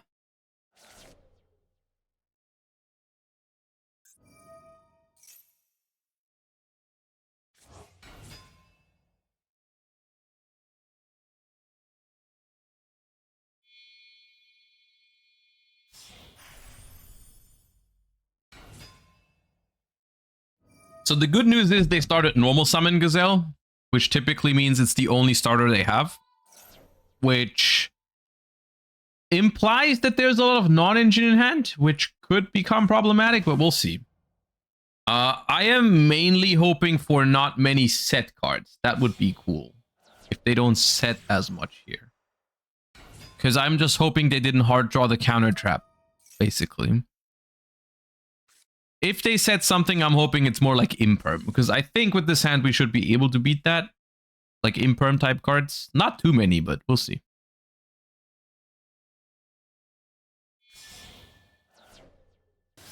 Salad is missing like half the cards in this event. See, you look at it from that perspective. For me, it's just old Salamangreat. Like, yeah, most of the new cards are not in here. That is true.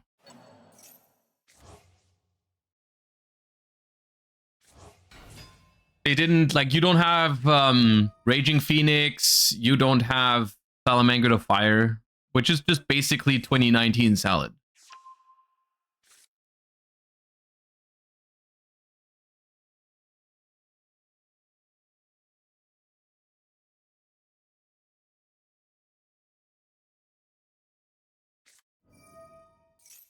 Ooh, Code of Soul.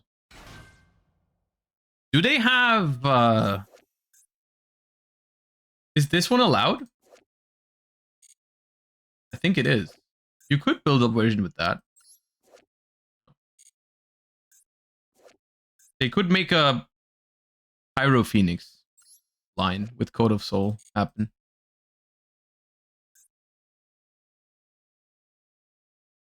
But I guess it's a little weird because you can't consistently access this. You have to like hard draw it. But when you do, you can do some cool stuff.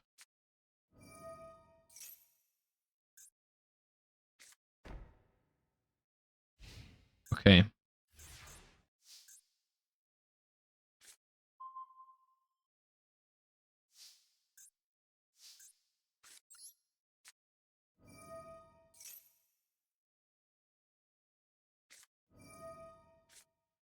Insta Ash with the quickness.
Okay.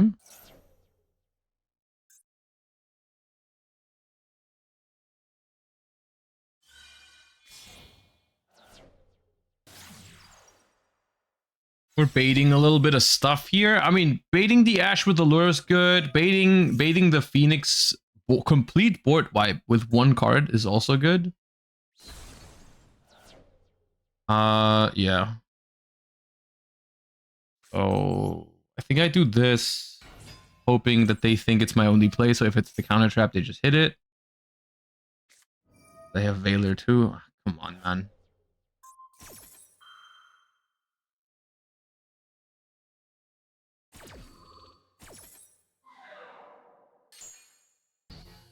Okay, last card in hand is now Gazelle.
I think it's the trap.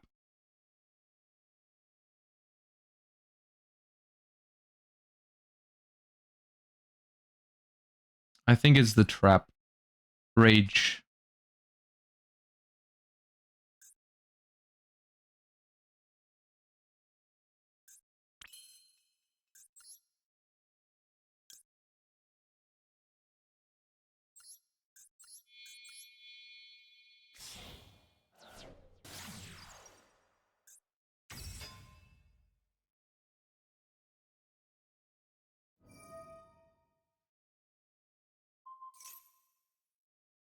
Dude, I got jump scared by that for a second. I didn't realize it had another effect.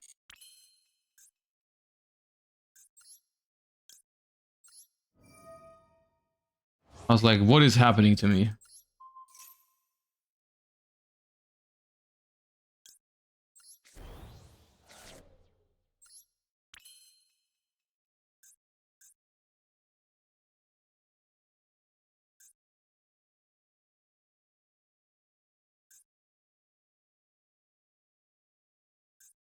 Josh, why do you keep drawing 2 impulses? Isn't it more optimal to just draw 1? Yeah, my bad. I'm sorry. I'll let you down.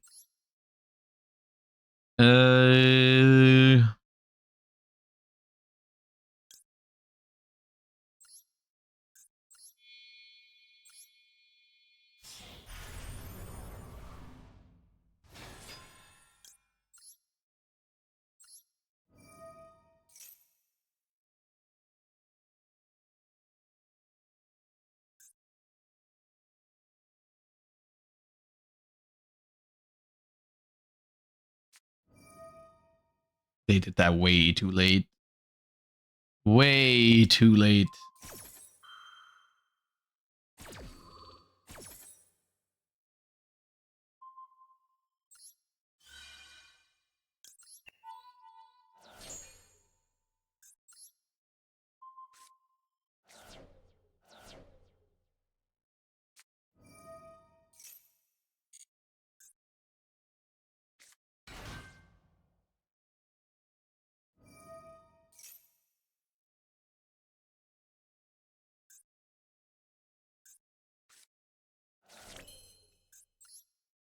All right, and now we cook. This is a peak toss format game, by the way. Barring the fact that I have, it's like toss format, but I have Gearsu and they have Code of Soul. Other than that, it's just, we're playing toss right now, which is awesome.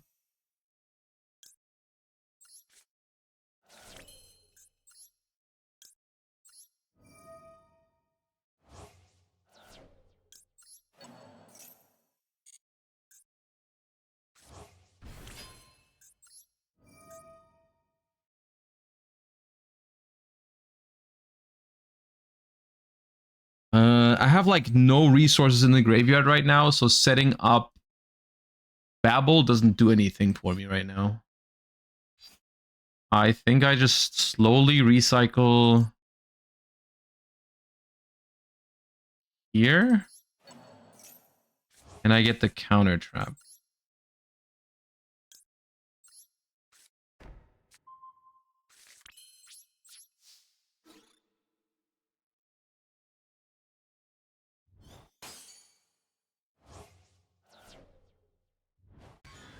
The Galatea should have been over here on the left or in the center.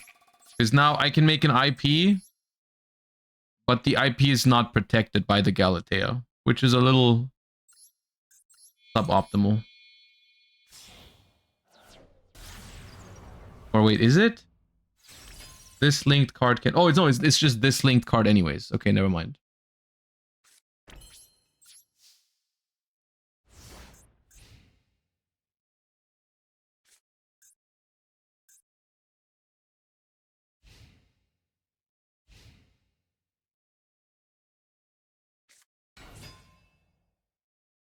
Salamangrate Mirror.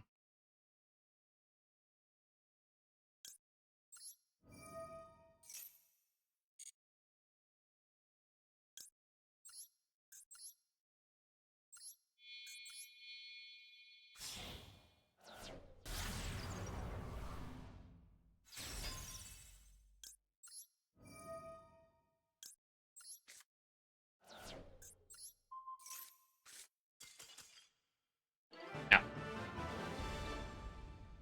All right, awesome.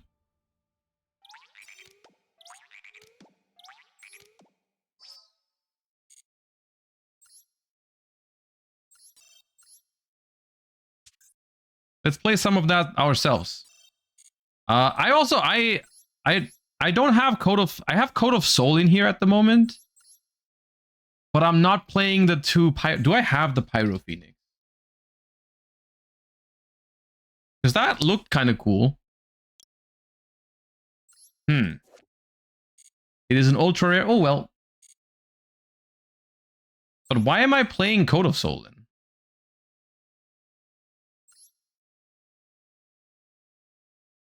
Just as an extender? And I can make another Heat Leo on their turn, I guess? I don't know if that's worth, but okay.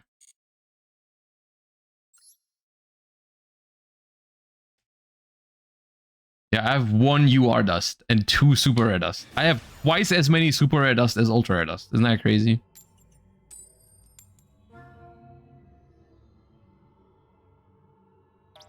Ooh, Blinding Second.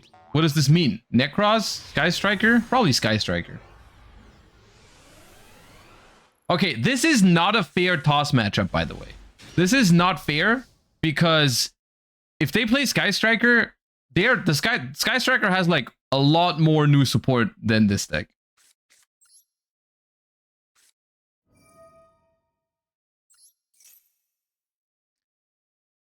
We're gonna go Foxy and hit a trap here. Easy. Easy work.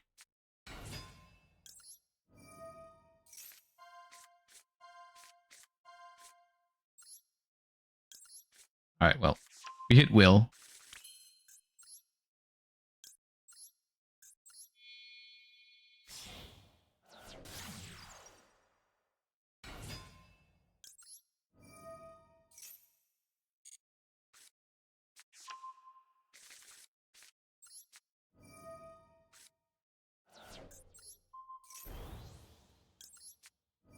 I should have summoned this a chain link earlier. It doesn't make a difference here if they have no hand traps, but technically.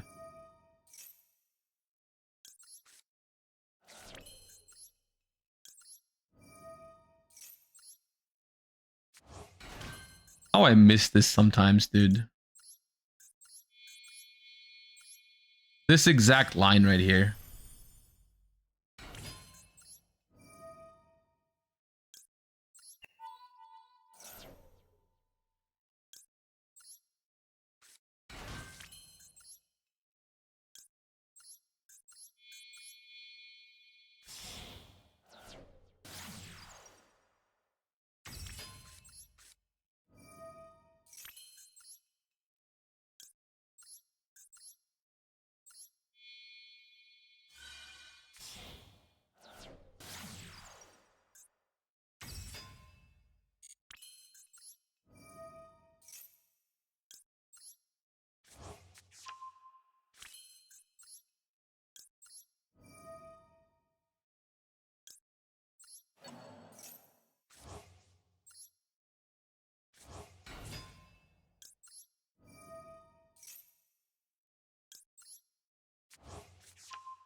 3 interruptions. Uh-oh.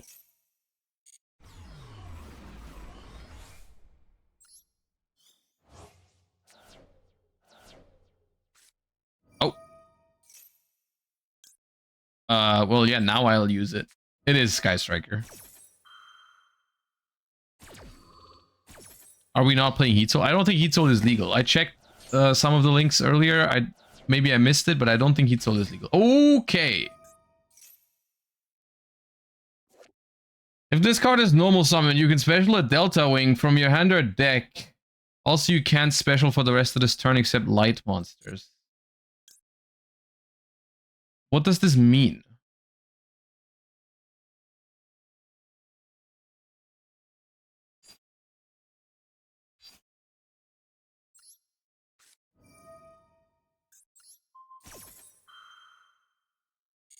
I'm using this first because they're blinding second, so I think they might have like tactics.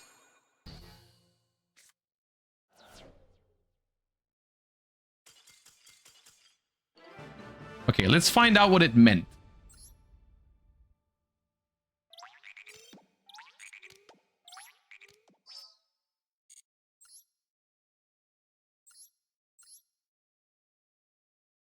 Oh, it's just Galaxy Eyes. Okay. Galaxy Eyes, apparently blind second, OTK. Use this to make a 1-card rank 4. Like Galaxy Photon or Starleash Photon Blast or whatever. Okay.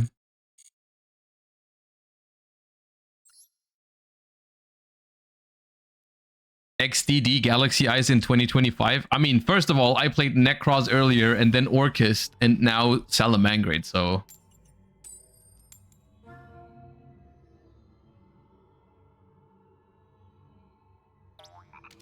I think if there's one place to not shame people for deck they're playing, I mean, should never do that, but especially in like an event like this,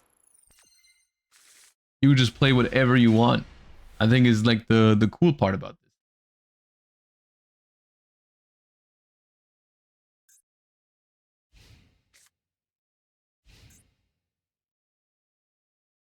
Not playing Sky Striker in this event is criminal. I thought you loved Ray. We can do a Sky Striker game after this. We're running out of time, actually. Time flew today on today's stream. I had a fun time today. We can play a Sky Striker game or 2.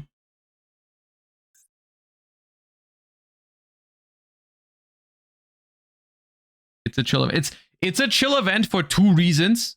It's like lower power level decks, which is appreciated every once in a while, but also just like no max C. It's like, it's basically like a lot of the good Yu-Gi-Oh cards are still legal. Like you still have hand traps, you still have like all those, but what you don't have is you don't have max C, you don't have called by, which is a big deal.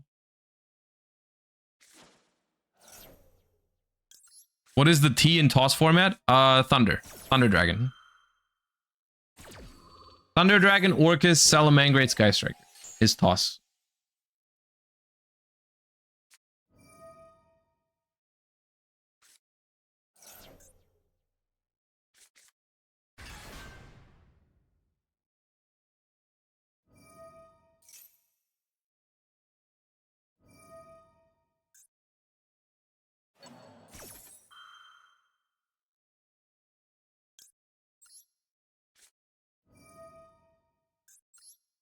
I don't want them to have access to Shadow Squad, just in case they have a way to discard it.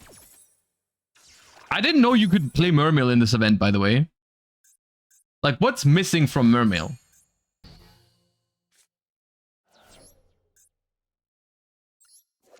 Oh, Prince is at 1. Okay.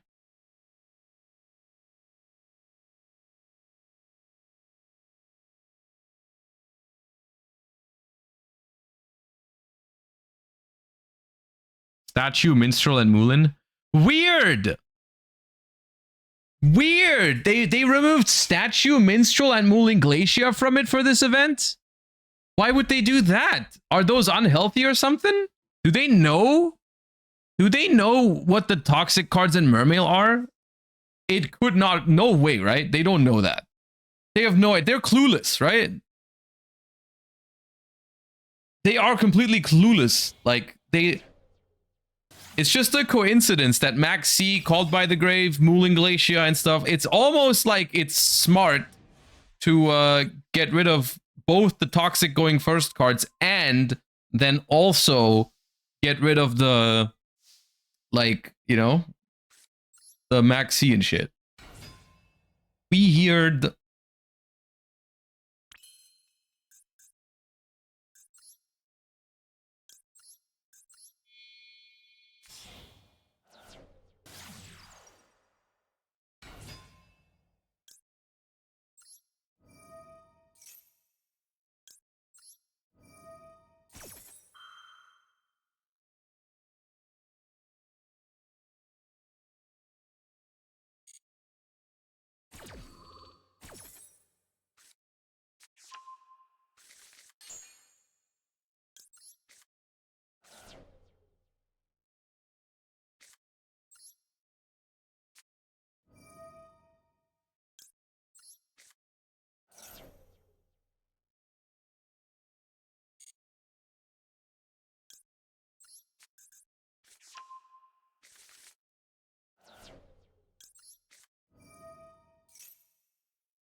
This card is surprisingly annoying to deal with.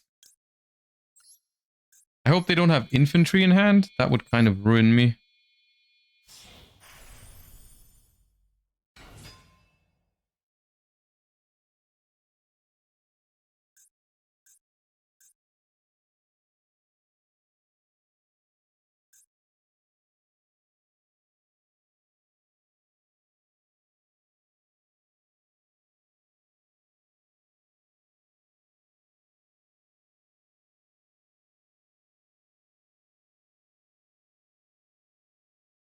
Hurry up, Mermail Andy. I still have to play a Sky Striker game.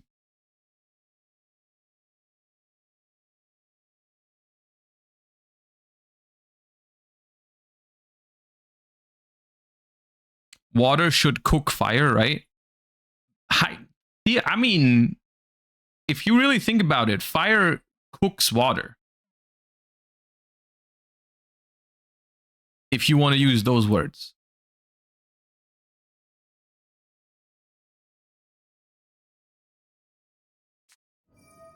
Oh. Dude. Oh, that's so sick. I'm not even mad. I'm impressed right now. Okay. Yeah. Yeah. All right. I respect that. I respect that.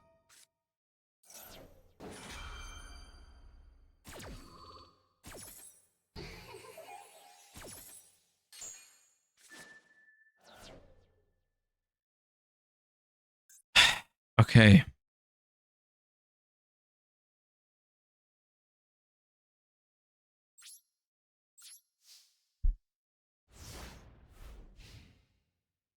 Don't drop Prince.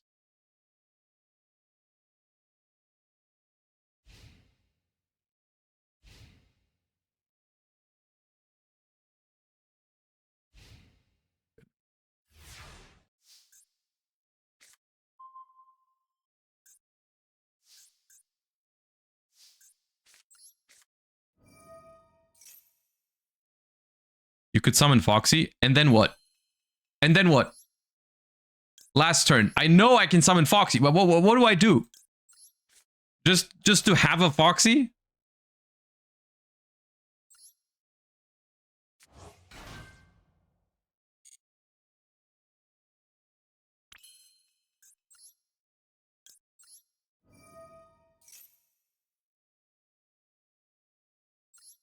Unfortunately, I only play one Stalio, so this is not as good as it looks. And it doesn't even look that good. I can Splash Mage, but it's not that impressive. I could go for game, I think, if I just risk, like, if I risk everything, I could probably go update Jammer transcode. Right? Like, I go make Jammer, normal summon Veiler, make transcode. That is game. That is game, theoretically. If they just don't draw anything here. The problem is they have a redraw with this. So it could, if either of the next two cards are in the B, I'm not risking that. I'm making my good old friend Sunlight Wolf.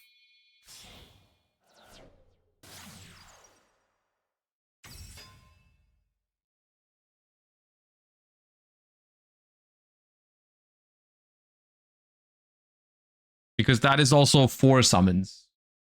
It's 4 summons, and then I have a Rage. Okay, what is this? What is it? Shadow Squad. Okay. That's fine, I think. I don't think Shadow Squad turns into a disruption. Because it summons level 4 or lower. Dude, they should have held that till the end phase. That was a good play in end phase.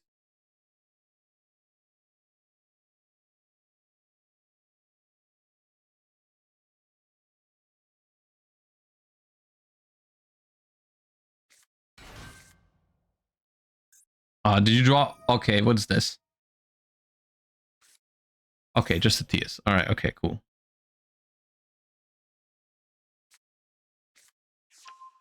This Ryan, okay.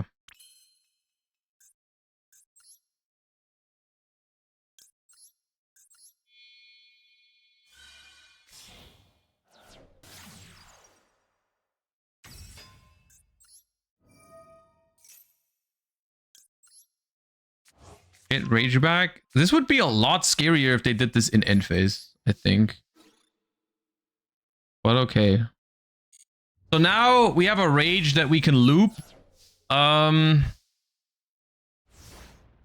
problem is the Poseidra that they can summon. If they draw a Mermail here for the Abyss Shrine to tribute.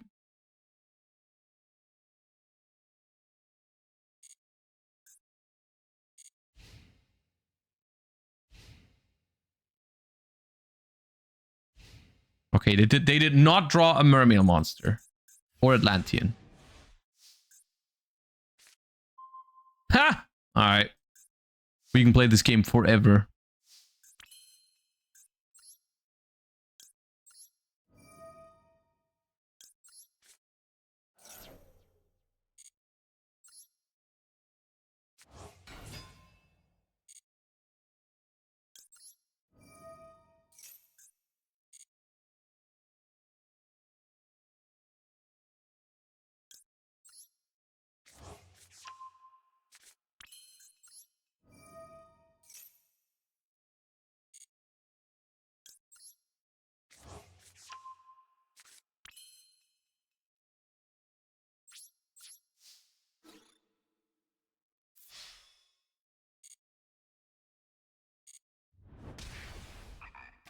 Salad is so cool. I wish it actually did something.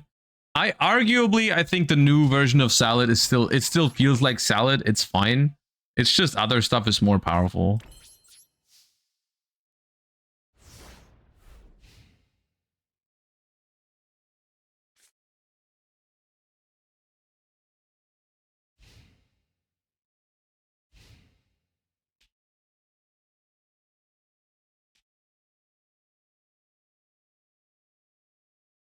Finally testing good decks for Worlds? Yes. That's right.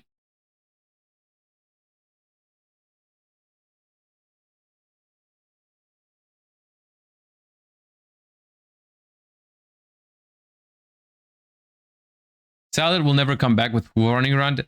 Probably not. I think the quote-unquote death of Salamangreat is acceptable though. Because like the thing is, Salamangreat loses to cards like Nib and Fuva because it was designed in a time where those cards didn't really exist yet. And it wasn't like... It wasn't normal that a lot of decks were trying to do so much in one turn. But Salad just happens to do a lot in one turn without being unfair, because that's just the gimmick of Salad, and that gimmick just isn't really good anymore because they made a bunch of cards to stop that from other decks, right? And the same is true about, like, for example, Dragoons. The same is true about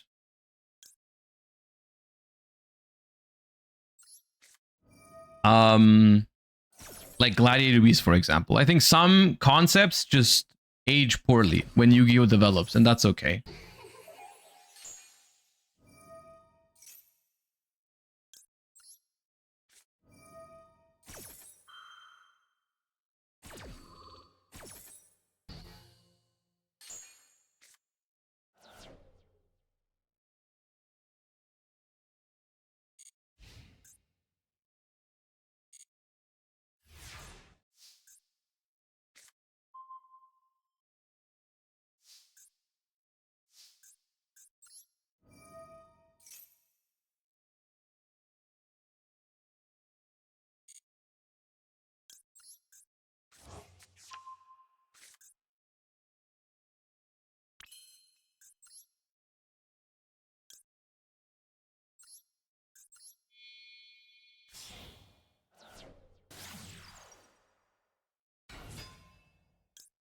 What about Striker? Is it just the case of Droll making it hard to come back? I think Striker is fine. I don't think the Striker concept is outdated, because Striker is just operating with powerful spell cards, which I think that is just something that's not going to age poorly. I think Striker just has a hard time with Droll right now, and just in general with being, like, a little underpowered compared to other decks, but that does not necessarily mean... It doesn't necessarily mean the concept is outdated. But the concept of having, like, powerful spells is not bad. But I think Striker is doing okay for what it is.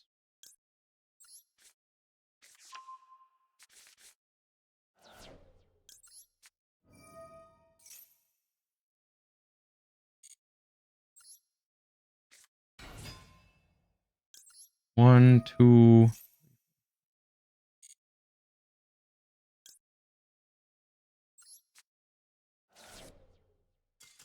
Alright. Alright, I promised a Striker game, you'll get a Striker game.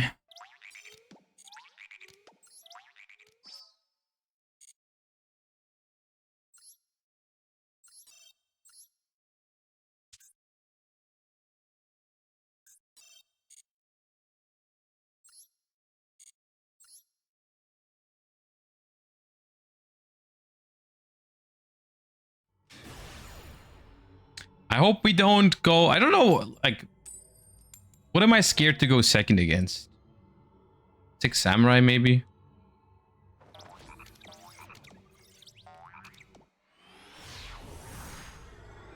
Do donations work? I think they do. I don't get them very often. The alerts are maybe not working right now, but they do work. I think. Let me check. Oh yeah, you did make one. I can see it now. I just don't have my things, what's it called? My alerts don't work. But what do you think is the best deck for the event? I'm getting clapped by 6 Samurai and dead fossils. The best deck, I don't know. I've been having a good time with everything I've played, except for Necros. But I can definitely see 6 Samurai and Jirax being scary to play against.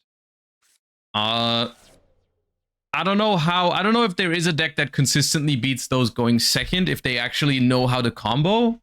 But the problem with that is I also don't know the decks well enough myself for that. I think there's a lot of solid mid-range options you could play. My hand is not very good, unfortunately, against Orcust in particular. Unless they make the thrust live, then I'm fine. And don't have Ash.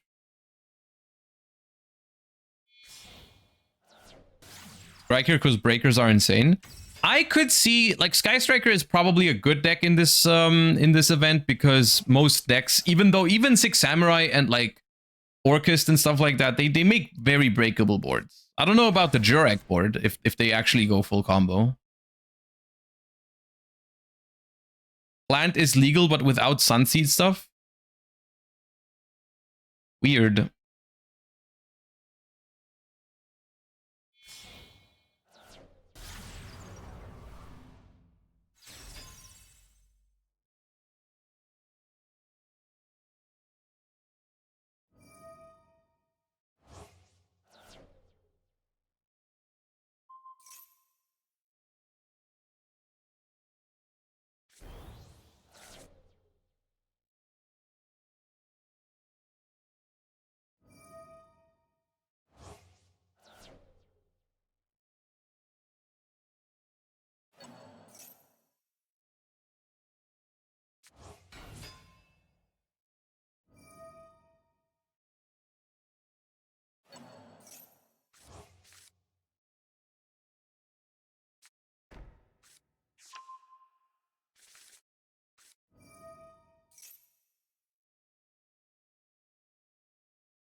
So far, the way I look at this, I think I'm fine if I'm allowed to thrust for engage and that goes through.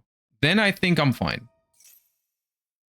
Currently, if they either don't activate a monster effect for whatever reason when I start doing my stuff, or they just have Ash for thrust or engage.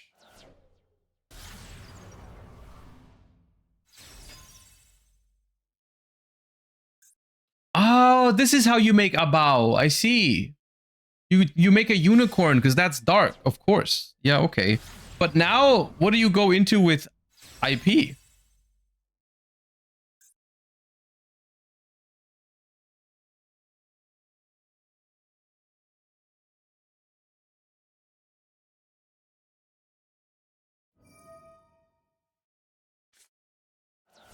Discarding Nib, okay.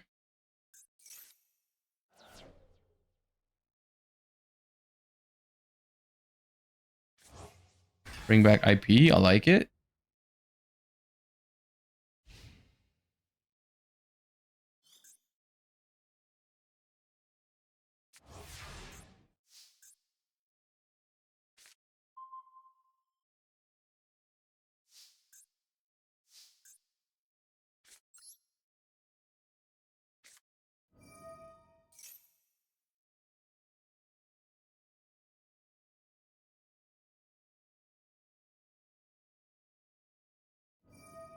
Let's go.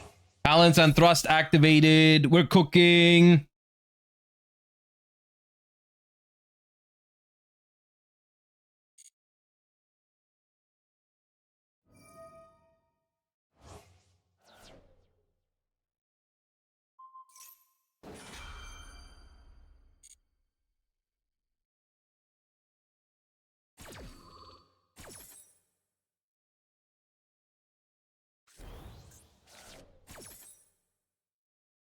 Gizmek Orochi.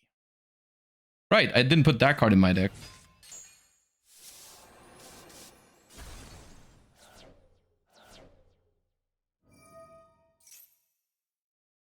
Okay, so here's the thing. I could just go Talons to draw because I don't think it, like if they have Ash, they Ash that.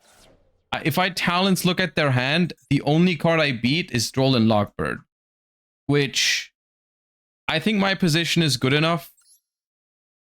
I mean, if I go Talons look at hand, they just discard for a bow. But you know, I could Afterburner the bow, see if they discard the last card in hand first.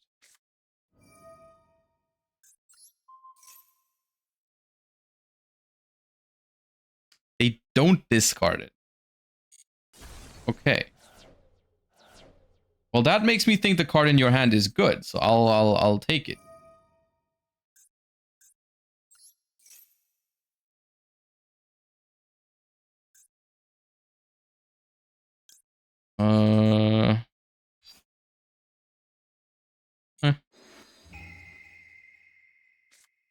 Okay. It wasn't Droll, but getting rid of Veiler is good too.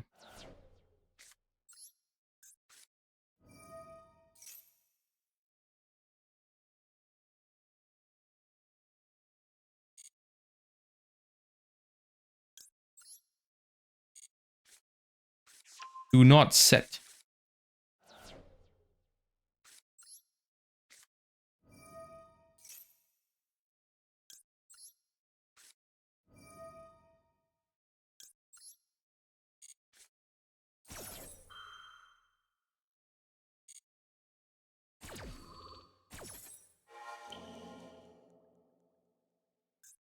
Is it too soon to craft Vanquish Soul cards?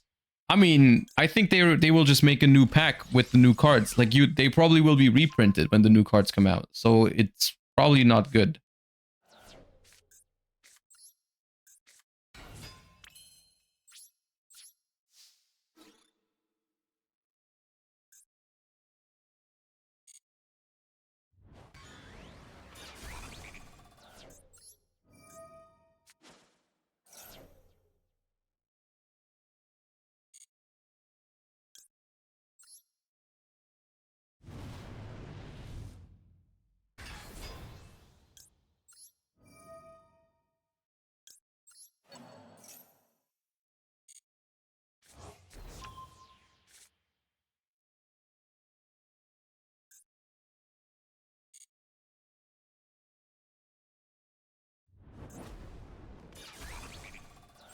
Did they have a response window, or did I imagine that?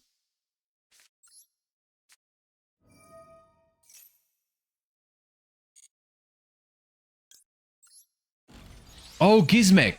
Right.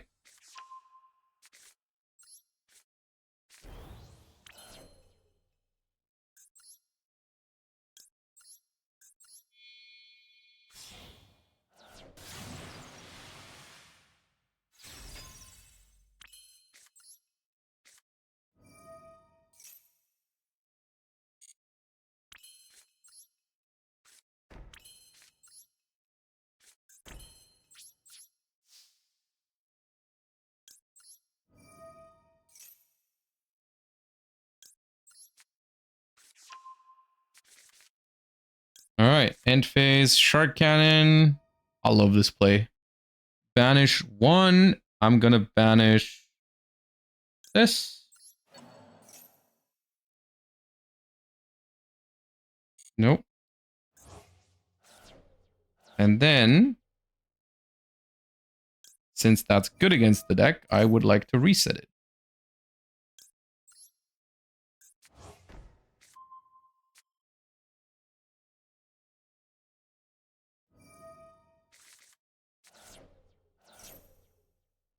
Orochi comes back. That's fine.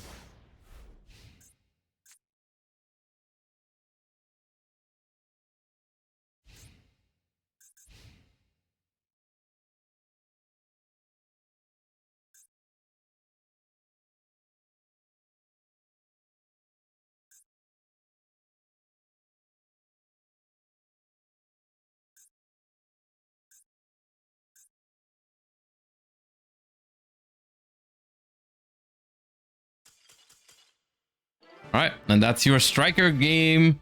Dismantling an entire Orchist board. That was fun. That was fun. That event in general was fun.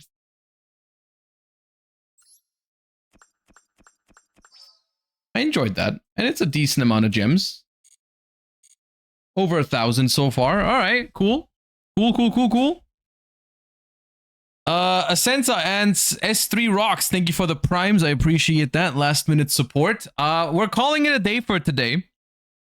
Thank you all so much for hanging out. I hope you had a good time in the stream. A quick note on the what's it called? On the stream schedule for the week, because we are very deep in World Championship preparations. Oh yeah, I can show you the striker list. Because we're very deep in World Championship preparations. I'm not streaming every day this week. So tomorrow will be off, but I'll be back on Thursday. So hope you all understand. Very focused on Worlds at the moment, so I'm taking some time off for that. But yeah, thank you all for watching. Thank you all for all the support. I hope you tune in on Thursday. Hope you have a wonderful rest of your day. So I'll see you guys on Thursday. Let me see if I can raid someone who's doing some Yu-Gi-Oh right now. Oh yeah, Gage. I can send you guys to Gage. All right. Enjoy Gage's stream. And yeah, thanks for watching. See you guys on Thursday. Until then, bye bye everybody. Peace.